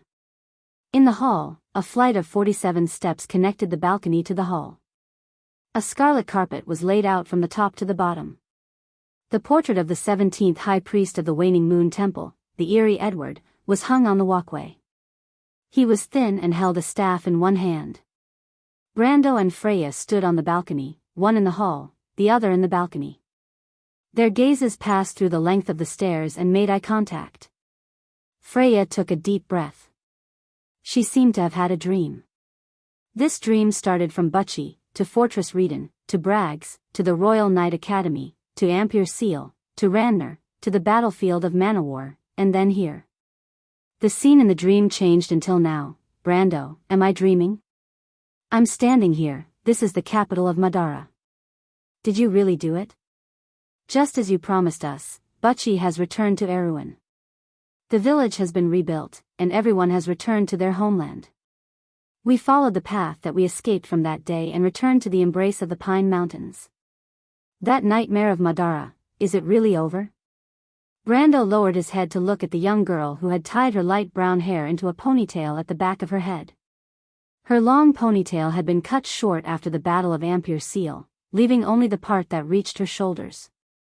The shaved hair was placed on the snow-white tombs of the Holy City, together with the withered Erewhon lilies. Freya's eyes were brighter than they were in that era. She was more confident and determined, like a shining brown gemstone.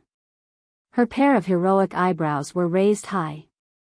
There was no confusion, weakness, hesitation, or the deep fatigue that he remembered most deeply.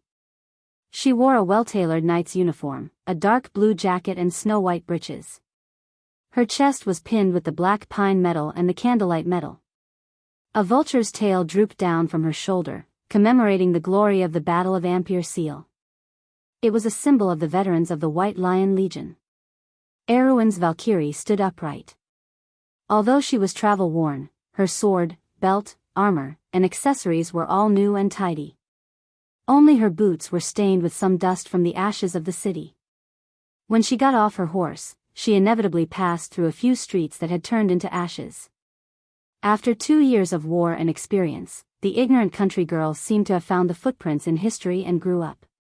Two unrelated figures gradually overlapped at this moment, and became one. You're not dreaming, Freya. The war is over. Although it was out of my expectations, those who deserve to be punished have all gone to hell. From now on, the war between Aween and the undead is a thing of the past. Brando sighed and replied. For this answer, Erewhon's people had sacrificed too much, and he had also sacrificed too much. Compared to the blood feud in his previous life, this ending was somewhat unexpected.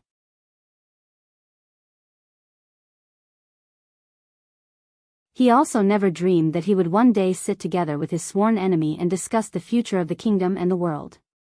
But sometimes, fate was just so bizarre. But how can that be in the past?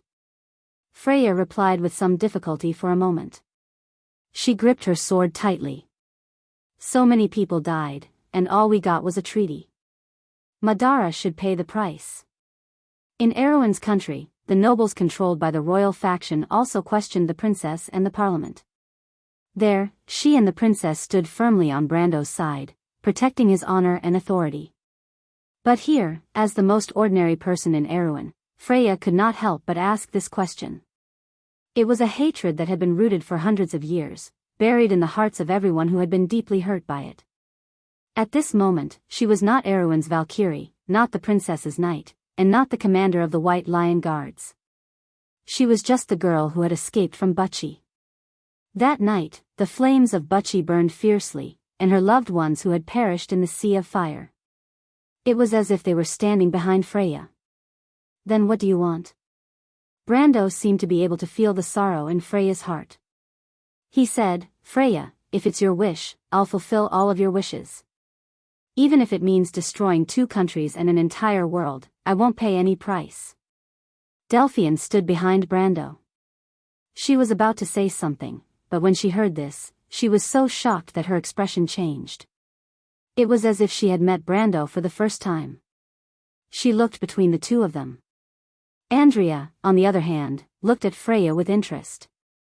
The moment she saw Freya, she knew that this was the person she was looking for, the most important bloodline of the goddess of war's guards that was lost in the mortal world. Freya opened her mouth. What did she want? War? Revenge?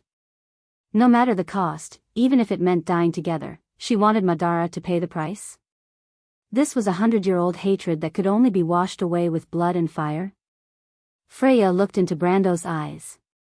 She thought that Brando was warning her, but she realized from his unwavering eyes that Brando was serious. As long as she asked, he would definitely start a war for her.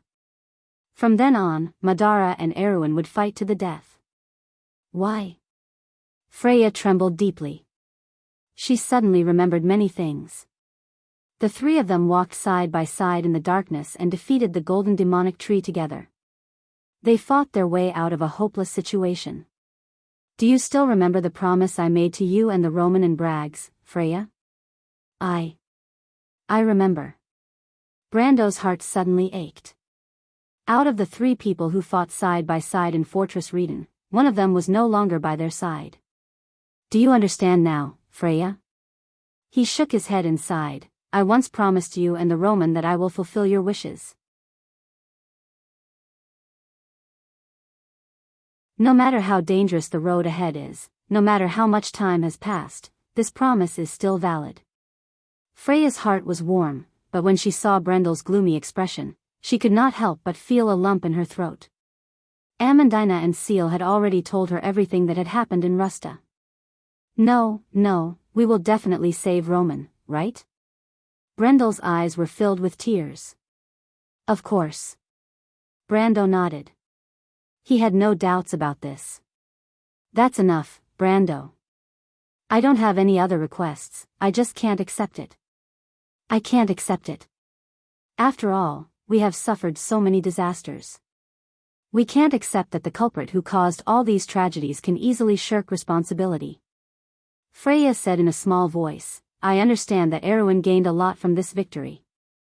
But compared to what we have suffered, compared to the Romans' Black Rose, did the undead really learn their lesson? She raised her head and said loudly, I just don't want our forgiveness to become a reason for them to continue their evil deeds. Then what do you want, little girl? A voice suddenly spoke in the darkness. Everyone in the hall was shocked and raised their heads. Freya did not realize who was talking to her. She just replied subconsciously, if it's possible, I really want to see Her Majesty the Queen. You will see her. The voice said.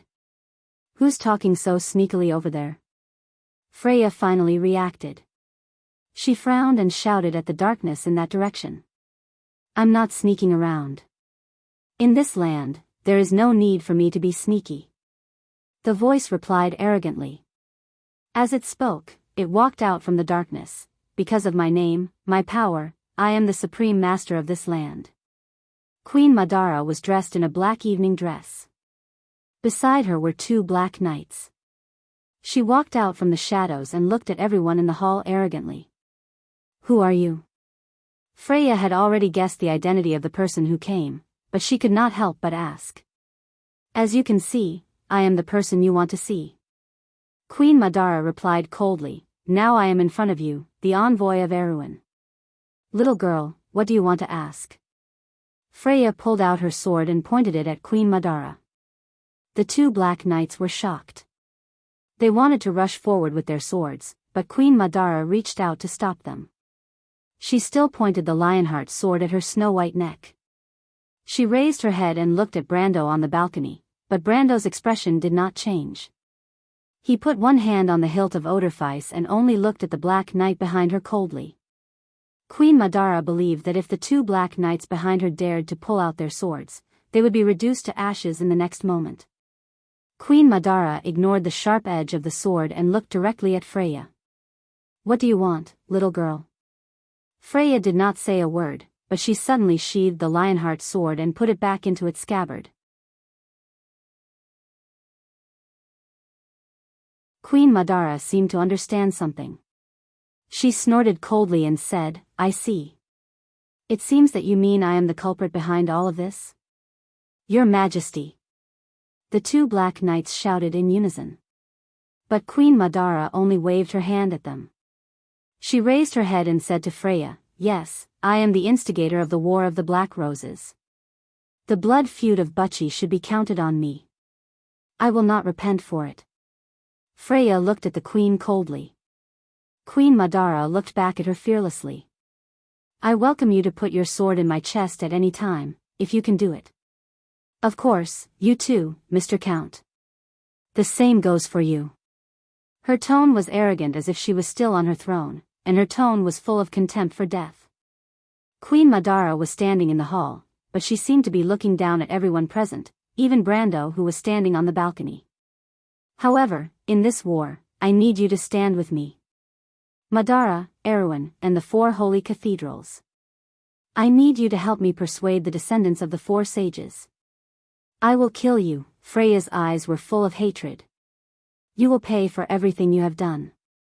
But Erwin and Madara will also stand together," Brando said softly, as if he was stating an established fact. His voice echoed in the hall like the ravings of a ghost. "We will do our best to persuade the 4 holy cathedrals to face this war that belongs to the whole of Wonde." Freya turned around and nodded silently. The Queen chuckled. She also turned her back to everyone, waved her hand, and did not say another word. She walked out of the hall with the 2 Black Knights. In the darkness, only the sound of footsteps could be heard.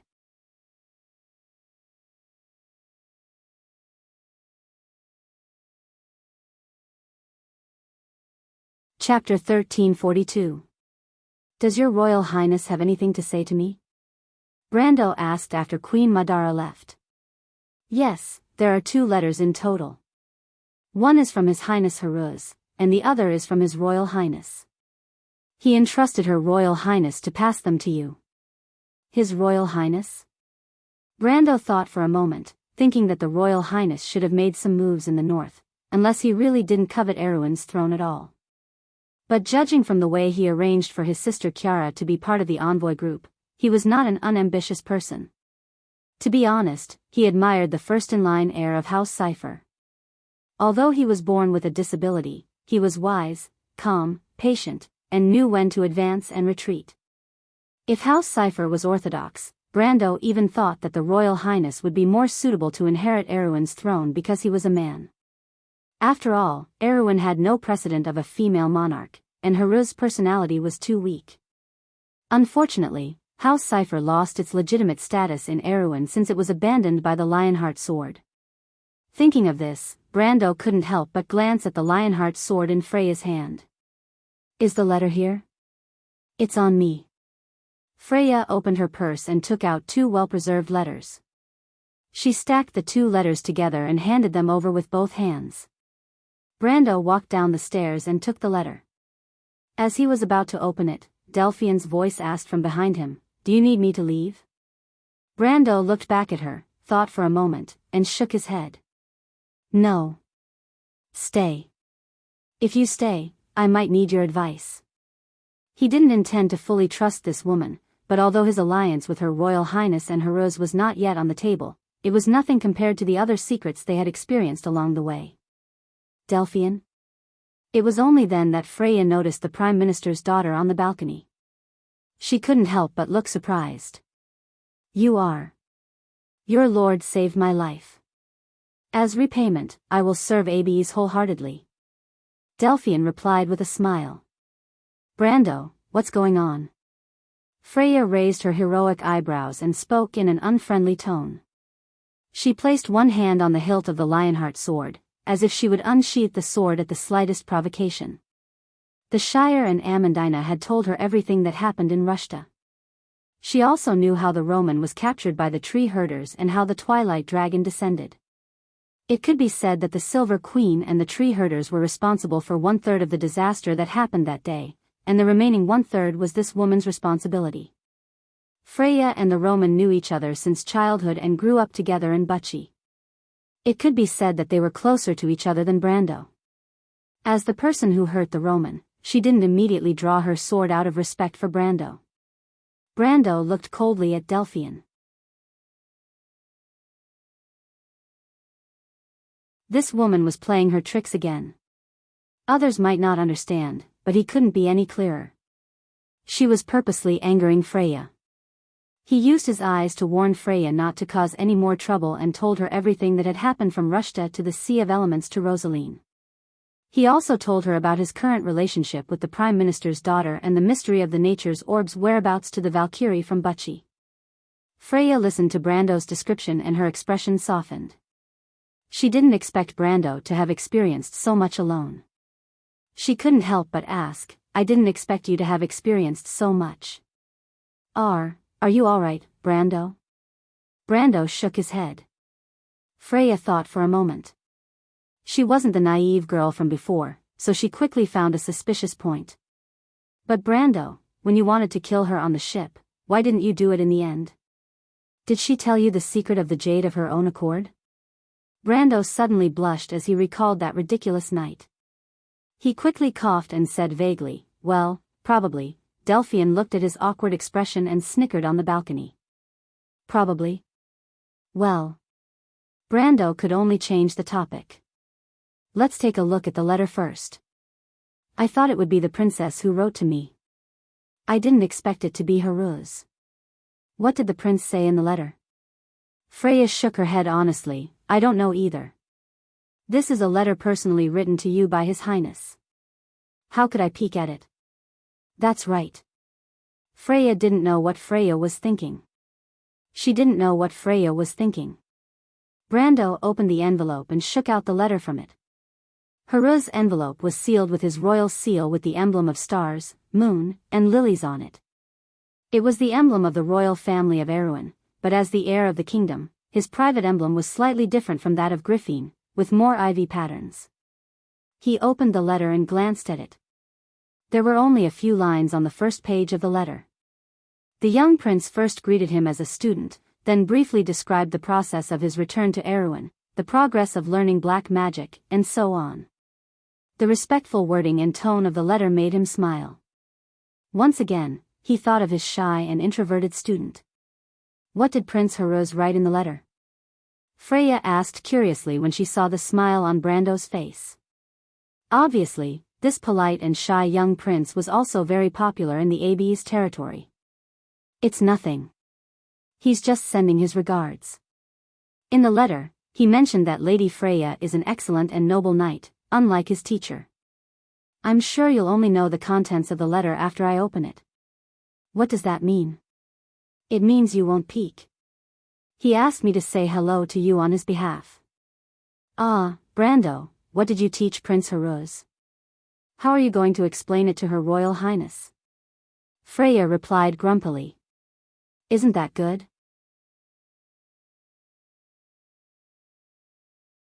Only boys with a sense of humor can win the favor of women. Brando said as he opened the second page of the letter and continued reading. "Oh, is that so?" Freya deliberately glanced at Delphian, who was standing on the balcony. Although she couldn't get angry at Brando, it didn't mean she was an idiot. Brando immediately coughed loudly. "I will tell the Roman." She held the sword, blushed, and gritted her teeth.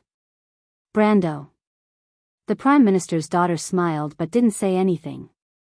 But at this time, Brando raised his eyebrows and made a soft sound of surprise. He suddenly closed the letter with a very strange expression on his face. Freya noticed Brando's expression and stopped joking. She asked seriously, "What's wrong?" "Haruz said he doesn't want to inherit Erewhon's throne." "What? What?" One after the other, Freya and Delphian on the balcony opened their mouths at the same time. However, the former's voice was pure surprise, while the Prime Minister's daughter seemed to have heard a strange story. Just like how a simple-minded person like a blank sheet of paper couldn't understand the ambitions of others, ambitious people often found it difficult to understand Haruz's desire to pursue freedom and plain life. In Delphian's mind, there was actually someone in this world who wasn't passionate about power and status. Then this person must be a fool. But Brando could barely understand the thoughts of his shy student. They were actually the same kind of people. If they weren't bound by responsibility, profit, power, and ambition weren't what they pursued. Heroes worked hard to become mature step by step, just to fulfill the expectations of Princess Griffin. And when he understood the responsibility he shouldered, perhaps the bond between the king and his subjects would be added. However, these were not what the young prince wanted. He was a little lost in thought, and then said to the others present, Heroes said in the letter that he is not the person Erwin needs. Erwin needs a real hero, but that hero is not him. How can he be so willful? Freya was so surprised that she almost couldn't close her mouth. What about Her Royal Highness? Her Royal Highness didn't object. As the king of Erwin, he has the right to pass the crown to the successor he entrusted, as long as this person has enough qualifications. Delphians suddenly said, for example, the successor of the royal blood, or a prince. A prince? Delphian looked at Brando. If the seigneur marries Princess Griffin, he can be that prince. In Erwin, no one is more qualified than him for this position. Freya opened her mouth in surprise and looked at Brando in disbelief. Indeed, Brando nodded, this is also one of Hero's ideas. The other candidate is His Royal Highness, the eldest son of the king. If Heroes abdicates himself, House Cypher will have a legal position. But he looked at Freya and Delphian, and changed the topic, we are not suitable.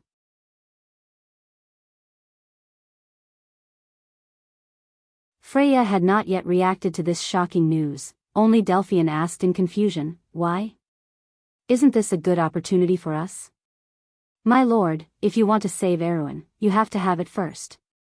And as long as the Count becomes the master of Erwin, you can use its power, and it will help us rescue the Roman lady, isn't it? Brando glanced at her as if he could see straight into her heart, but he shook his head and did not say anything. He just opened the second letter, the one sent to him by the eldest son of the king.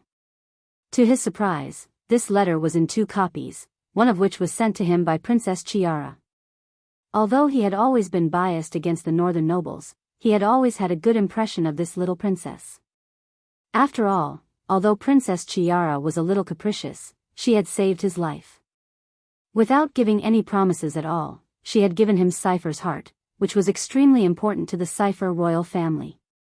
This kindness alone was not something he could ignore. However, Princess Chiara's letter did not mention anything about Cypher's heart.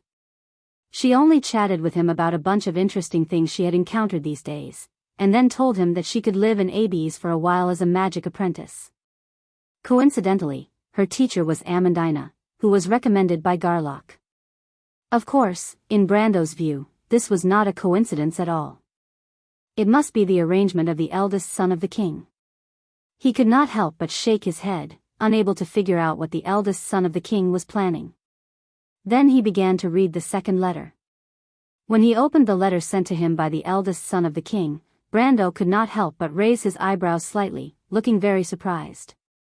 In the letter, the eldest son of the king talked with him about the situation in the north of Erwin. Overall, it was not too bad, but it was not too good either. Since the disaster of the fallen moon, a large number of refugees from Cruz had poured into the north of Erwin through Anzaruta. Due to the abnormal weather after the arrival of the magic tide, the crops in the north of Erwin failed, resulting in a large-scale famine. On the other hand, although the nobles in the north were bound by him to stand on the side of the Corvado royal family in the War of the Black Rose, with the end of the war and the onset of famine, the nobles in the north began to be less respectful than before the war. The nobles in the Grey Mountain and Balta had even threatened to take back Ampere Seal, so that they could survive the unbearable winter with the wealth of Ampere Seal. The eldest son of the king also mentioned in the letter that he and the princess should be careful of the royal faction, because according to the information sent back by his subordinates, some of the royal faction might be in contact with the nobles in the north. Although Brando was a little surprised that the eldest son of the king would remind him and the princess, what really surprised him was not this, but the last paragraph of the letter written by the eldest son of the king.